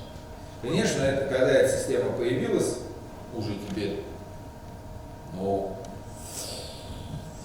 уже лет 30, ну, где-то так, в 90-х, наверное, да, лет 30, наверное, как она появилась, вот 5.1, то самое первое, ну, примерно, нет, чуть раньше, чем DVD. Появилась, тогда была вот такая вот придумана концепция, что источника баса достаточно одного. Хотя реально действительно, как мы называем, звуки всех частот приходят со всех сторон. Вы стоите на улице, там грузовик проехал, там трактор проехал, еще что-нибудь там бабахнуло, там дом ломают. Со всех сторон будут все звуки приходить. И высокие, и низкие, со всех сторон. И мы слышим их тоже со всех сторон. Но производители оборудования понимали, что, видимо, продать 5 вот таких вот колонок довольно сложно, а продать 5 маленьких и один саб это гораздо проще. И вот придумали такую систему. Хотя мы с вами понимаем, что низкие частоты в реальности отовсюду приходят, и самое правильное было бы именно поставить 5 широкополосных полного диапазона систем. Ну, 5 сейчас уже ушли давно, уже 7 появилось, там 10.2 появилась система, уже 2 субвуфера 10.2, но на сегодняшний момент, наверное, 22.2 самая большая система, хотя она существует уже лет 15, наверное, побольше. Я 15 лет назад я их наблюдал в Амстердаме на выставке, их показывали. Там трехслойная система, то есть нижний ряд, средний на уровне и еще верхний ряд. Вот мы говорим, что у нас по вертикали разрешение слуха хуже, чем по горизонтали, но хуже-то хуже, но все-таки оно есть. Поэтому, когда стали делать такое, погружать человека в звуковую сферу, вот придумали вот эту систему 22.2.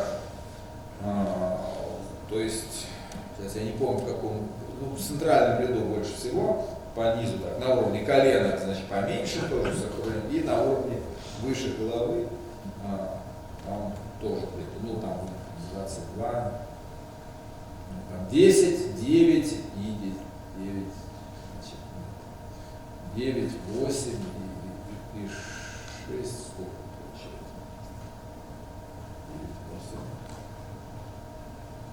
20. Да.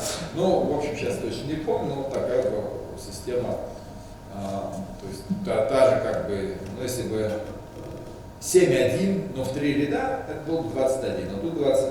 Вот такая система. Она, конечно, это для больших кинотеатров.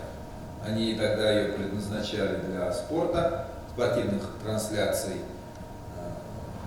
на Олимпиаду, которая была в Лондоне в 2012 году, вот, они для нее готовили. Но, естественно, не чтобы это дома смотрели, а в публичных местах, то есть люди такие, да, пабы, какие-то, в общем, места, куда люди приходят смотреть спортивные состязания, и вот туда им транслировалась картинка вот в таком формате, чтобы прямо зритель себя чувствовал абсолютно погруженным на соревнования. Это 22 канала воспроизведения звуков, а микрофонов там было штук 60, я помню, было показано. То есть я сейчас не помню. Вот, как бы это пошло. То есть это давно картинка, да, соответственно, кого интересует, картинка была. Картинка была за Super High Vision, то, что сейчас называется 8К, 8000. Тоже огромный экран, потрясающий. То есть, помню, одуванчик там такой, огромный экран, одуванчик, каждая волосяночка была видна. И очень эффектная, значит, камера была установлена на Биг Бене, там река Темза, значит, и вот он показывает издалека где-то там, дальний тот берег Темза, значит, камера, и вот она начинает наезд делать, мы уже там визуально ушли в операторское, ну ничего, есть, значит, делает камера наезд, вот зум такой, наезжает, через этот берег переезжает, там афиши какие-то на том берегу, афишу прям крупно, все написано, вплоть до самой последней буковки, как вот таблица, да, для проверки зрения, вот так вот все, каждую буковку видно, а потом опять отъезжает, там метров 600, наверное, представляете, вот такое разрешение. Вот, это было в 2008 году, то есть уже 15 лет прошло, все это было, а уже и есть, понимаете, но долго завоевывает в себе путь к широкому применению, потому что это очень дорого, прежде всего. Знаете, что такое передать? Вот 22.2, 24 канала звука нужно передать. Не где-то там на Pro записать, а передать в эфире. Вот канал нужно передать, они через спутник передавали, через кабель передавали, через еще какие-то разные варианты, разная компрессия там использовалась, довольно большая, но визуально картинка вообще. То есть там способности человеческого уха и способности человеческого глаза с запасом превышены, то есть можно тут представить. Ну вот, значит, вот наши три механизма: временной, интенсивностный, спектральный. Это мы говорили, как если бы у нас, как я показывал, некую точку, был один источник на определенном расстоянии. Вот. А если источников несколько, самый простой пример, значит, отражение. Мы с вами обычно не воспринимаем отражение стен как источник, как отдельный, но тем не менее, по сути, тоже источник. Или, как система, стереосистема, так же просто. То, что нам позволяет в этом случае определять направление, наш знаменитый эффект Хааса, наверное, известный большинству из вас, эффект Хааса. Это вообще азы, это, не знаю, таблица умножения для человека, связанного со звуком. Вот, понимание этого эффекта. Основанный на временном механизме. Значит, заключается в том, что положение источника, то есть локализацию, человек определяет по первому пришедшему волновому фронту, первому импульсу. По первому раньше других. Вот наше временное. Все остальные волновые фронты, которые приходят на барабанную перепонку, в течение какого-то времени будут увеличивать громкость сигнала, но не менять локализацию. То есть, вот две колонки перед нами стоят, два монитора. И только один вот так будет стоять, а другой где-то вот там. Гораздо дальше. Если мы подадим на оба один и тот же звук, здесь речь идет обязательно о моно. монозвуки. Некоторые путают, как-то привыкли всех стен. Нет, речь идет, естественно, об одном единственном источнике звука. Мы подадим два источника, откуда я буду слышать его. Естественно, из того, кто ближе. Добавим громкости в тот, который дальше. Что произойдет? Произойдет, ничего не произойдет. То есть я все равно буду слышать звук из монитора, который стоит ближе, а вот общая громкость, она прибавится. Но источник все равно будет здесь. Вот так у нас голова работает. Значит, очень важно здесь параметр такой: время задержки между приходами первого и второго фронта, вот этих волновых. Здесь у нас такой есть расклад определенный. Например, если слушатели поступили одинаковые, у нас мы все время говорим об одинаковом сигнале, от двух акустических систем с задержкой от 0, то есть нет задержки, до 3 миллисекунд, то в качестве источника слушатель будет воспринимать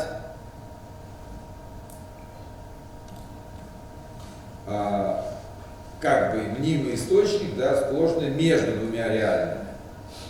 Ну, если уже я поправиться, я говорил, как если бы я сижу ближе, да, а так если я сижу как вы в студии сидите между мониторами, то в этом случае он у нас будет посередине, монофонический сигнал. Вот отрыв. Если на одном из мониторов, источник у нас очень монитор, время задержки будет от 3 до 10 миллисекунд, то будет наблюдаться некоторое изменение тембра, окраски звука, чему всем известный гребенчатый фильтр. Или не всем. Будем надеяться, что известно, от чего возникает гребенчатый фильтр. Да, то есть спады и резонансы будут внутри широкополосного сигнала, то есть какие-то зоны этого спектра будут звучать громче, какие-то наоборот будут за счет противофазы придавлены. Интересуйтесь, кто не знает, что такое гребенчатый фильтр. Дальше увеличиваем задержку, значит, от 3 до 10, от 10 до 35 миллисекунд. Будет нам казаться, что звук только из одной акустической системы приходит, при том, что вторая работает с тем же уровнем звукового давления, но с задержкой.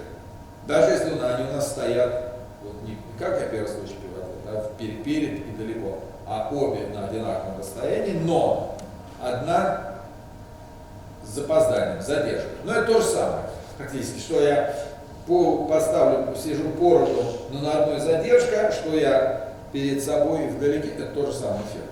То же самое. Значит, здесь будет у нас звук приходить от первой акустической системы, то есть вот это, если до 35 миллисекунд у нас задержка. Ну, а если дальше, больше 35 миллисекунд, то что у нас получится, получится эхо. То есть явно слышимый, различимый повтор сигнала. Вот. Конечно, уровни сигналов на обоих мониторов важны. Значит, при каком случае у нас второй сигнал может, так сказать, побороть первый? Ну, где-то от 10 дБ. То есть дальний, я вот сказал даже, все равно будет громкость прибавляем, а будем слышать из одного источника, но до какого-то все-таки порога, если очень сильно прибавить, то все-таки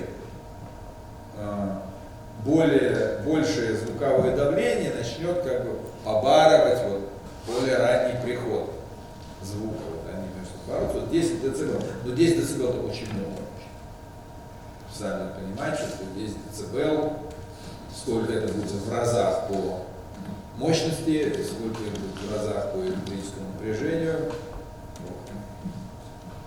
Поэтому стараются, 10 это уже крайне, не более чем 6 дБ. И вот это использование этого эффекта предшествования при локализации звука, ну, в каком-то, где нам это надо было локализовать, на сцене, давайте про экранное искусство. Вообще сейчас не будем говорить, чтобы у нас не туман лишний не наводить. Вот разброс времени задержек и разности уровней, при которых можно источник локализовать, то есть ему можно достаточно свободно играть вот этими двумя параметрами. Время задержки и уровень звукового давления. Вот. За счет них можно, настроив их определенным образом, для каждой акустической системы свой интервал времени задержек и уровней давления позволит локализовать звук в каждой точке зала. Ну, почти что вот на каждом вот этом месте, но с условностью. Сейчас я картиночку выведу. Значит, простой пример. Как вычисляется уровень времени задержек для ориентации вот, источника звука. Представим себе небольшую комнату. Ну как это? Вот так поменьше. Который находится, например, говорящий, например, я. И две акустических системы. Я буду знать, что, наверное, через две. Ну, в общем, практически получается, что это наша задача, она здесь как раз и есть. Две акустические системы. Задача у нас создать для всех зрительных мест равномерное звуковое поле с локализацией источника звука в том месте, где находится выступающий. Ну, вот, то есть вот здесь, где я нахожусь. А чтобы звук казался исходящим от выступающего, волновой фронт от него должен приходить первым. Это опорный сигнал, значит, сейчас картиночку.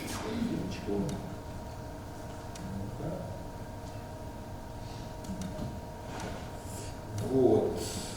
Вот она.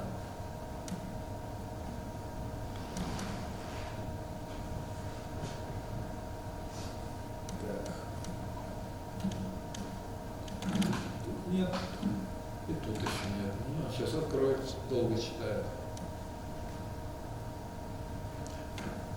Так, теперь надо каким-то образом перегнать. Тут экран. Так. Это что ли?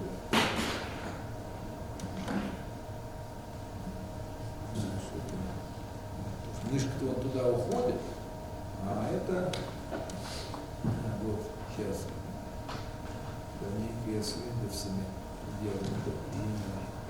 Показалось, да? Она какая-то вот. Сейчас попробовать, чтобы она во весь экран. Надо еще мышкой попасть в кнопочку, которая находится. Куда надо? Так. И мышку не вижу. И, вот вижу. Сейчас где-то. Жмите. Да. Вот. Значит. Что? Как не открылось? Не раз. Странно. Нажал.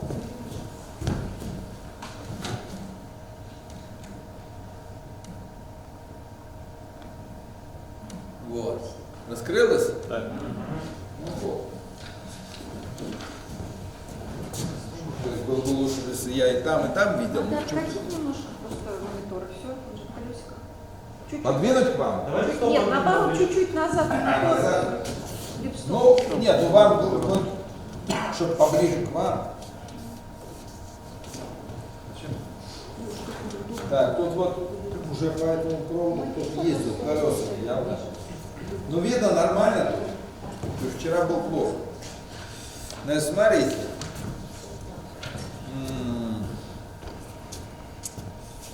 Значит, здесь... Ой. Пожалуйста. Сколько трудов, а картинка не та. Сейчас попробую. Вот это.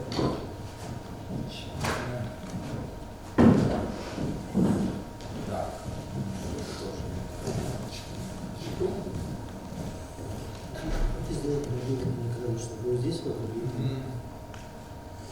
Так, сейчас. Ну, сделаю. Так.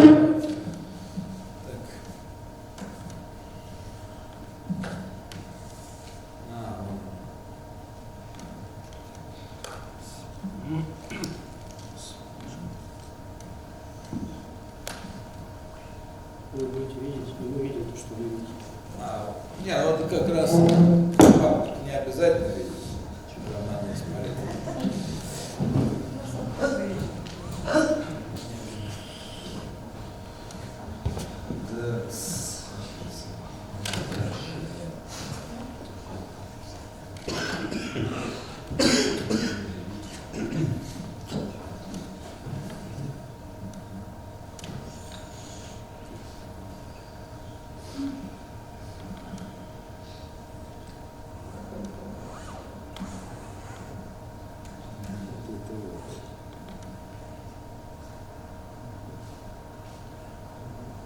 Вот оно, вот теперь правильно.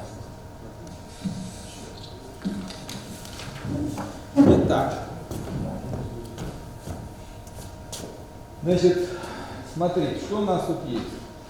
У нас есть источник. Человек, вот, живой, говорящий. То есть здесь имеется в виду что? Что человек говорит своим голосом. Вот как я сейчас. Плюс есть две акустические системы, которые тоже его воспроизводят. И здесь вот есть слушатели. Слушатель 1, слушатель 2, слушатель 3.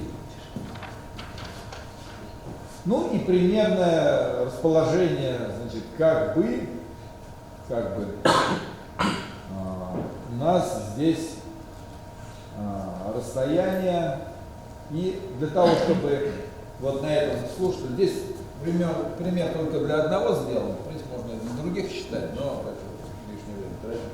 Значит, как если бы для одного слушателя. Видите, он у нас слушатель, то есть перцептор по-научному, он у нас куда? Смещен сильно. Он смещен ближе к акустической системе, чем в говорящем, и уж совсем далеко от второй акустической системы. Значит, и тогда мы с вами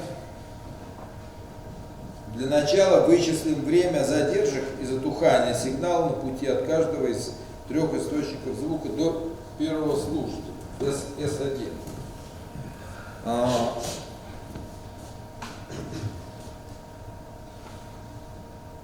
От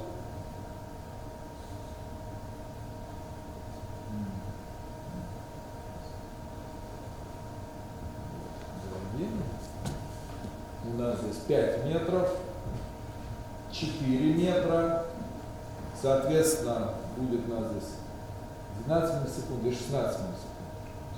Здесь 8 метров, здесь будет аж 24 миллисекунды, и, соответственно, будет давление, ну, уровень децибелов будет, соответственно, здесь, видите, у нас 12, 15, 18, соответственно. Будет он ослабляться таким образом. Что из этого следует?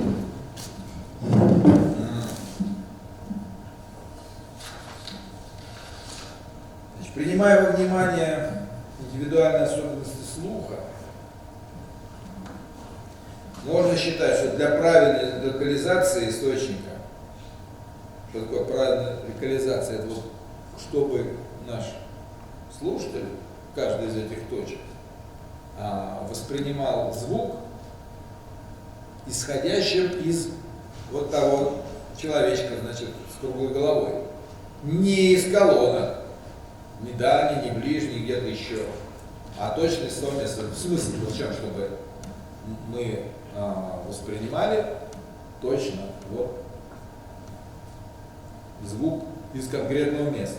Значит, так получается, что от сигнала от акустической системы 1 и акустической системы 2 должны приходить на 10, от 10 до 30 вот так, миллисекунд позже и с уровнем не больше, чем плюс 6 дБ относительно опорного. Опорный у нас, напомню, это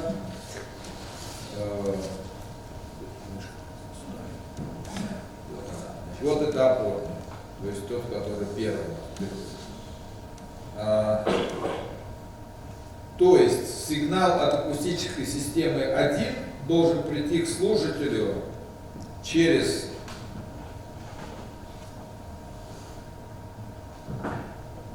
шестнадцать до плюс 10 или до 16 плюс 30 в таком диапазоне после излучения его опорного источника. Значит, с учетом расстояния акустической системы 1, вот она, акустическая система, мышку видно, да? До слушателя, вот, 12 миллисекунд, вот слушатель первый. Все для первого, тут, видите, рисунков нет, но просто можно еще усложнить. Дополнительное время задержки для первой акустической системы относительно источника. Источник у нас что? И, вот он, и источник. Значит, дополнительное время задержки составит от 14 до 34 миллисекунд, с большим запасом, так, конечно, 14. Почему? То есть задержка, вот у нас источник. Звук, еще раз, звук вот из этого громкоговорителя AS1 должен приходить вот в эту вот голову S1 слушателя, должен приходить так, чтобы звук как бы приходил из источника И. Поэтому вводим задержку.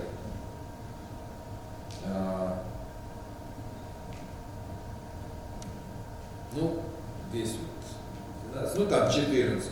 С учетом затухания сигнала от источника, то есть живого человека, который говорит, и от вот этой акустической системы, первый уровень акустической системы может превышать уровень опорного сигнала, то есть самой головы, живой головы, ну, где-то на 3 дБ. Сигнал от, здесь сложнее случай, от второй акустической системы, дальней, также должен приходить слушателю на 10, от 10 до 30 миллисекунд позже опорного. Значит, с учетом того, что здесь вот это вот пункт у нас составляет 24 миллисекунды сам по себе, рулеткой померили, да, посчитали. Значит, дополнительное время задержки составит, ну, в таком большом диапазоне получается от 2 до 22 миллисекунд, а уровень, ну, то есть громкость вот этой второй акустической системы может быть выше опорной, то есть вот от источника И, на 9 дБ, то есть он громче будет. Почему громче? Понятно? Дальше. Ну, а аналогичные вычисления можно было бы и для других вот этих головежек провести, но суть понятна. В результате для каждой акустической системы получается набор интервалов времени задержек и уровней, обеспечивающих нужную локализацию в каждой точке зала. Из всех возможных значений выбирается то, которое работает для максимального количества зрительных мест. То есть у нас имеется две акустические системы, то есть я сейчас выключу, а если я сейчас выключу, то я говорю своим голосом, вот этот и в серединке это я, а вот эти две колодочки, вот те, вот практически такая же схема у нас здесь получается. Это теория некая. Вот. Сама вот этот сам принцип, он называется SOR.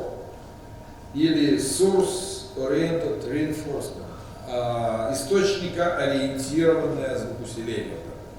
Источник, то есть на источник ориентация у нас идет, источникоориентированное звукоусиление. И здесь на картиночке был самый простой случай. То есть задача какая, чтобы на вот этот S1, куда все стрелочки показывали, слушатели 1, слушатель 2 и слушатель 3, для всех, для них рассчитать вот такую систему, чтобы и на месте слушателя 3, на месте слушателя 2, и на месте слушателя 1 источник звука бы исходил из вот этого говорящего человека, который обозначен буквой И. Источник. Ну, это такая самая примитивная схема теоретическая. Вот, в больших помещениях человеческого голоса, силы человеческого голоса может не хватить для создания опорного сигнала, то есть живого. И поэтому используем опорные громкоговорители. Это опять-таки теоретический пример. Теперь о практическом решении этого.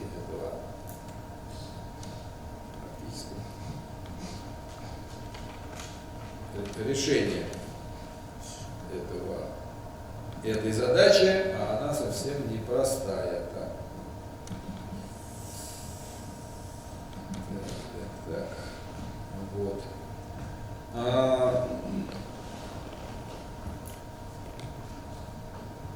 Очень интересную систему для решения таких задач разработала британская компания Outboard. Система называется, аппаратно-программная система, называется TIMAX, пишется TIMAX.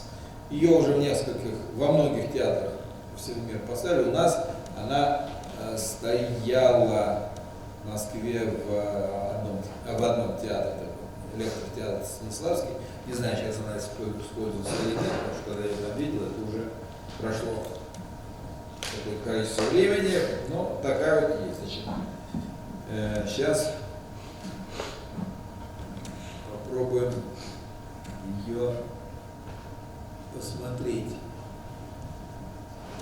Ну, собственно, аппаратно-программная система что значит? Значит, есть какое-то железо и есть какой-то софт.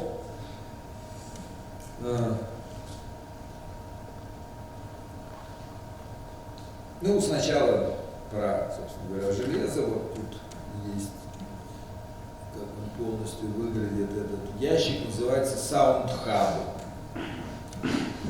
Значит, это аппаратная. Это процессор, собственно. Процессор. Sound Hub, и к нему есть еще интересное устройство, актерский трекер. Но сейчас про саму железку.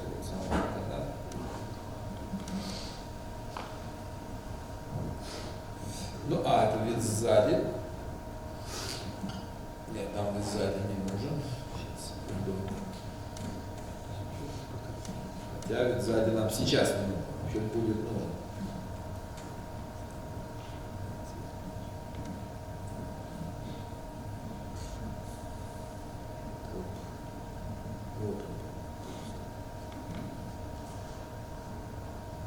Вот.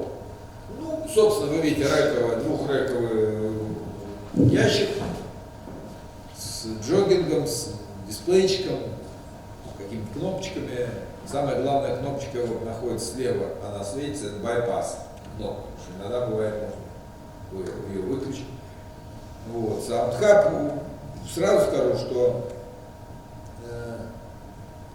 с железной панели, вот с этой управлять системой невозможно. Это просто самое простенькое, какое-то выведено, чтобы можно было там группы какие-то переключить. А так, конечно, все это делается с помощью софта.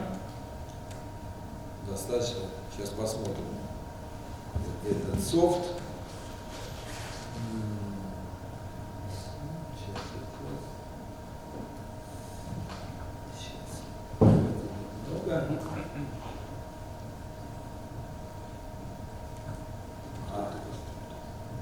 Вот, собственно говоря, как он выглядит.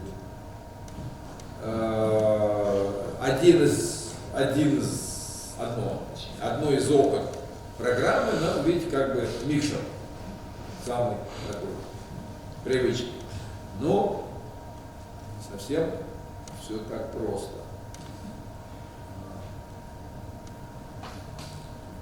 Так.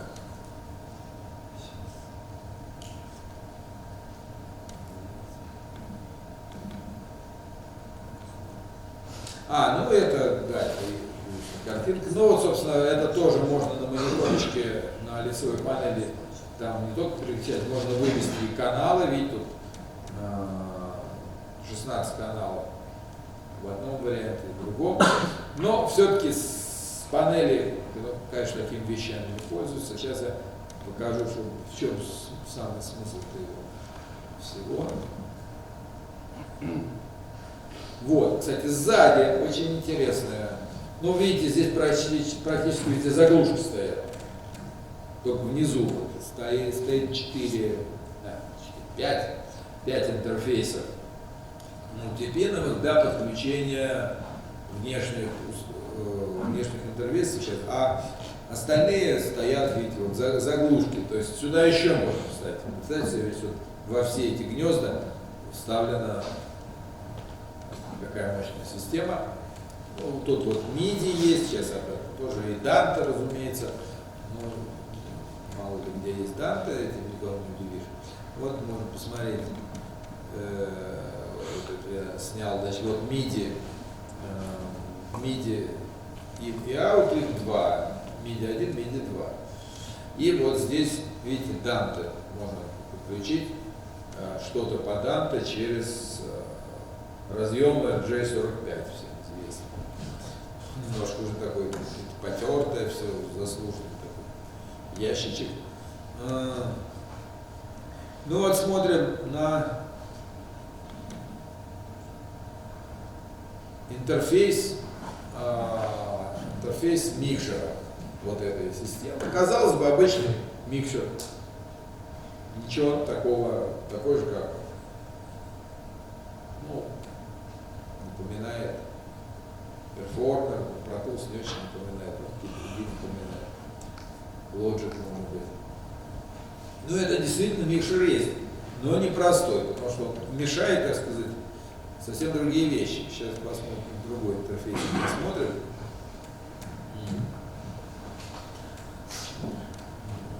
По-другому просто показываю. Вот другое дело. Не будет.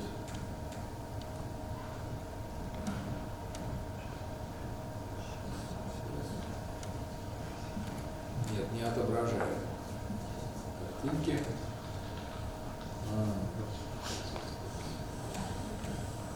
Так, сейчас дом.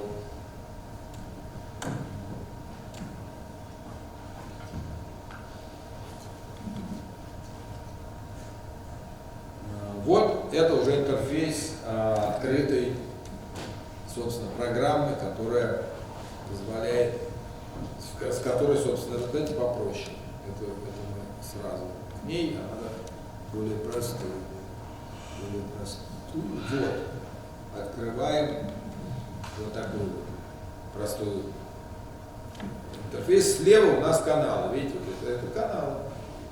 А вот здесь у нас как бы размещены желтенькие вот эти вот треугольники. Это расположение громкоговорителей в конкретном зале.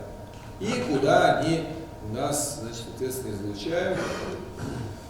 И ими здесь вот можно управлять. Как управлять можно, значит, вот, более, так сказать, более развернутая картинка того же самого. Видите, у нас уже здесь излучателей намного больше. Уже их, соответственно, вот, раз, два, три, четыре, пять. Здесь вот еще средние вот эти. И здесь в обратную сторону как бы излучают. И на каждый из них вот отсюда сбоку подает свой сигнал. Ну, конечно, это хорошо бы послушать. Для этого нужно вот такое количество, как говорите, здесь разместить. Поэтому придется мне на словах верить. Я вам буду, как в анекдоте, значит, Каруза напевать, но что поделать? По-другому не получается. Сейчас. Вот, значит, а теперь у нас здесь уже не громкоговорители на картинке, а источники звука. То есть громкоговоритель здесь тоже есть. Но самое главное, вот эти вот белые точки, там вся наляпанные, это, собственно, актеры с микрофонами, которые ходят по всему, поэтому перемещаются. Ну, мультфильм я вам тут не могу показать, как они перемещаются, но представьте себе, что вот они вот туда-сюда ходят, и их звук может перемещаться, да, точно так же. То есть вот это вот, лучше проще, вот видите, вот эта вот точка, значит, вот она раз сюда пошла, и мы должны слышать, что вот она пошла туда. А их, если 5 начали двигаться в разные стороны, ну, актеры по сцене, вот эти пошли туда, а эти навстречу, какая-то массовая сцена, там, как балет, хор, там, мюзикл, например, вот они все ходят, и не точно, и звуки, которые вы сидите в зале, вы должны слышать, они туда-сюда перемещаются, как в реальной действительности. За счет чего это делается? Сейчас покажу, за счет чего это делается.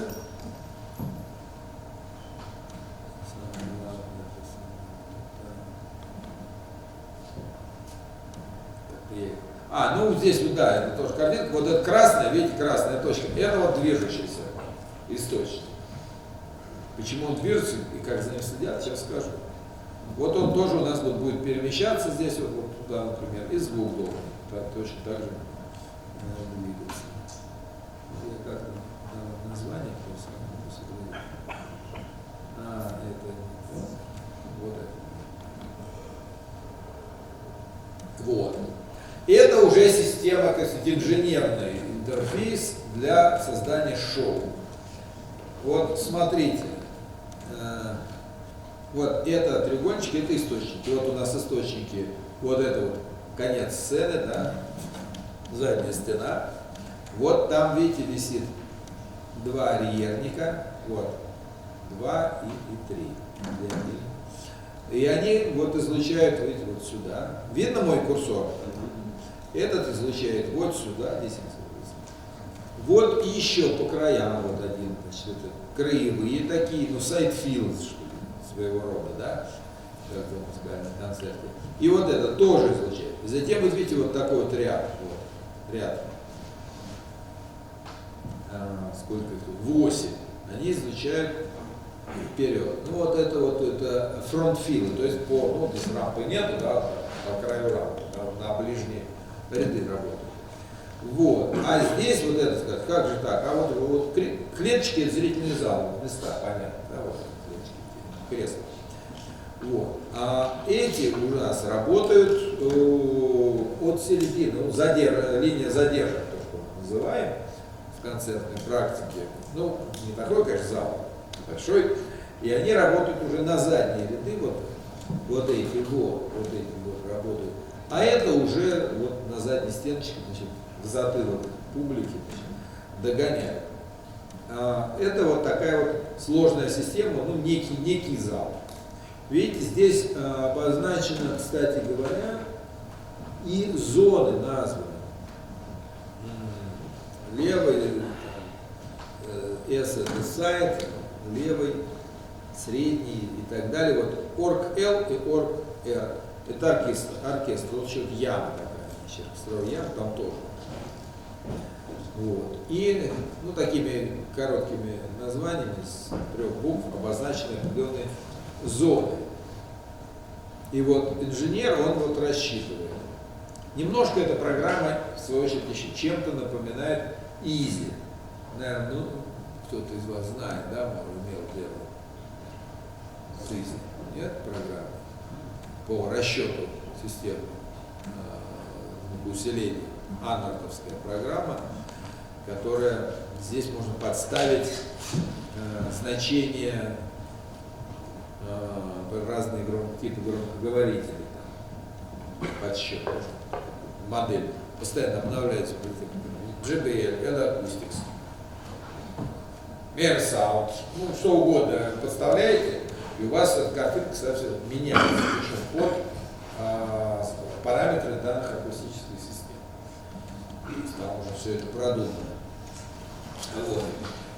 Вот такая вот схема. Ну, вот размер решетки, значит, обозначен 10 метров.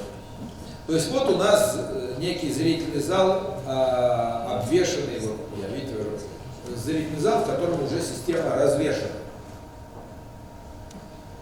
И вот на этой схеме можно трассировать, как это называется, то есть определить, куда нацелено те или иные акустические системы, на какие ряды они работают, на какие они не работают, определить, кстати говоря, здесь можно и качество звучания, где тут у нас sweet spot, да, так называемый, это самые лучшие места, где лучше всего этот эффект работает. Да, конечно, здесь какие-то есть более такие места белые, да, где не очень охвачены излучение. В общем, это такая сложная система. Вот это вот цвет фиолетовый, цвет дисперсии, то есть по интенсивности можно здесь посмотреть, как это, насколько это все, где, в каком месте, как это будет, что будет звучать. Вы наверняка спросите, а вот здесь вот, видите, тут можно переключать разные, здесь сейчас громкоговорители включены, а можно включить просто схему без громкоговорителей. Но это такое вот окошечко программы, примерно представление дающее. Вот.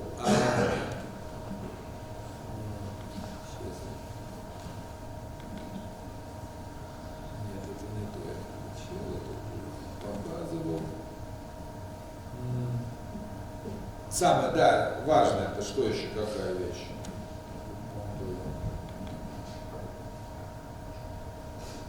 Вот. Значит, здесь тоже можно несколько окон вывести и посмотреть.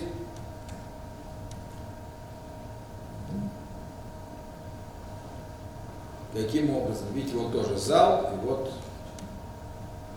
соединение между точками, и какие зоны, как озвучены. Плюс тут еще можно что сделать? Видите, вывести регулировку, тут параметрический эквалайзер, видите, окошко. Тут сколько? Ну, чего вообще выведено, да.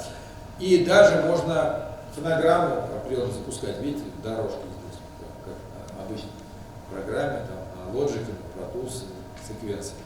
И переключать, соответственно. А вот самое главное, это тут матричная система, видите, клеточки стоят, матрицы, какие, куда у нас запущены, как они между собой соединены. То есть маршрутизацию можно посмотреть, или он же роутинг. Так, у нас там небольшой должен быть, что ли, на 16. А сколько стоит такая система? В рублях?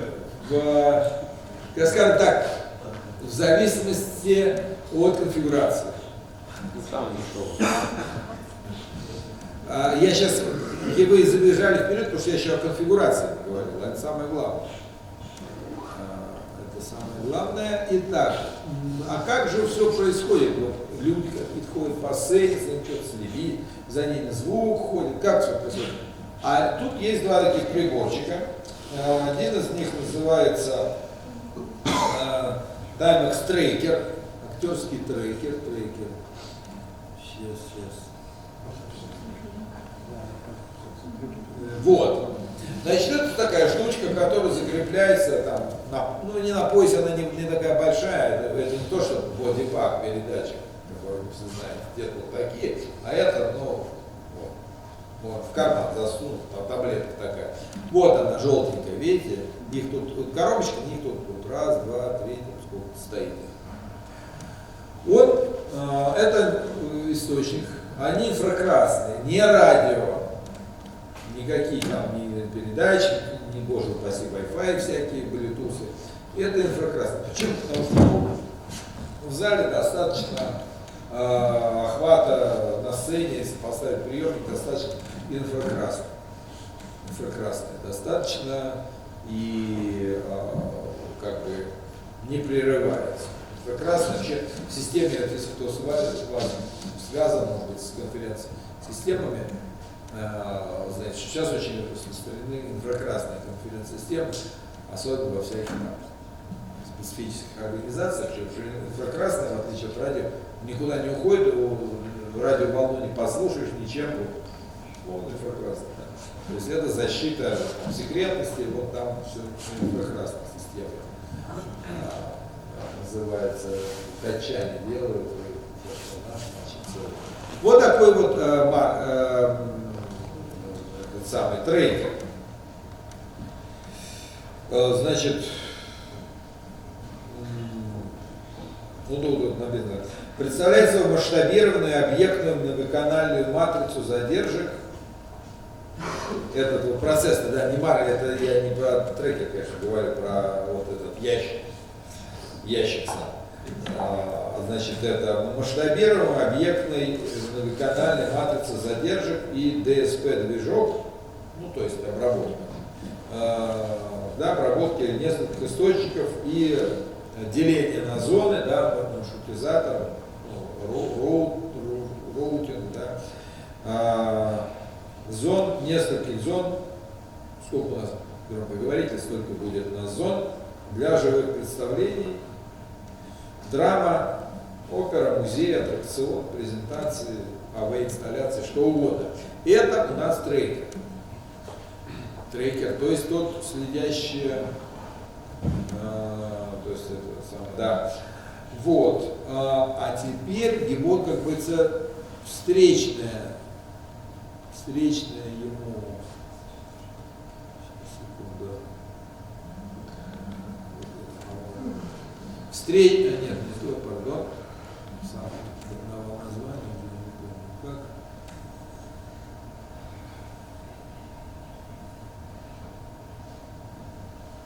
Так, это редактор. Это сейчас опять забегаю. Давай, откройся. Забегаю вперед. Сейчас хочет открываться.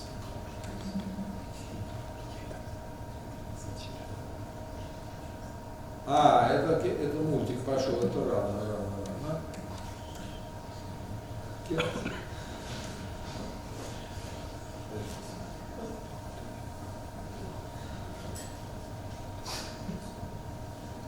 Вот. Прошу прощения. Вот.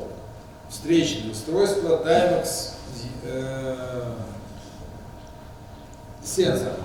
Ну, видите, такая штуковина подвешена, похожа на маленький мониторчик, подвешена на сфере, видите, огонек горит, там все.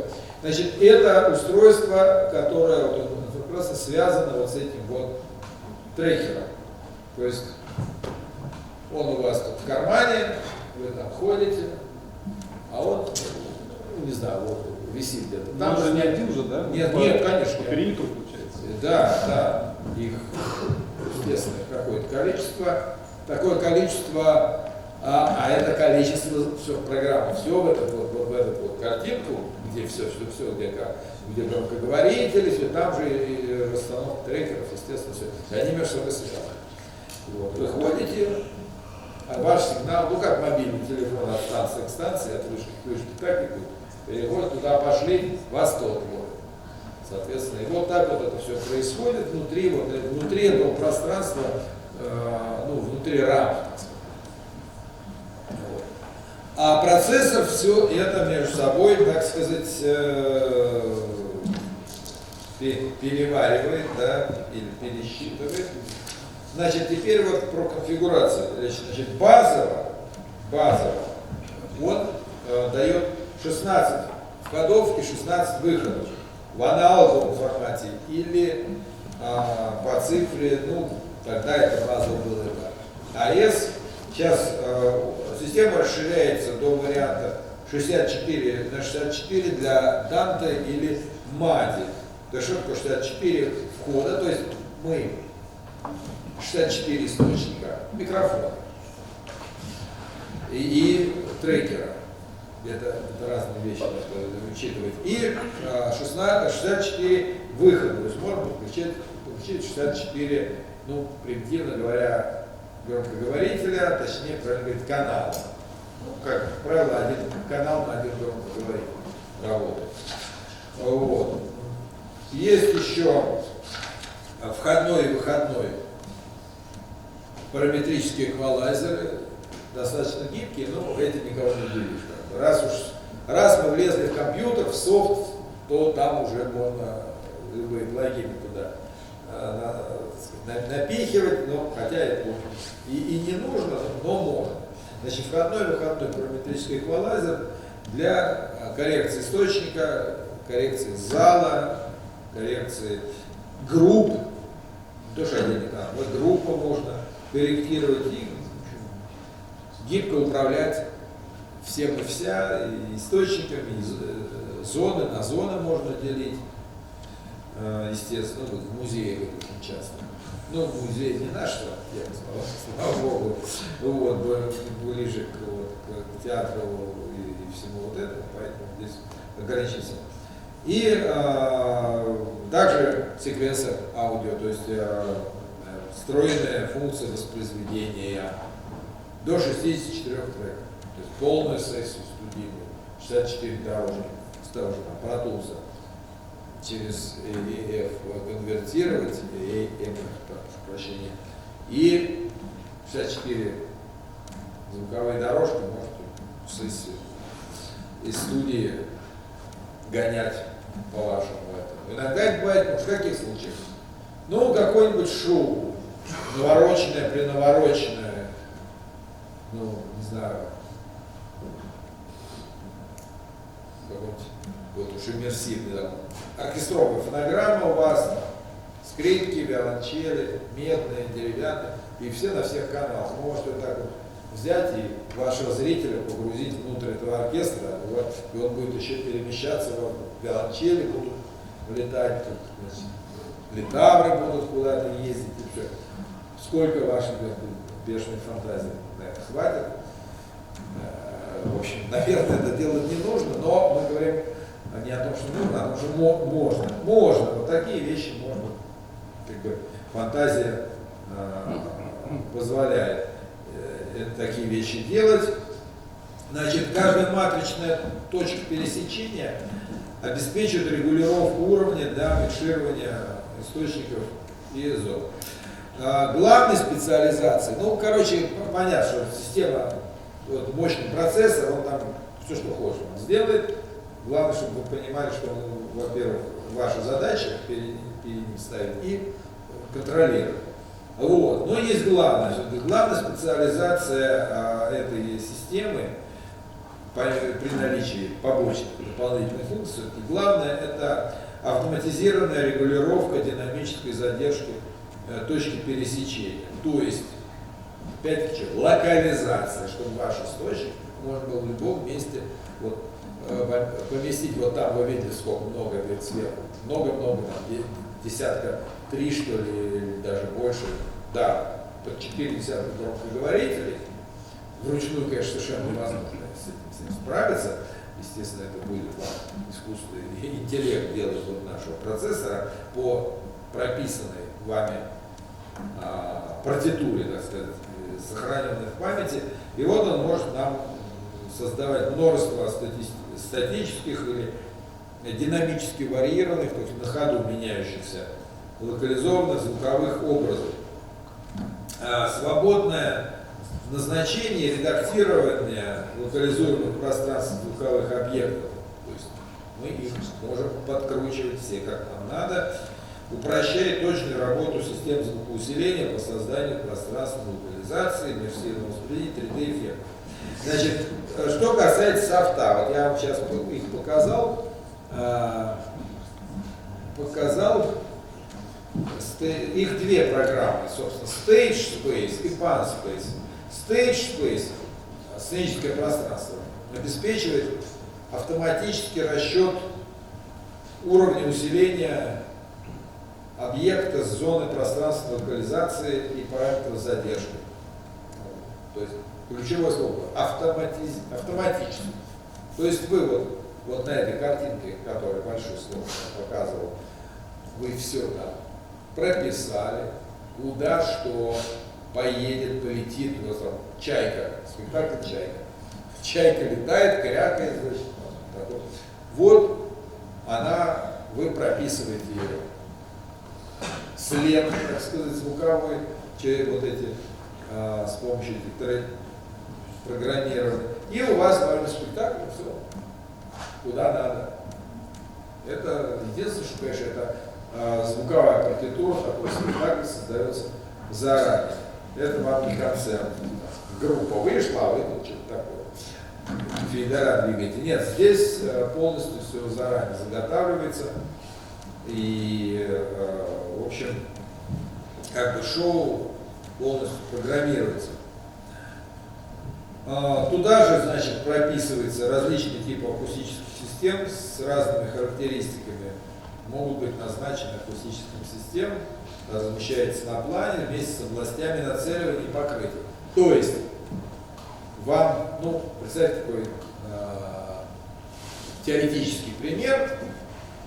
Вот у вас шоу на этой штуке сделано, какой-нибудь музыкальный спектакль, сложный мюзикл, такой очень крутой, там где там 40 артистов, певцов там, и прочее.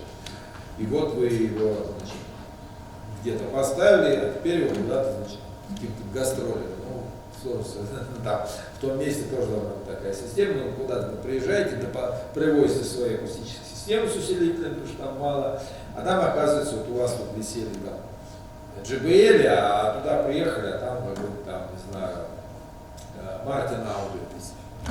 Совершенно, как бы, ну, громкоговоритель, мощности другие, спектры другие, углы раскрыва другие, все другое.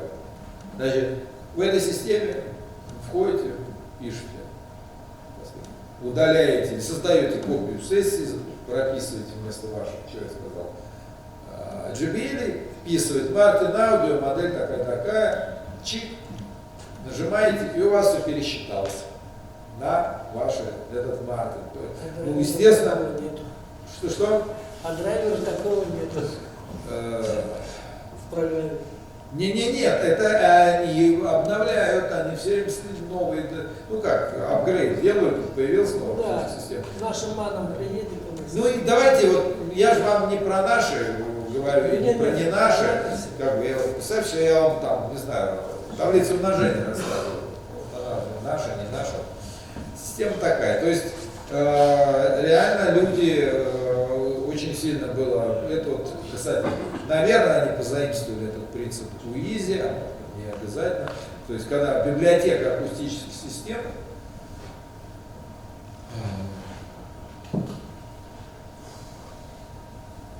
библиотека акустических систем, и там просто вот энное количество, ну как, самый простой пример, все, наверное, знаете, да, вот здесь библиотека сэмплов. Рояли там 50, там, не знаю, гитар 150 для музыкантов. Вот он загружает туда сэмпл, вот что такое рояль, вот что такое рояль. Нотки до до, ре, ми, фа, соль, а он играет разными роялями, разными. Вот такая же по тому же принципу, только там не там-то сэмплы, а здесь сложнее здесь перестраивать характеристики. Но тем не менее вводится какой-то акустической системы, вы ее прописываете, а система уже знает эти параметры, они просто автоматически в нее загружаются. Ну понятно, принцип в данном случае не самое главное. Вот, значит, автоматический расчет. Значит, важно отметить, что система может работать с разными брендами акустических систем. Потому что сама эта система, вот удачно, она как бы занимается только тем, вот чем она занимается. Я вам позже буду рассказывать про ну, не аналогичную, но в чем-то там, как бы, в этой же области работающую систему, ну, конкурентную, можно так сказать, отчасти, конкурентную систему от Мейерсала, вот та система, как говорится, на всем своем работает. Как очень часто, если производитель делает и то он рассчитывает под свое. Здесь, в данном случае, она аутборд компания, таймлесс разработана, она никаких колонок не делает, усилителей не делает, ей поэтому вот, не нужно это. Она для любого. Вот, например, Лиса или Лайса, по-разному называют там, или Акустикс, она, естественно, под колонки или Акустикс рассчитана. Там Мейерсал, то есть Мейерсал. Здесь нет, здесь, пожалуйста, любые грузите системы. Вот. Один клик позволяет мгновенно вычислить все выбранные объекты зоны, включая все динамики или определенные группы. То есть вот на этой огромной схеме, которую я вам показывал, большой, на ней мы сразу одним, как говорится, кликом можем кучу параметров поменять, чтобы это не занимало у нас там, то, что раньше неделю надо было бы, наверное, пересчитывать. Здесь это все мгновенно. Вот. И интеллектуальные алгоритмы понижения уровня сигнала автоматически компенсируют расстояние и угол акустической системы относительно каждого объекта зоны локализации. То есть все там само происходит, но перед этим надо, конечно, постараться. Сейчас вот картиночку вам покажу.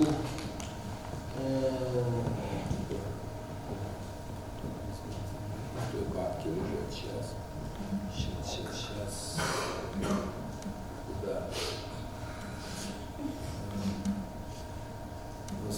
Скажите, что ж там? Там же мультик какой-то был. Когда мультик будет? Вот сейчас мы туда, подождите, немножко покажу. Вот она. Вот она, эта картинка. Вот она, эта картинка. Я ее показываю. Сейчас. Сейчас покажу. Сейчас покажу. Что-то не показывает.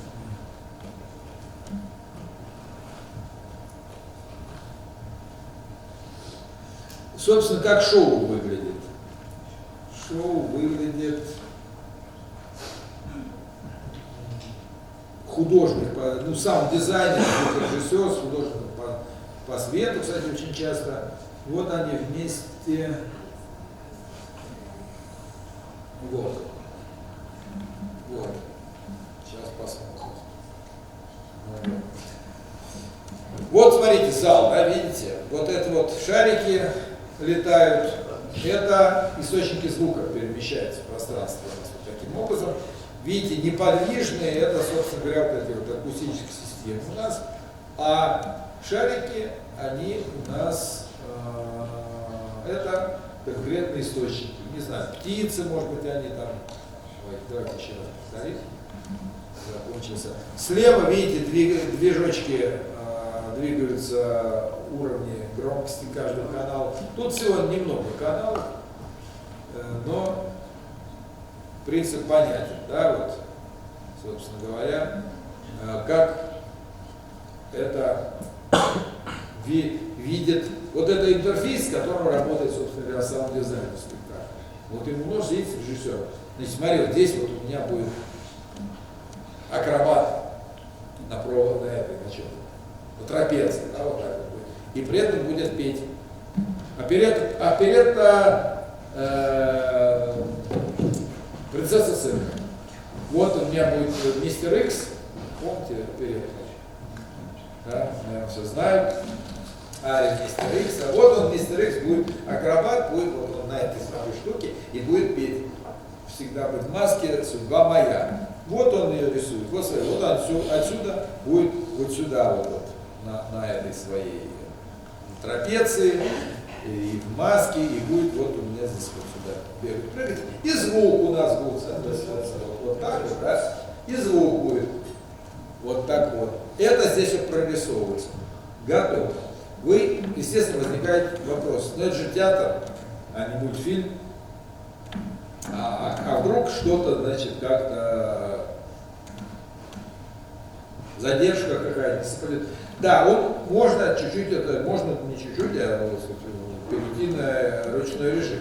Но все-таки стараются шоу поставить так, чтобы запрограммированная, почти как в MIDI, запрограммированная вот эта вот картинка движущаяся, чтобы все на спектакле совпадало у нас вот с этим всем.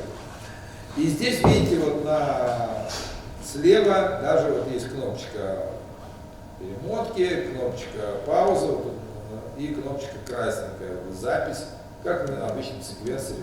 То есть можно вот это все включить на запись и вручную здесь вот двигать это все, и система все это запомнит. Ну, как будто это MIDI программа какая-то была. Вот и у нас, не знаю, что это за зал, круглый, похож на Альберт Холл, но не уверен. Вот так это делать. Можно попроще сейчас. Еще один. Вот. Там даже звук какой-то есть, но слушать его смысла нет, потому что даже если было стерео, здесь что? Просто демо. Мотоцикл ездит. Ну ладно, сейчас запущу, потом поясню. Вокруг этой системы.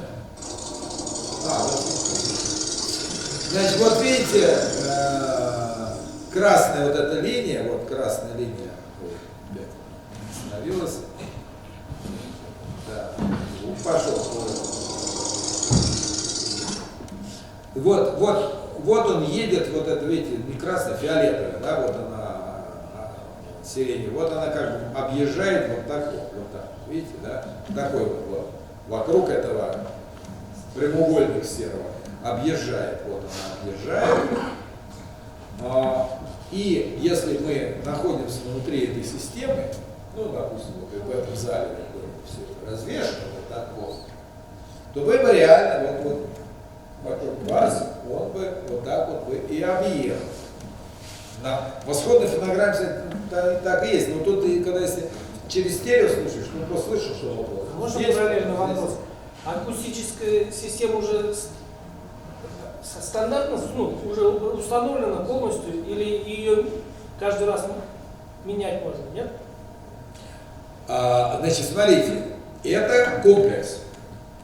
Но комплекс, я уже говорил, масштабируемый, то есть от 16 до 64. Вот выход, то есть, условно говоря, у вас может быть 16 висеть громкоговорителей, и он по этим 16 будет вам раздавать в нужный момент с нужным задержками, так, чтобы у вас четко... Уже стационарно устанавливают? Ну, стационарно, ну как, кинотеатр, стационарно, да, или просто театр. Получается, за счет того, что установлен трекер на источнике звука, соответственно, и переключение... Да, вот когда мы просто там показывали на выставке, просто человеку карман засовывали этот самый, и он ходил, и внутри зоны, естественно, понимаете, излучает. И вот он ходил, и звук действительно приходил вот из какого-то этого места. У меня там было, ну да, вот здесь вот мотоцикл, он так хорошо, сейчас он еще где-то у меня было. Вот. Ну давайте перерыв сделаем. Вот у нас сейчас на 10 минут у нас побейте.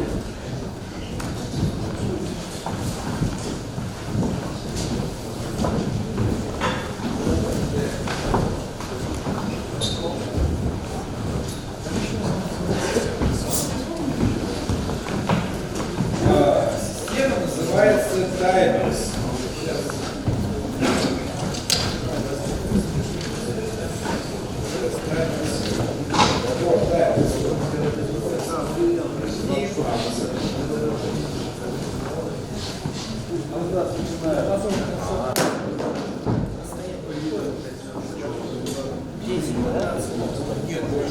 Больше 15.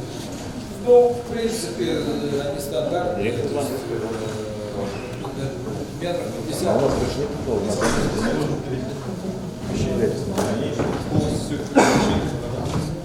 Нет, но здесь смотрите, это же не где-то там, это театр, да, это все почти. Такая сцена, какие там конструкции, чтобы ничего не мешало, чтобы все вписано в ваш. Не просто как хотя они изначально, как бы, очень широкое распространение, даже в них был такой суббор музейно-выставочной деятельности. Не то, что музей, не лекции музея, а именно движуху организовать шоу, да, такого, ну, какого-нибудь там постановки, какую-нибудь там баталию, какую-нибудь реконструкцию, ну, в общем, в таком роде, как бы сказать, культурно-массовой деятельности. Вот. Но потом, в общем, все-таки в целом это все-таки театральное больше свелось. Хотя, как любая система, может использоваться насколько понравится. Как?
Зачем будет визит тест?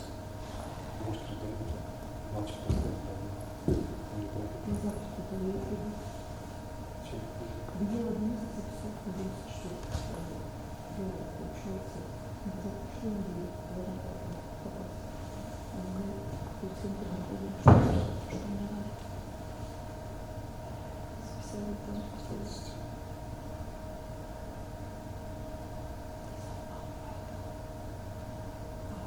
Отменяйте, опять еще второй выпуск.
Ну,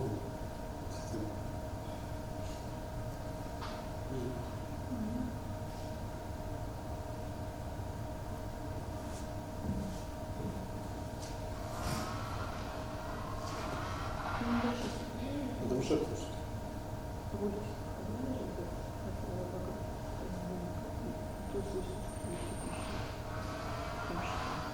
Ну, это смена панорамы, когда говорят. Вот с глазом суммируется, это еще.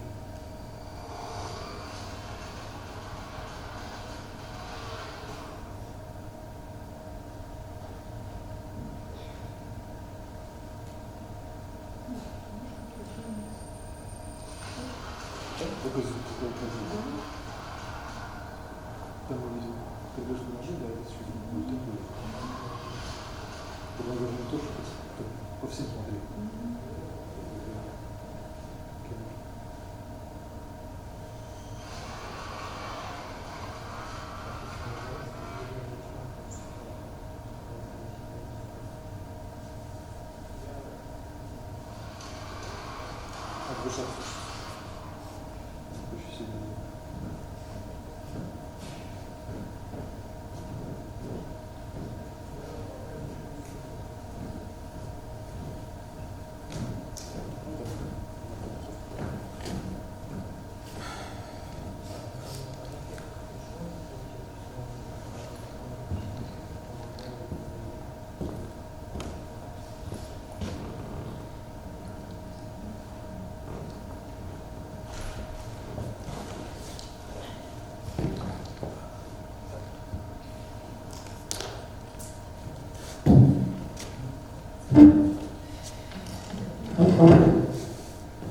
Так, продолжаем. Было 15 минут. Они уже прошли. Так. Вот. Еще не прошли. Да, 2 минуты еще.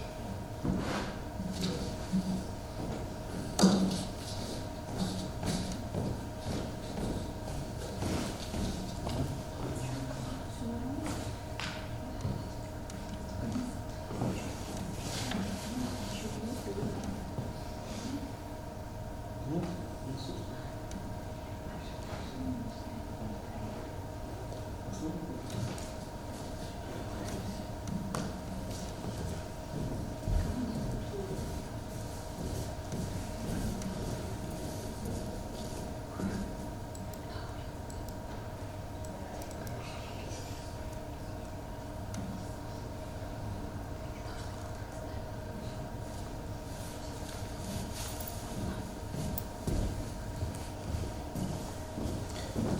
Так.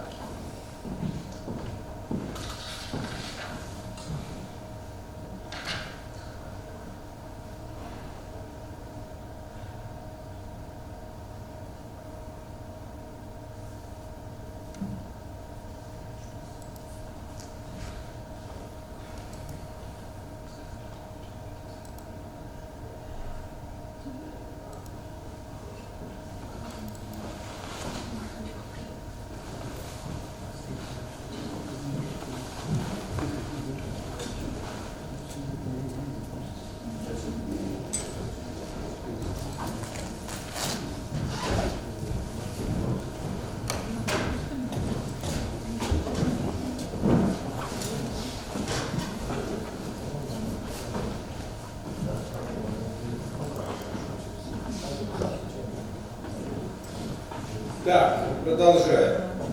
Итак, речь шла о программе. Еще раз возвращаясь к этой сложной картинке, значит, это у нас программа, ну, точнее, две программы. Вот эта программа называется Stage Space. Stage Space, сценическое пространство, то есть вот он обеспечивает автоматический расчет уровней усиления объектов зоны пространственной локализации. Зона пространственной локализации у нас здесь вид сверху дана, и вот он производит расчет, автоматизирует, вводятся определенные акустические системы с соответствующими характеристиками разными. И таким образом эта программа инженерная, инженера-системщика, проектировщика систем, вот он будет инсталлировать систему с ней и настраивать ее, например, под конкретное шоу. Уже не вообще, а конкретный какой-то спектакль, в котором задумано вот это сделать в таком количестве, с таким количеством акустических систем, источников и так далее. Вот этим будет пользоваться скорее инженер-системщик. Вот. А вот программа, которую у нас сейчас мы смотрели, где шарики у нас летали, она у нас, ну давайте просто уже не видео, а увидим просто картинки. Вот это Pan Space, это уже программа не инженера, а это уже программа саунд-дизайнера, то есть проектировщика звукорежиссера, по-старому говоря, в данном случае, режиссера звука, да, в данном каком-то спектакле. Вот он уже будет применительно к данному спектаклю, к его сюжету, к его актерам, к перемещению, постановке мизансцен. Вот он будет здесь это прорисовывать в движении. Естественно, вместе с режиссером, потому что режиссер главный человек в спектакле. Режиссер может ему говорить: вот сделай мне, вот я привел пример, да, что мистер Икс дал на трапеции и пел. Ну, на самом деле, даже можно сказать, что такой спектакль есть, правда, там не эта система используется. Есть в Москве такой театр мюзикла, и там вот сделали осовремененную постановку «Принцессы цирка», оперетты Кальмана, классический, всем известный, и фильм есть, и не один. Вот один из них, кстати, с Георгом Моцем знаменитый, наш советский фильм известный. Вот, и немецкий есть фильм, и, в общем, очень известная вещь, классическая оперетта. И в театре оперетты, не в одном театре оперетты шло, и в Московском, и в Ленинградском, и в Свердловском, я поставлю называю, значит, много, классика, в общем, короче говоря. Естественно, там без таких выкрутасов все живым звуком раньше шло, да, пели своими голосами, оркестр вообще все без всяких микрофонов живет. Но вот пришло время усиления, время много-много микрофонной техники и так сказать, мультипоинтные, как вы сказали, то есть много источников звукоусилений. И поставили, и вот там уже у них действительно там, мистер Икс, я не помню, еще трапеция, там девушка поет, как героиня, вот, принцесса цирка, она научили ее, и вот там она под потолком в круге чего-то делает, значит, и вот она там поет. Специально поставили, специальную конструкцию такую. Вот. И, соответственно,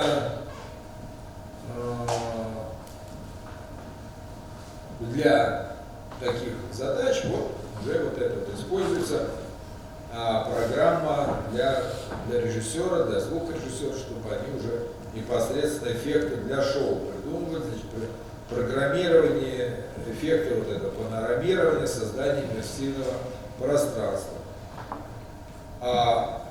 Вот в этой программе используется, у них есть такой термин, называется виртуальный объект, который называется image definition, то есть определение образа.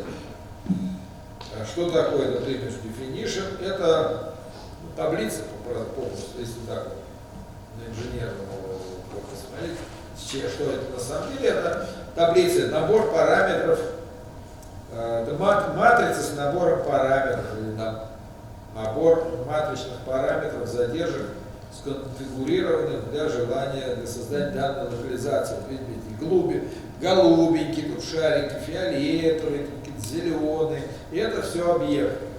Их тут довольно много, да? Не все вы видели видео, там двигалось только несколько, там двигалось 5, по-моему, остальные были на месте, но тем не менее это объект. Вот для каждого этого объекта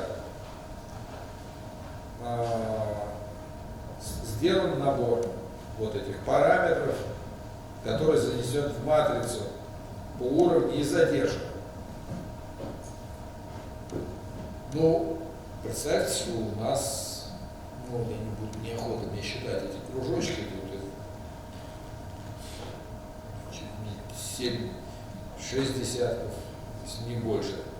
Вот. Но вот такое шоу какое-то вот в крупном зале вот будет 60 движущихся объектов. Просто 60 актеров с этими матричными, с этими трекерами, боди-трекерами.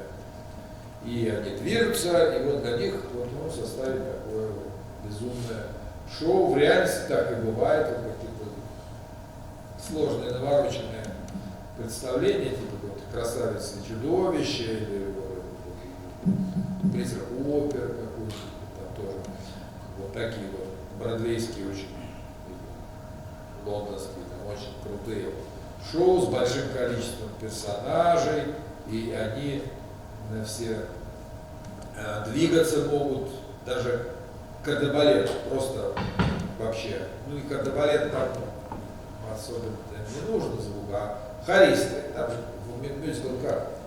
Сцена, массовая сцена. Вот там они еще поют. Там поют не все, там смешивают. Значит, кардебалет, который движется, но в одни те же костюмы.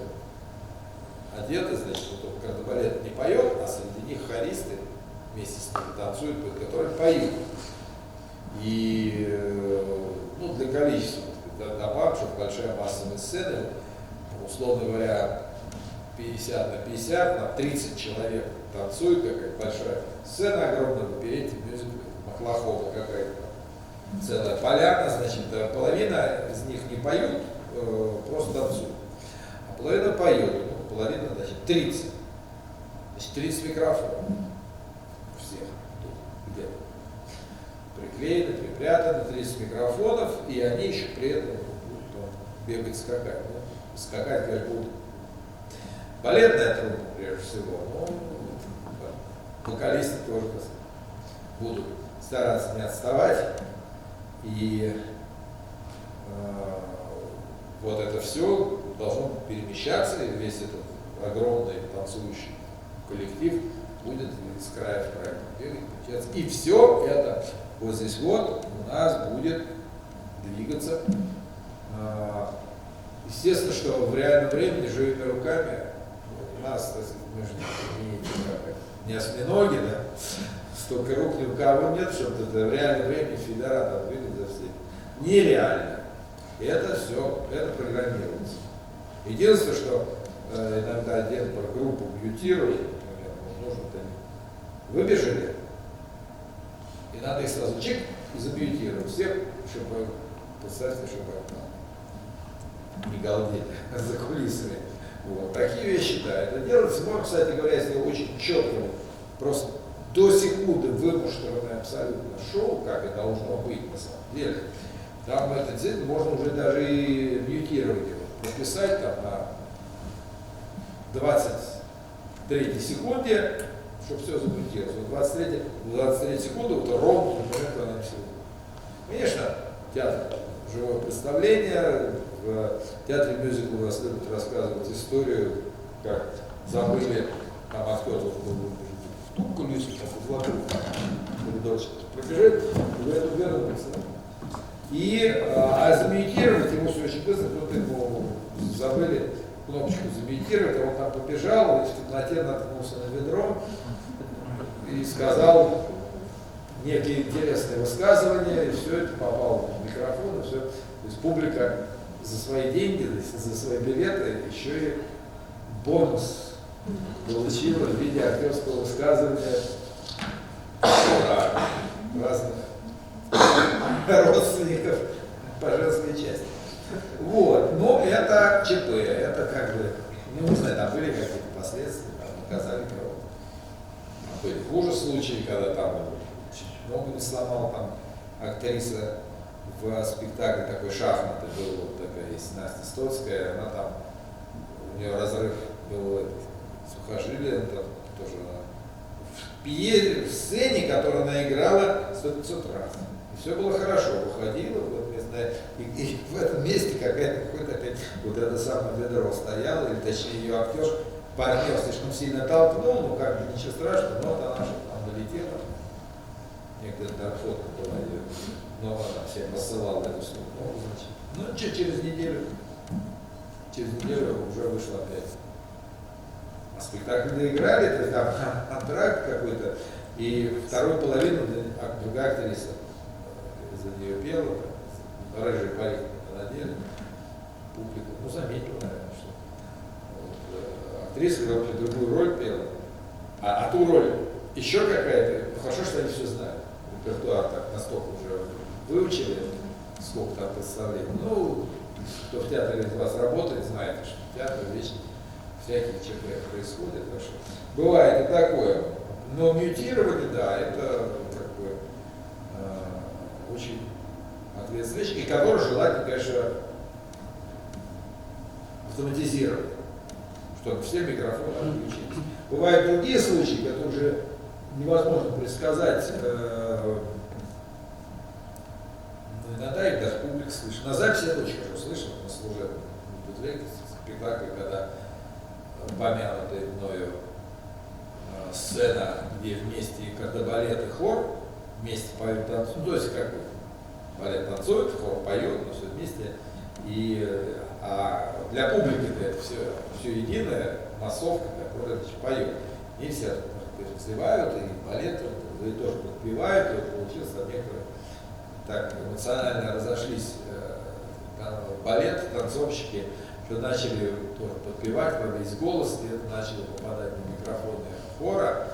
Но разница той, что хор поет те ноты, которые, значит, должны прозвучать, а на соучастие танцовщиков в этом хоре как бы никто не рассчитывал. И там, конечно, дикая какая-то фальшь, что такое, что все это взялось. Наконец выяснилось, что танцовщики очень разошлись и очень подпевали там мимо нот, но громко. Вот поэтому такие вещи, всякие случайности, таких серьезных шоу, которые там месяцами ставятся, их стараются исключить, в частности, путем автоматизации. Вот этот image definition, как я уже сказал, это вот этот самый набор параметров, который уже там прописан, набор параметров image. Какой image? Конкретный вот. Служанка там какая-то за кулисами, у нее роль такая, и у нее имидж. И на главной героине другой имидж definition. И на главного героя, и на еще кого-то. Сколько персонажей есть, кроме кардебалета, там какого-то, который не нуждается в индивидуализации, если они активно двигаются по сцене, танцевальная сцена, ария, переходящая в танец, переходящая в дуэт, переходящая в трио, как бывает мюзикл в оперете, в опере Парижа, тоже бывает. Вот это все должно быть прописано, и вот эти имиджи. То есть это довольно большая, получается, такой набор, сет вот этих вот имиджей-персонажей. Вот. Здесь они, то, что вот эта картинка у нас на экране, она статичная, значит, анимированные многоканальные эффекты, которые формирование пространства, значит, они двумя способами делаются. Вот. Один я вам сказал, сидят режиссер со звукорежиссером и творят. Вот здесь вот шарики эти запоминают движение шариков, вот здесь кнопочку красную нажимают, запись. Запись пошла, вот они туда-сюда таскают, значит, запоминают, куда что будет меняться, потом это, соответственно, персонаж будет это делать. Значит, можно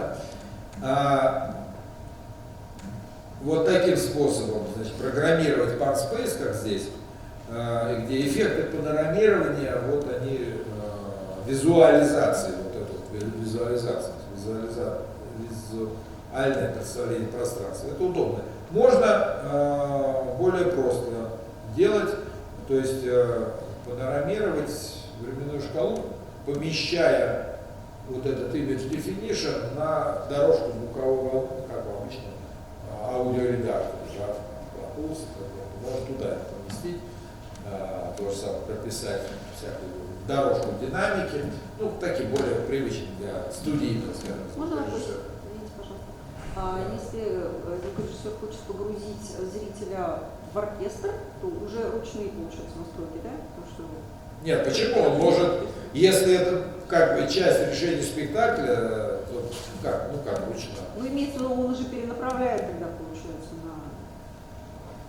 Нет, опять-таки я говорю, если у него, если в каком-то шоу, в каком-то спектакле, вот есть такое решение, значит, что оркестр вывести, погрузить зрителя в оркестр, значит, значит это будет то же самое, запрограммировано, и это спектакль же не бывает импровизации, да, сегодня сделали погрузим, завтра уже не погрузим. Ну, понятно, ну у оркестра трекеры же, они же не бегают. А тут, видите, я же вам показывал, видите, тут же не все были подвижные у нас. Но все равно он может каждого, в принципе, можно каждый инструмент, да, найти какую-то точку, но это будет не всегда и хорошо, потому что оркестр же должен следовательно достаточно звучать. Хотя, ну, может быть, какое-то решение. Нет, если просто, опять-таки, от конкретного содержания конкретного шоу зависит. Если обычный, стандартный мюзикл, там, или оперетта, где оркестр сидит, где он 200 лет уже сидит в яме, ну, там как бы будет все как всегда. Если режиссер хочет что-то эдакое, понимаете, сделать, чтобы какое-то вот головокружение было, тогда они будут его, куда-нибудь будет у него оркестр прокрутиться. Есть такие примеры. Тут как бы от режиссерской фантазии зависит техника. Пожалуйста, я сейчас просто не хочу забегать вперед, я когда буду какую-нибудь другую систему рассказывать. И там Большой театр у нас здесь, там тоже свои, там другая фирма, другая технология. Просто как бы сейчас техника очень много чего дает делать. Главное, чтобы была фантазия, ну и вкус тоже, потому что иногда можно каких-то глупостей наворотить, совершенно неоправданных, с художественной точки зрения. Технически, пожалуйста, пусть летают, носятся там, пожалуйста. А зачем? Когда, помните, появились первые записи Сураунд, музыкальные записи Сураунд Саунда, тоже там, черти что, это, гитарист на потолке играет, там сзади, человек сидит внутри оркестра. Зачем мне сидеть внутри оркестра? Вот. Я в зале должен быть зритель, а оркестр должен быть там. Ну, вот так вот игрушка появилась, вот играли, наконец-то наигрались. И уже вернулись практически, что Surround Sound музыкальный. Это практически просто очень широкая стерео. Уже сзади никто вам в трубу не дудит, там, барабан не бьет. Нет, отказались в эти игры наиграть. Ну, так, любая технология. Когда стереозапись появилась, тоже все инструменты были слева, все голоса были справа. Ну, потом, вот какие-то старые, там, конца 50-х годов, поп-группы, послушать, очень смешные там вещи. Ну, от этого отказались, поняли, что вот, так хорошо, а так нехорошо. Так и эти. Техника позволяет, а как художник ей распорядиться, это тоже как бы на его вкус. Итак, значит, Timex у нас позволяет делать как? Он плавно интерполирует сигналы между объектами, вот так называется в их терминологии, создавая плавный эффект панорамирования. Шарики летали, они же очень плавно перемещаются.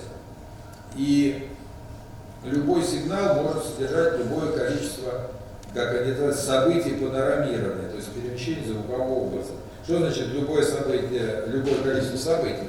Ну, что такое вот это перемещение? Да? Это фактически записано очень много моментов перемещения. Не плавное какое-то, а именно большое количество. Но поскольку их очень много, то оно воспринимается как непрерывное перемещение. Ну как кинопленка, да, это же кадры, это же фотографии нам показывают, но только с такой скоростью, что мы это воспринимаем уже не как фотография, а как движение.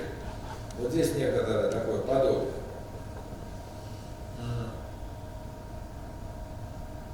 Значит, пространственное панорамирование вот в этой программе, которая здесь держу туда, на экране, значит, делается просто курсором вокруг нескольких image definition, помещенных в пространственное представление. То есть, попросту говоря, можно перетаскивать их здесь и слушать.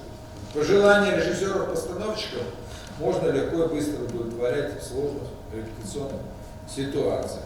Здесь, конечно, большую роль играет домашняя работа, то есть как сидеть, прикидывать. Вот эта программа стоит на компьютере, OneSpace у режиссера, звукорежиссера, точнее, сам дизайнер спектакля. И он пробуют разные варианты, ну как, наушника где-то, дома-то ни у кого такой системы нет. Так что, ну, прикидывают примерно. Как она на практике, значит, работает? Сейчас схему еще одну выведу. Сцена при необходимости, там, при желании, часть зала, где могут находиться актеры,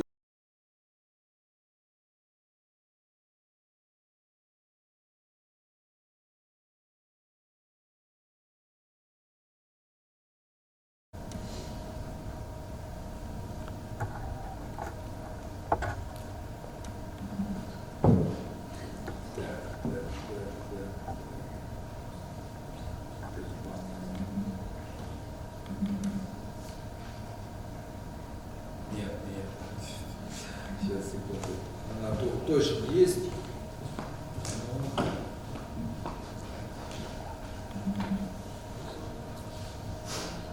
И нет, а сейчас.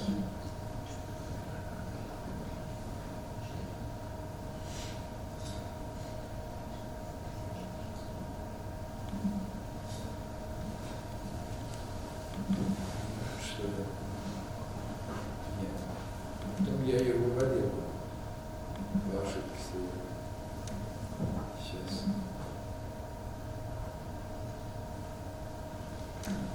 Сейчас.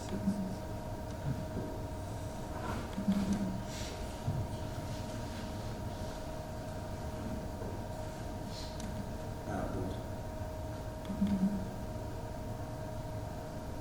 Нет.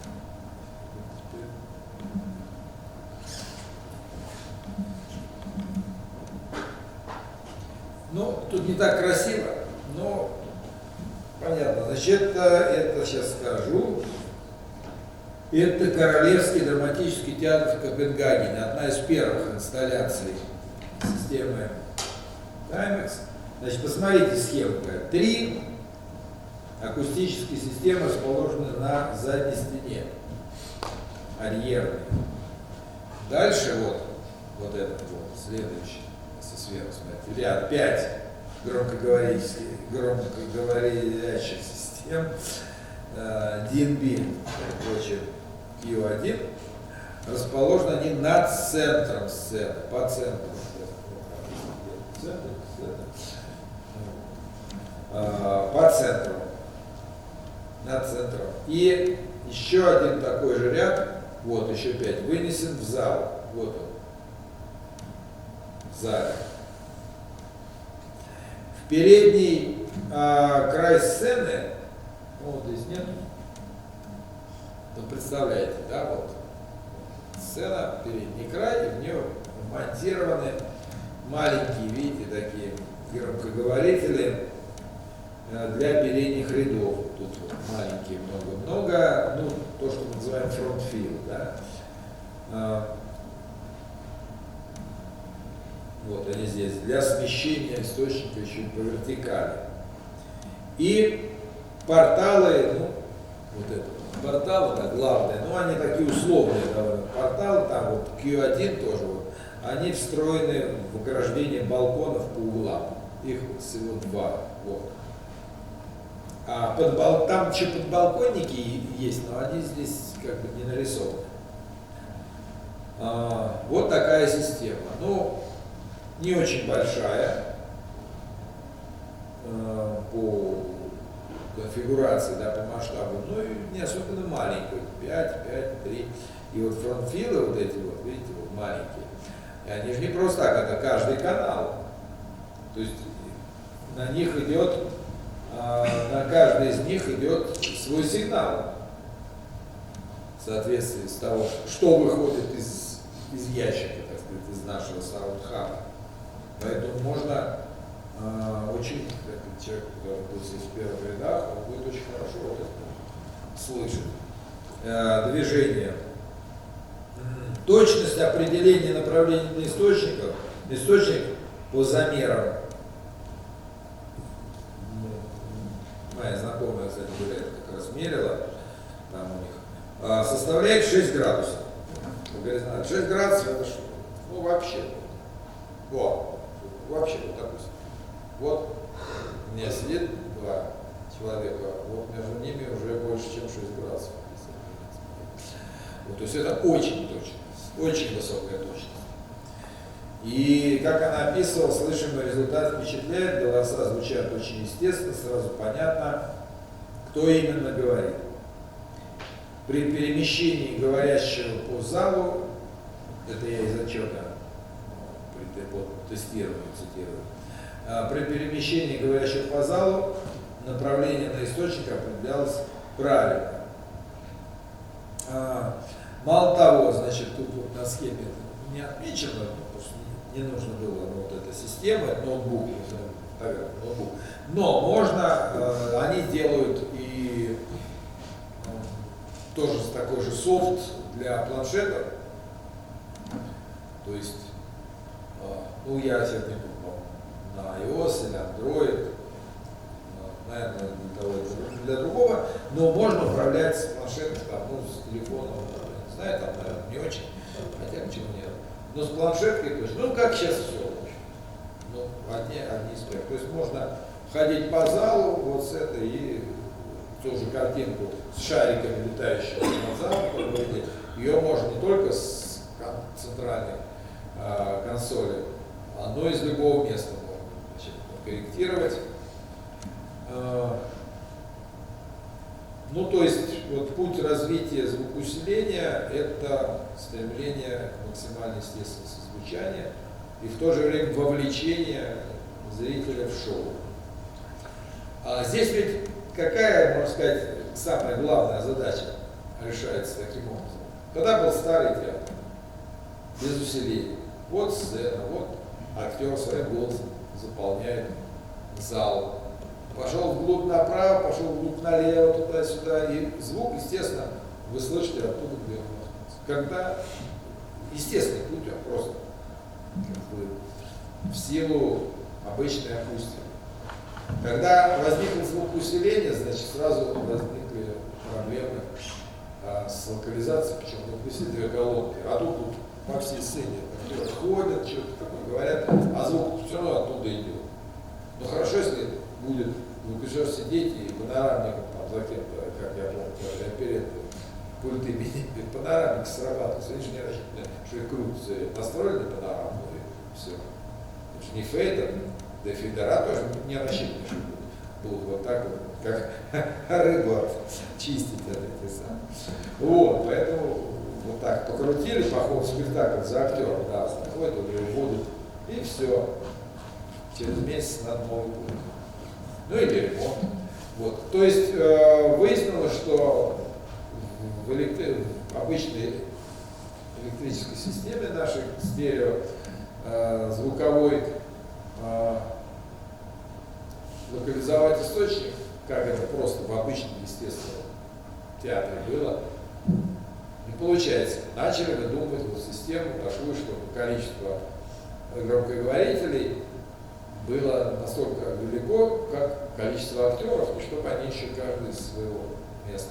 Идеально было бы вообще, вместо вот этой системы, которую я описывал, просто каждый ходит, ему куда-то подмышку там громкоговоритель какой-то прикрепить маленький, вот, и чтобы он с ним ходил. Вот, да так, может еще какое-то решение такое появится, кто его знает. Но пока вот это решается другими способами. Вот, а мы с вами переходим к следующей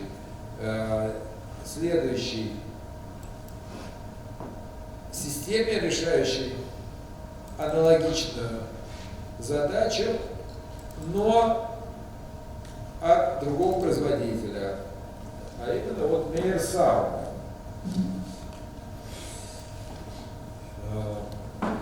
Ну, Meyer Sound, в отличие от Outboard, которого никто не знает, Meyer Sound очень распространенная система, это дорогая.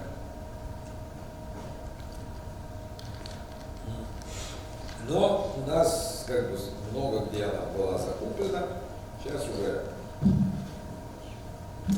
сами понимаете, но до того много где. Вот в 2010 году, значит, компания Meyer Sound представила новую масштабную разработку на стыке архитектурной акустики, цифровой обработки сигналов, психоакустики, ставшую серьезным таким шагом для сценического усиления, где посчастливилось быть вот на презентации этой системы в Европе, наверное, перед этим в Америке показывали, скорее всего. Но в Европе я был на этом первом показе в рамках франкфуртской выставки Месса. Сейчас я расскажу, как они ее показывали.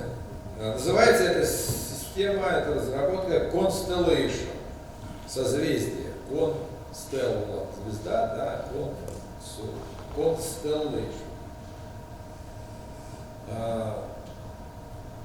Начинает представлять собой внедрение технологии распределенных систем, многомикрофонной техники и процессорного моделирования звука в акустический дизайн театральных концертных залов. Она ведет свою родословную от амбиофонических систем. Ты не знаешь, что были амбиофонические системы когда-то в Кремлевском дворце? Съездов когда-то в 60-е годы была такое установлено. Ну, интересуется, что такое амбиофония.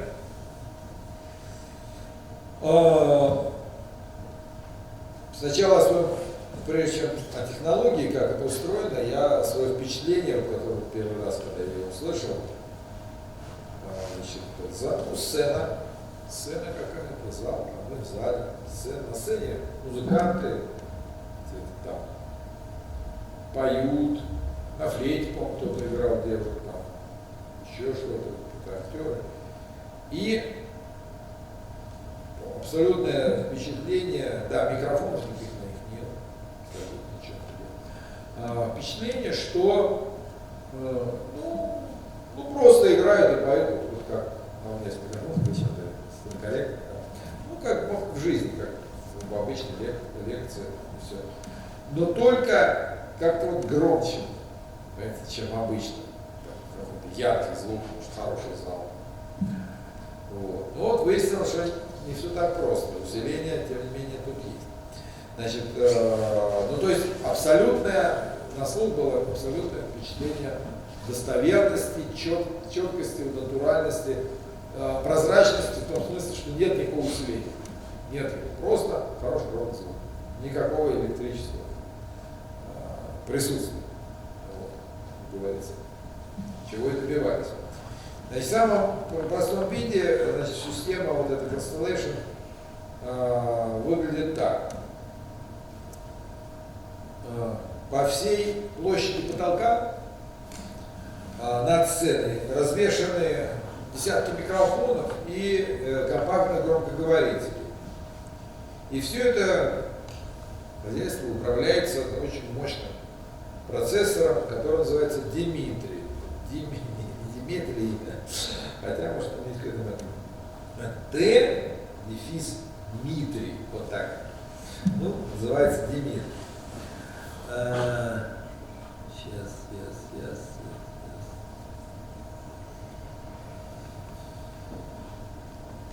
Вот. Вот здесь придется пытаться что-то нам тут разглядеть. Значит, это система Димитрия, инсталлированная в конференц-зале. Ну, похоже вот на нашу с вами. Рояль там нет. И как-то вот так повеселее. Черный. Вот. И так далее. Значит, сейчас буду показывать мышкой, а вы смотрите. Вот тут, видите, вот такие кругляшочки. И это громкоговорители, монтированные в потолок. Видно, да?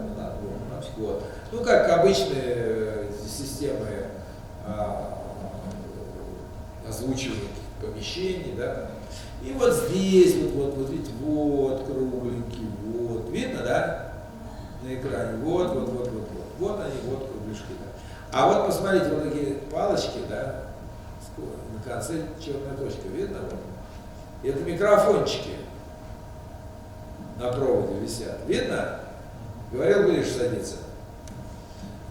Здесь вот даже видно, вот эти проводочки.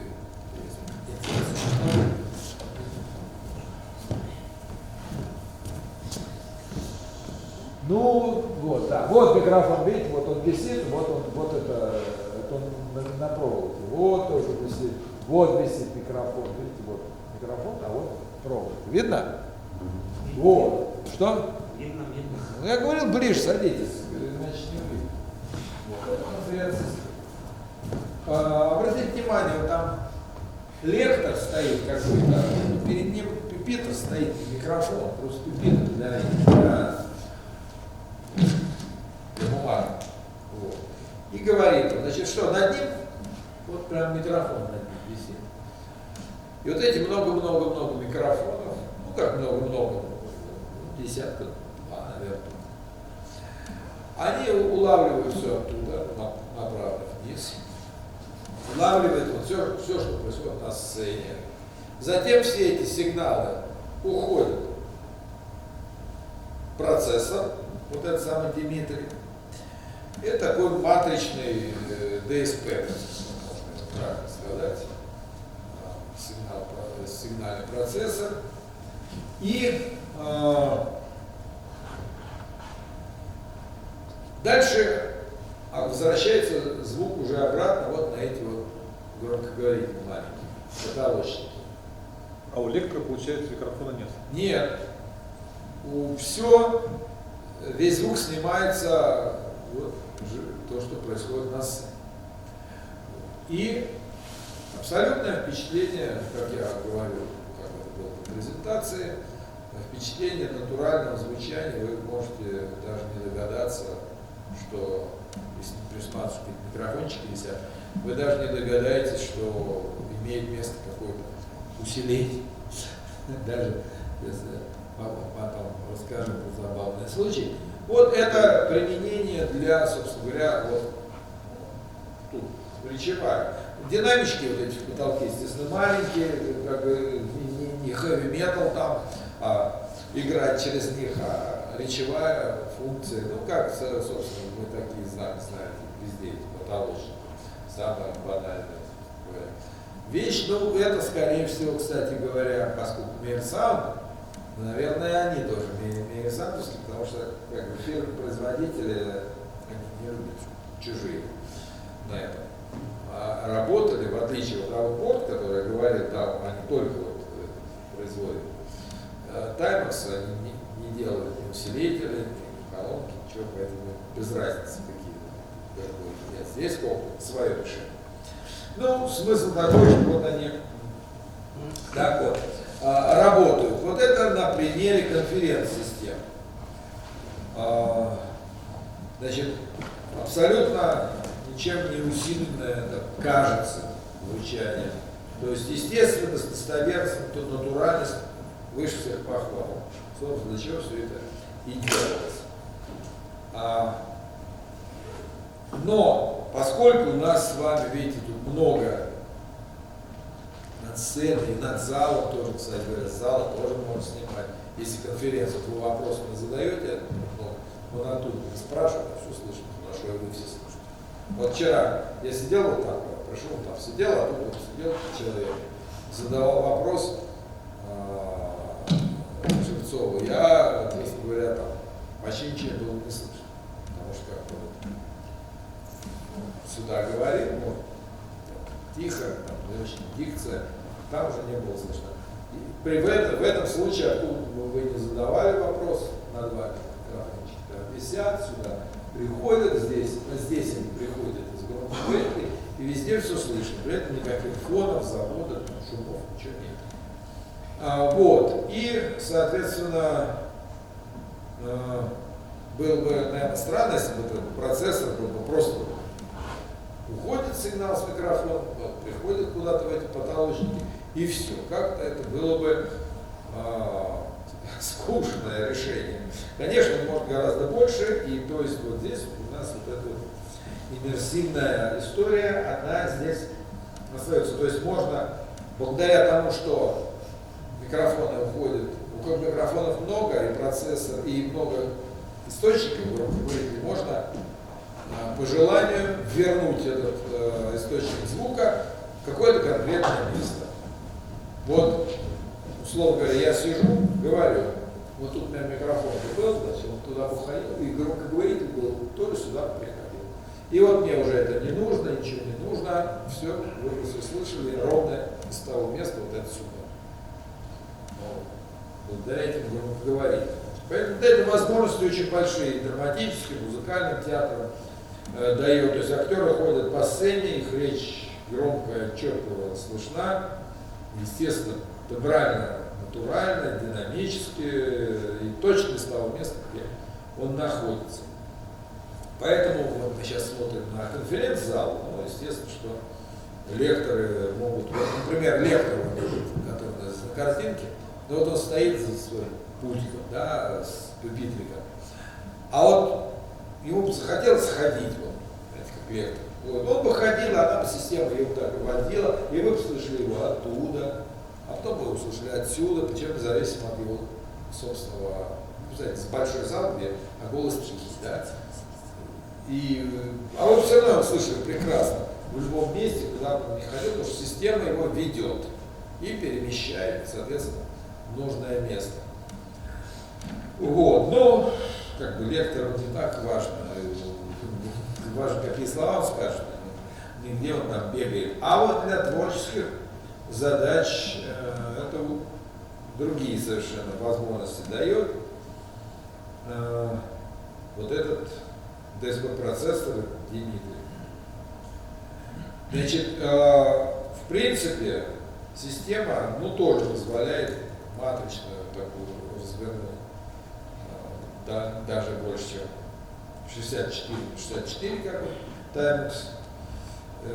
Зависит от мощности процессора, потому что он масштабирует, условно говоря, его можно наращивать. Ну, таймс тоже можно наращивать. Я вам показывал заднюю панель, да? Там 5 интерфейсиков 20-пиновых, а остальные это просто заглушки стоят, туда еще можно понаставлять кучу плат, а еще данных там можно сотни каналов при желании. Было бы, как говорится, куда их прилепить, вот, как только возникнет необходимость.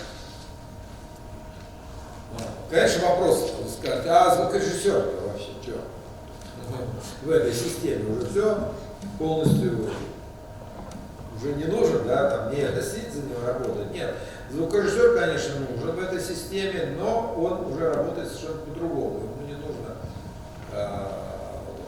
десятками микрофонов управлять в режиме реального времени. Невозможно, да, пальцы есть у нас, включая мизинцы, которые на особо лидера никак-то не очень подвигаешь. Вот, поэтому процессор работает по пресетам. И сейчас я расскажу о двух вариантах использования этой системы. Да, когда же я на презентации спросил, а в этом еще система для стационарных инсталляций или, может быть, какой-то туровый вариант. Но он сказал так, что, конечно, стационарно это более естественно. Вот видите, на картинке зал сделали вот так, да, ну и все хорошо. Вот. Но в принципе, может быть, и можно будет делать такой, как тур, когда концертный, да, смонтировать, размонтировать, но все-таки это менее естественно, хотя теоретически можно и в турах это применять. Конечно, он очень хорош для акустической музыки, для театра, например, а для поп-музыки не очень характерно, потому что у нас как поп-рок, там все, оно у нас через линейные массивы висят, две колбасы, значит, и все, главное, чтобы давление было, а эта система какая-то слишком деликатная. Действительно, она, в общем-то, и не нужны даже те залы, где она есть, на таком роде мероприятиях они не задействованы. Но, может, еще и работать не очень сильно умеет. А сценический мониторинг можно сделать очень интересно. И когда стало известно, когда стало известно, что в Москве, в Московском международном доме музыки вот такую систему будут устанавливать, а это был, наверное, еще в 10-м показывали первый раз, ну, 12-й, вот, наверное, так, в 12-м году, значит, будут устанавливать. Я, честно говоря, удивился, потому что в В моем понимании, вот видите, на картинке, это театральная штука, а не концертная. А до музыки он характерен тем, что у него очень высокий потолок, как цирк. Очень высокий потолок, козырек такой отражающий, вот типа вот этого, видите, козырька, но только он там раза в 4 выше. И где там эта система будет стоять, непонятно, потому что она довольно близко к сцене. Вот. Когда я пришел, как они сделали, я понял, значит, как они, почему. Там всегда очень высокий, я сейчас фотографию покажу, очень высокий потолок, но они сделали так, что эта система у них вниз-вверх спускается на лебедочках.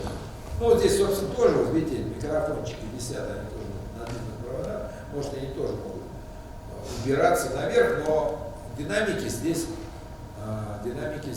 монтированы потолок. Там они сделаны по-другому. А именно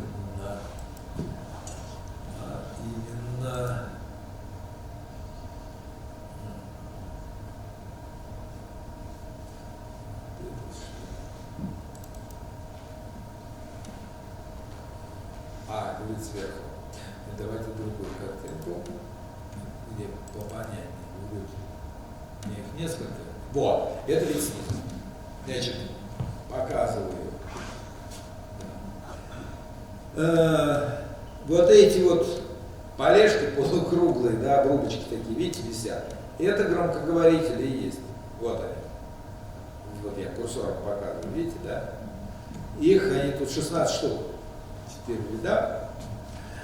А микрофоны где же? А микрофоны тоже все, вот, видите, вот, видите, черная точка, да, видно, да? Вот он свисает, где еще микрофончик, они, конечно, теряются, вот микрофончик свисает. Вот это вот висит большая, это к ним не относится, это отдельный микрофон круглый, Сурат фирмы Голофон, Холофон. Это микрофон для записи. Ну, короче, вот их тут свисает, вот, на других будет лучше видно. Вот такие вот, видите, значит, висят. Динамички там внутри, по-моему, 6-дюймовые, вот такие вот. То есть высоко, средняя полоска, от 80 от 100 Гц достаточно. Они свисают сверху, и они убираются, то есть они могут быть вот туда, под потолок. Подкручены, их не видно, люди их вообще не замечают, я убираю. А здесь их подспустили для усиления. Вот, кстати, вот на фоточке, на этом дядечке, видите, седой в очках внизу, это Джон, не помню фамилию, вот главный, который их настраивает, он по всему миру ездит, то есть там договор такой, что раз в год он должен приезжать и систему, ну, проверять, как бы, ничего там с ней не случилось, вот он как раз тогда приезжал. А микрофон динамический? Какие конденсаторы? Я думаю, что конденсаторный, потому что большое довольно расстояние. Ну какая разница, там фантомное питание подается. Вот, значит, вот эти динамики, они опущены. Здесь они на самом деле еще ниже опускаются. Или ракурс такой. Вот их, то есть они над всей сценой. Микрофоны и динамики охватывают как всю поверхность. Они работают, эти динамики, вниз, вот сюда, они, на сцену. Дело в том, что в этом зале, вот козырек, видите, вот здесь вот такой и еще дальше вот козырек, вот такой трамплин перевернут, он как бы только половинка рупора, он должен отражать, но его из-за органа его повесили слишком высоко.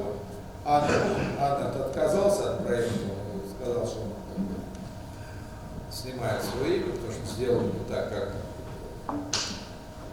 как он планировал.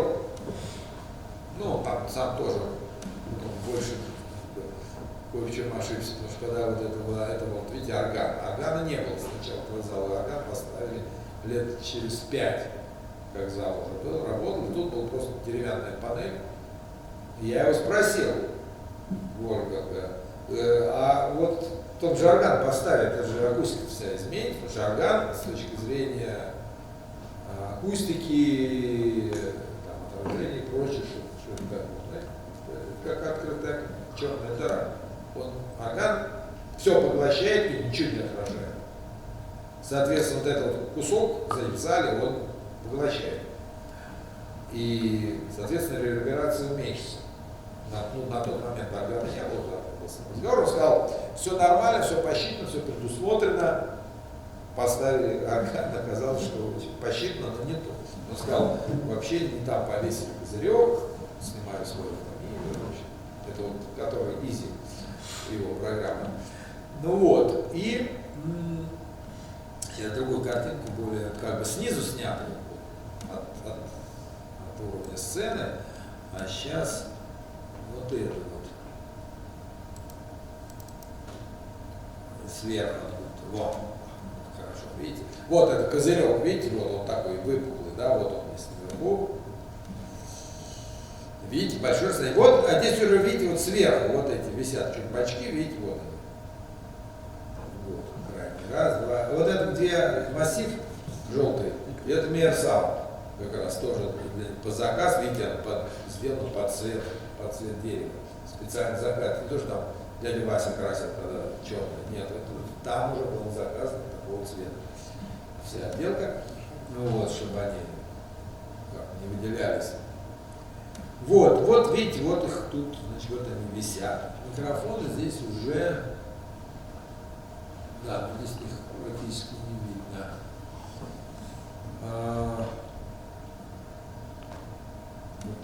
Вот один странно, что здесь. Вот, вид сверху. Вы скажете, ну, что 16 этих вот всего-то, ерунда какая-то. Не ерунда, они же, видите, они полностью охватывают все пространство, вот сцена, они полностью проекцию над сценой, они закрывают. И почему я начал говорить вот это, что он снял свою подпись, орган, отражение, потому что зал оказался сухой по акустике, то есть он где-то там 2 секунды, меньше 2 секунд, мерили 2 секунды, да, там еще на этих фотографиях. Тут вот такие вот окна, открывающиеся, деревянные, которые должны были открываться мотором. И должно было, значит, тогда за пространство, за этими панелями должно было тоже начать звучать и добавить реверберацию. Открыли эти окошечки, там они повернулись вот так вот, повернулись. Ну как в вибрафоне, да, вот вращать. Открыли, время реверберации добавилось 0,2 секунды. Ну, ни о чем. В общем. И зал оказался суховатый, и его не полюбили, так сказать, классики. Вот джаз звучал просто как в студии, чисто, потому что там сухой нужен звук, с тарелочкой, микрофон, там отлично. А для симфонической музыки он сухой, нет вот этого, не несет. И тогда поставили, собственно, вот эту систему. Система коррекции акустики, они называют. Действительно, она как бы является в данном случае используется как система коррекции акустики. То есть, когда добавляют реверберации, просто ощущение, что стоишь на сцене, помню, я стоял, что-то говорил, а этот там крутил. Ну, тестировал, настройка была. И действительно такой, вдруг какой-то момент такой, появилось на сцене, то есть такое впечатление, что это именно свойство зала, не было ощущения реверберации, ревербератора, а просто зал гулки оказался абсолютно естественно. Потому что этот звук приходил на сцену, не на ряды зрительские, а на сцене стала реверберация большая, и она как бы и в зал пошла. Вот. И ну, это вот как бы коррекция акустики зала, но он используется и как система такой легкой подзвучки для акустических концертов. Было очень забавное, значит, какой-то год, 14 что ли, приехал оркестр Дюка Эллингтона, внук уже руководил оркестром Дюка Эллингтона, вот они сидят, джазовый оркестр, никаких этих самых, ничего, ни комбик, ничего этих колонок, никаких микрофонов собрал на сцене. Вот это, ничего, чисто. И так они хорошо звучали. и слышу в перерыве кто-то два пока. Вот как хорошо звучит, вот, без этих всех вот проклятых микрофонов, значит, как хорошо звучит.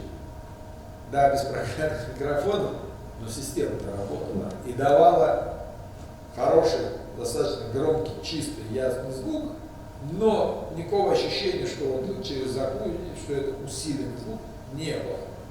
Что и требовалось доказать. Вот тут было видно, как они работают. Значит, система, сейчас я еще раз покажу, не еще раз, а другую покажу вам.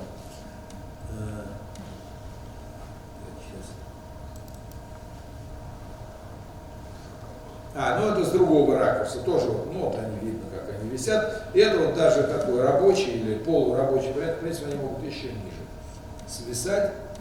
Вот микрофонов, вот, вау. Видно, да, вот я показываю, черненькие, видите, да? Это микрофончики. Это микрофончики. Видите, микрофон на пол? Низко висят. Достаточно низко, акустика. Сейчас здесь есть элемент.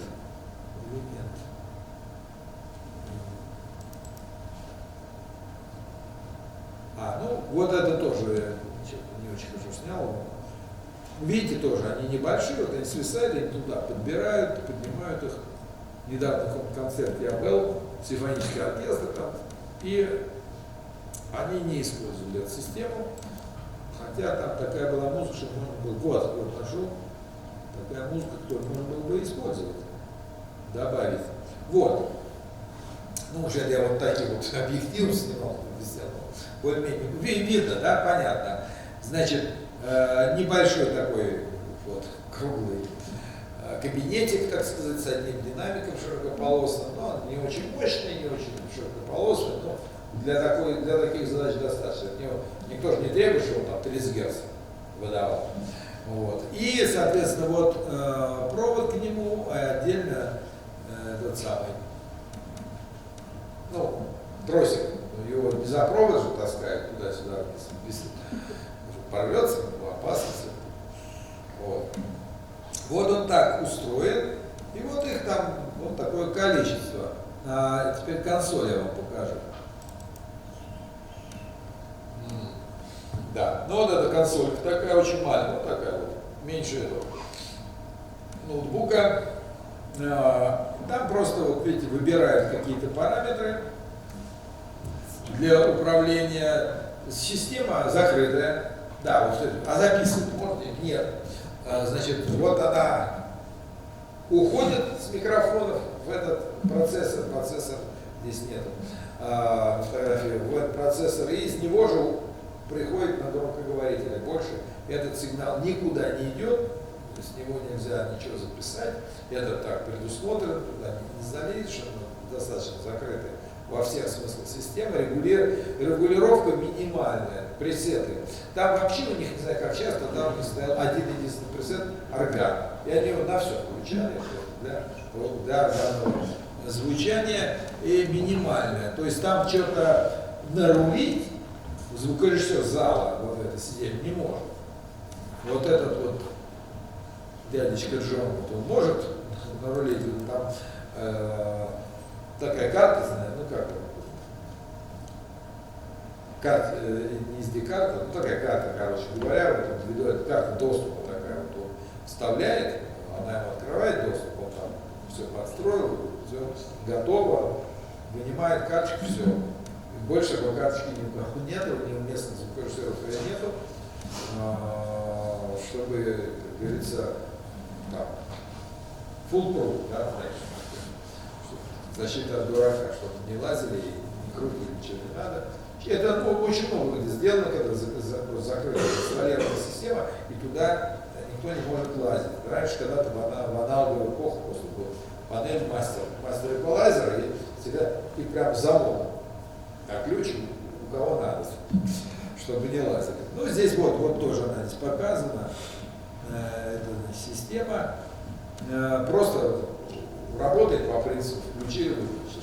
Там можно добавить уровень, и все. А вот так, чтобы там в эквалайзер какой-то влезть, дисперсию какую-то начать самостоятельно там накручивать, нельзя, потому что это накрутит, это тогда ему придется приезжать там каждый месяц, что тут какой-то залез, какой-то крутит. Вот. Ну, это как бы красивые картинки, а теперь есть.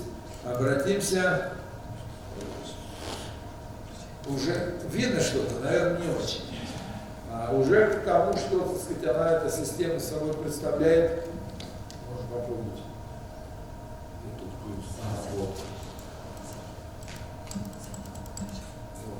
Поменьше, вот 100. 100, ну, куска показывает. Значит, что она собой представляет? Эта система. То есть главное здесь не подъем громкости, конкретно, да, не подъем громкости, не для усиления, а для коррекции акустики зала. Вот здесь эта система, уже вот этот самый Дмитрий, что он собой представляет, интегрированная цифровая радиоплатформа от МСА для микширования, воспроизведения, многоканального распределения, управления живыми мероприятиями, моделирования акустического пространства. Все это он может. Значит, он состоит, вот там, посмотрели, Timex Sound Hub, один ящик, да, ну, правда, шире. Здесь целая, значит, ряд аппаратных модулей, железок, которые могут быть использованы для проектирования вот таких систем широкого ряда. На основе Ethernet, кстати, работает. Хотя там данные тоже можно, но проще по Ethernet протоколу. Весь звуковой тракт, от микрофонных входов, ну, микрофонных входов, видели, висят на веревочке, да, выходов на громкоговорители, значит, унифицированная программированная среда, интегрированные функции звукоусиления, усилитель отдельности, одновременных записей и воспроизведения. Здесь вот можно отдельно, если я сказал, там система закрытая для музыки, но она там закрыта. В принципе, они могут поставить и открытую систему для других целей. Матричного микширования, цифрового обработки сигнала, и многоканальное сразу панорамирование, автоматизация, управление шоу. То есть вообще может все. Здесь смотрите, здесь у нас есть модули, куда подключается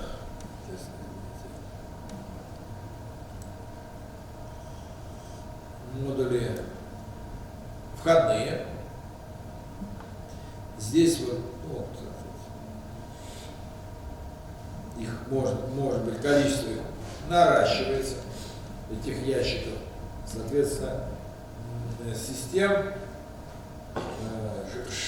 работает он в формате 96 кГц, 24 бита, 64-разрядный аж внутренний разработкой. Значит, количество входов, выходов и, соответственно, шин может достигать 288. Кто там спрашивает про какие микрофоны? Вот. Все какие есть, и то не хватит. Значит, до 288 для формирования такого пространственного погружающего звучания. Причем все это включает сложную сырообработку, в том числе управление переменной акустикой. Переменная акустика, я уже сказал. Значит, сетевая инфраструктура и поддержка стандартных протоколов синхронизации управления позволяют создать централизованные или распределенные системы. То есть, ну, когда мощный процессор, он уже может сигналы посылать куда угодно, в каком угодно варианте, как угодно, маршрутизировать, смешивать, перемешивать. И это уже цифровой мозг. И управляться внешними устройствами, даже по MIDI.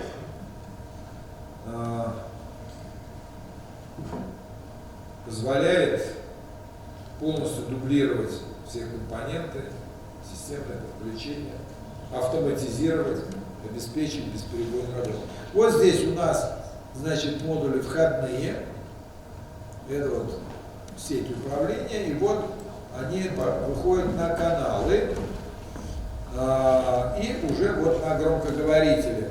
Дело в том, что может он работать в пассивном режиме, то есть просто выход. А что вы к выходу подключите, это ваше дело. Но поскольку, как, наверное, кто из вас Мейерсаунд имел дело, знает, что Мейерсаунд любит активную акустику. То есть со встроенным усилителем. То есть он выход.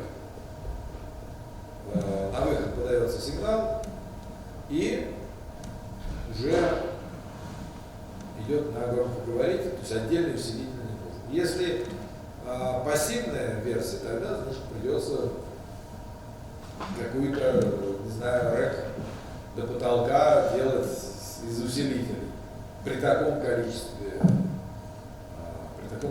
каналов. Хотя есть, допустим, 8-канальный усилитель PowerSound, очень хорошие итальянские цифровые, но 8, если у вас 128 каналов, даже их придется, соответственно, много ставить. Ну, вот, поэтому лучше акустика уже со встроенным усилителем, просто подключили, и все хорошо. Куда вы распределите, это другой вопрос. Вот. Значит, здесь есть модуль DCM.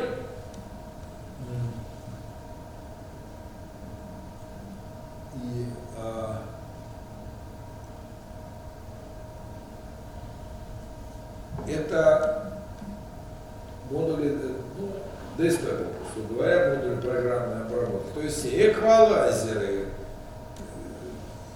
реверберация, компрессия, что еще там у нас есть? Это само собой, это изначально, это самая первая была функция. Да, пространство, ну как бы задержка сюда, реверберация вместе, пространственная обработка, пространственная временная. Все он вам в лучшем виде, любой канал. А сколько каналов, можно сказать, до 288. Ну ладно, мы же не будем про 288, ну хотя бы да, 64 канала. Прекрасно, в любой канал будет обработан, ну как минимум, значит, частотно, да, эквалайзером и компрессией какой-то. Нужно больше, сделает больше.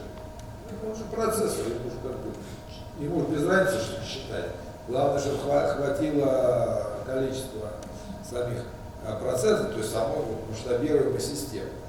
Вот. Управляется он, в общем, с контрольной панели, вот фотография пока можно, с компьютера, вот там нету, вот там стоит просто закрытая собственная панель от Мейерсаунда. Вот. И в других версиях там может быть и компьютерная обработка.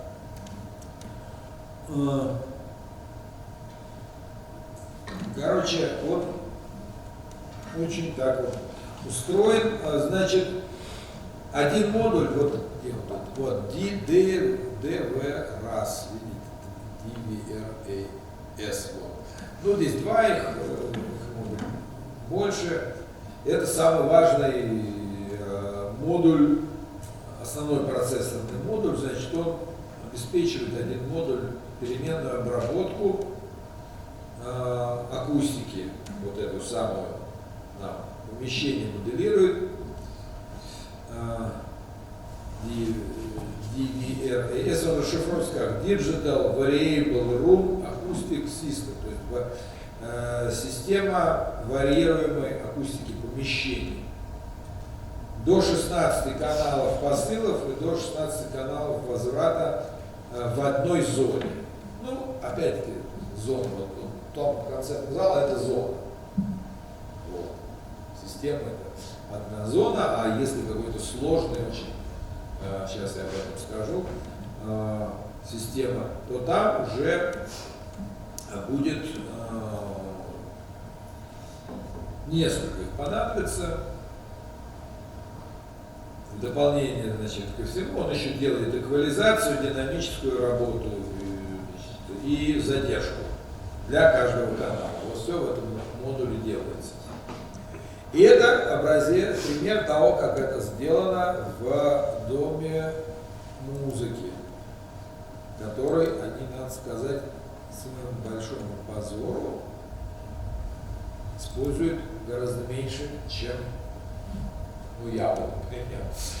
И если бы директором был я, да, если бы там что-то организовывал, то есть у меня многие знакомые там организовывали, проводили концерты, ну, как арендатор, там, оркестр Мироняна, там еще оркестр. Я говорю, вам предлагают, вот вы через эти колбасы работаете, а вам предлагают поработать, использовать вот эту систему? Нет, мы даже не знаем, что это такое. Ну что, там висит, чтобы через линейные массивы работать. Для многих, для симфонического оркестра гораздо лучше было бы звучать через них, чем через банальные линейные массивы. Ну, не знаю. Ну, процессор Димитрий у нас есть еще в одном месте, а именно в Большом театре России. Но он используется по-другому. Дело в том, что там процессор Димитрий есть, а вот система Constellation нет. В Большом театре ничего не висит с потолка, а процессор используется по-другому для создания вот этого самого иммерсивного звучания в полном смысле этого слова. То есть как такой центр распределенной системы локального озвучивания, подзвучивания. Значит, микрофоны снимают звук со сцены и оркестровой ямы. И после временной частотной коррекции сигнал подается на громкоговоритель, распределенный по залу, примерно, если не ошибаюсь, 156 маленьких колоночек.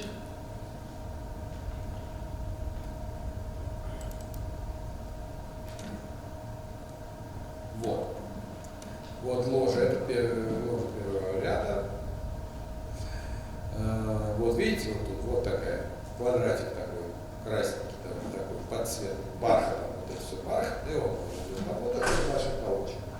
Вот она, вот она, вот она, и по всему периметру. И, значит, а там очень большая сейчас оркестровая яма, я туда попал, после перерыва лет 30, попал, помнишь, в детстве какая там была оркестровая, а то попадаю вот до туда, вот куда-то. Ее раза в 2 увеличили, оркестровую яму. То ли оркестр не больше стал, то ли я не знаю. Ну, в общем, увеличили его по реконструкции в 11 году. И оркестровую яму увеличили. И возникла такая вещь, что вот если в левой кулисе там кто-то стоит, а в правой кулисе кто-то там играет, не знаю, у нас там первый скрипт, и там что-то играет, там такие расстояния, что там, ну, где-то 50. Представляешь, что 50 метров? Какая будет задержка? Я не говорю, что задержка, а просто не слышно ее, этих скрипов. Вот если там сидят скрипачи, то за кулисой там каких-то скрипов уже не слышно, там очень шумно, это не это в 18 веке было тихо, наверное, а сейчас очень шумно. Вот даже здесь слышно, такой фон, где-то вентиляция какая-то, там еще шумнее, там тоже вентиляция, какая-то механика, какие-то моторы, где-то что-то на сцене очень шумно. Актеры, певцы, оперы, там, они не слышат черта. Еще сзади, поэтому с боков вот так вот прострелы, как на рок-концерте, там прострелы для здоровой колонки повесили. И плюс еще по периметру там такие маленькие подзвучники. И микрофон, а подзвучник, что же подзвучник? Микрофон, значит, тоже по периметру разложен, то есть такой, то есть там микрофоны есть, усиление, есть усиление не для громкости в зал, а просто мониторное своего рода, мониторное решение для актеров на сцене, чтобы они оркестр слышали. Вот. А то будут там, здесь отошел, тут уже ту половину оркестра не слышно очень далеко. И вот для такого мониторинга своего. Но мы сейчас не об этом. Вот эти, да, и этот процессор, он работает и вот на эти колоночки по залу распределенные, и подзвучка зала, это он же все, ну, ее мощность, как хватает на все, подзвучка, и за кулисы там раздает. В общем, он очень мощно работает. Это одна картиночка, сейчас другую, а наверху там тоже.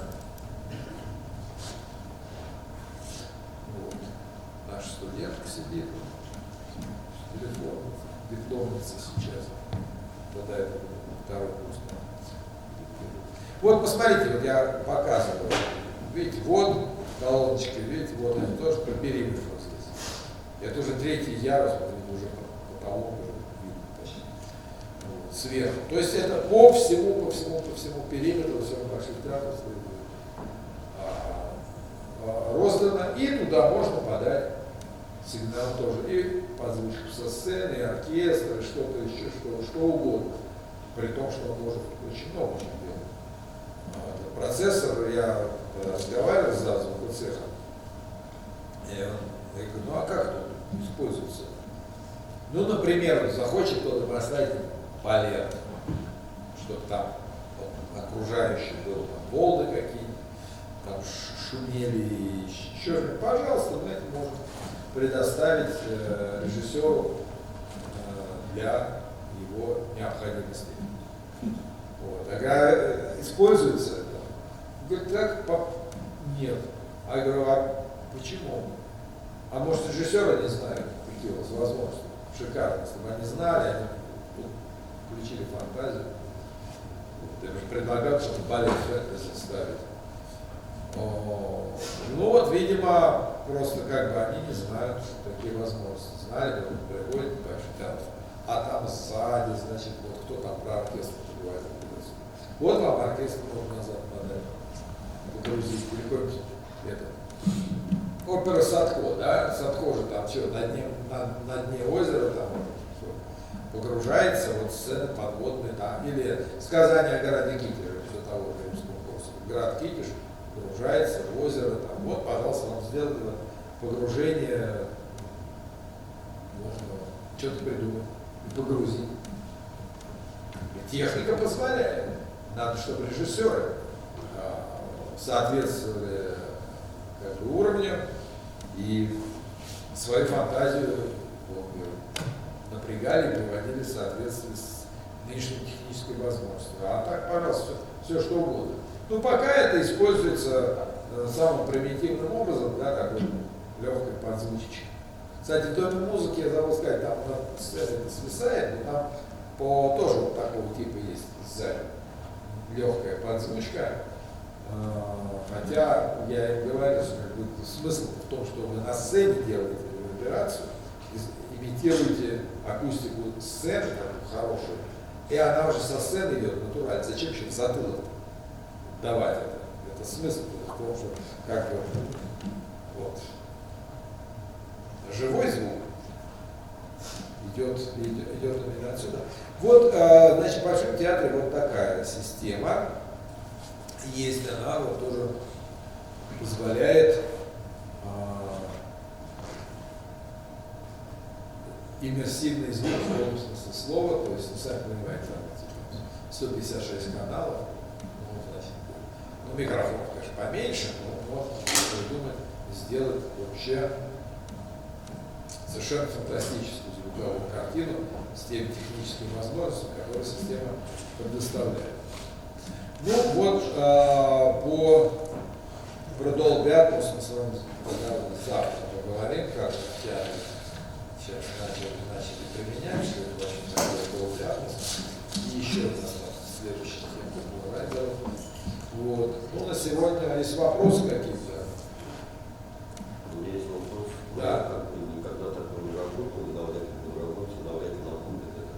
Ну, чисто так для интереса. Вот, допустим, мы приедем куда-нибудь, будет вот такая аппаратура. Сколько по времени будет, чтобы мне разобраться в ней и настроить запачно все это? Ну, нянька нужна. Нянька, знаете, даже. Я понял, да. Ну вот здесь, то есть, системный инженер, в принципе, тут просто, если грамотный какой-то шоу-менеджер, он просто знает, кому какую задачу поручить. И он, например, задача, которая будет поручена системному инженеру, уже звукорежиссер не будет уже, как он скажет, вот это сделает, вот что тебе сделает системщик. И это уже будет перед системщиком, уже инженер будет ставить задачи. Самому не надо туда лазить, вот там, видите, 3 кнопки нажимает на этой панели, и все, там уже все сделано. То есть, если, например, какое-то реальное театральное шоу сложное. Там не будет работать один человек. Там как в кино. Там, сколько там звуковиков? Человек 30 на этот фильм работает. Так и здесь. Каждый свое. Один шумы, другой музыку, третий. Речь, пятый там. Еще что-нибудь. Так и здесь. Просто и в театре, собственно говоря, один человек в серьезном шоу, в каком-то там бродвейском или вестенском, не работает. Там тоже целая бригада, каждый за себя отвечает. Инженерные вопросы. Звукорежиссер не лезет в инженерный вопрос, говорит, тут накрути мне, подкрути, там что-то. Нет, это его. Не твое дело. Твое дело сказать, вот картинка, где шарики будут, вот там звукорежиссер будет шарики эти будет. Тут что туда летал, сюда летал. А настройка вот такого процессора, это как бы уже не ваша задача. Ну, допустим, даже если нянька будет, то команда будет сколько по времени? За час можно справиться? Ну, тогда это уже будет, как бы, это не совсем будет. Вы будете такой тогда, вы будете продюсер. Сам продюсер, а работать реальные операции будет делать уже кто-то другой. А запрограммировать шоу, вот, полностью запрограммировать, вот все эти шарики летали куда надо, и трапеция, значит, с певцов у вас там.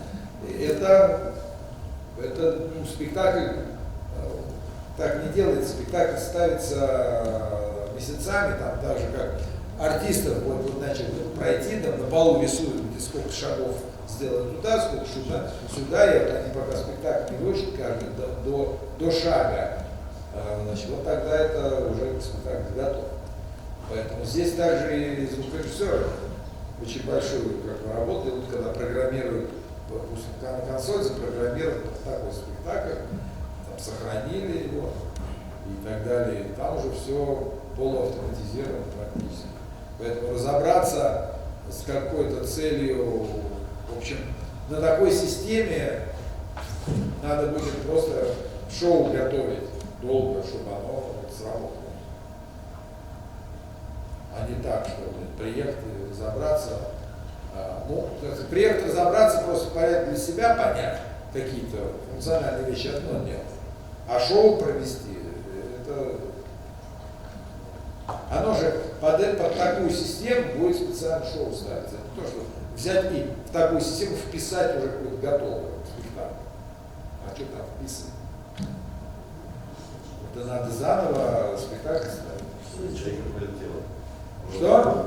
Чайка просто пролетала, а тут я хочу теперь как раз есть возможность.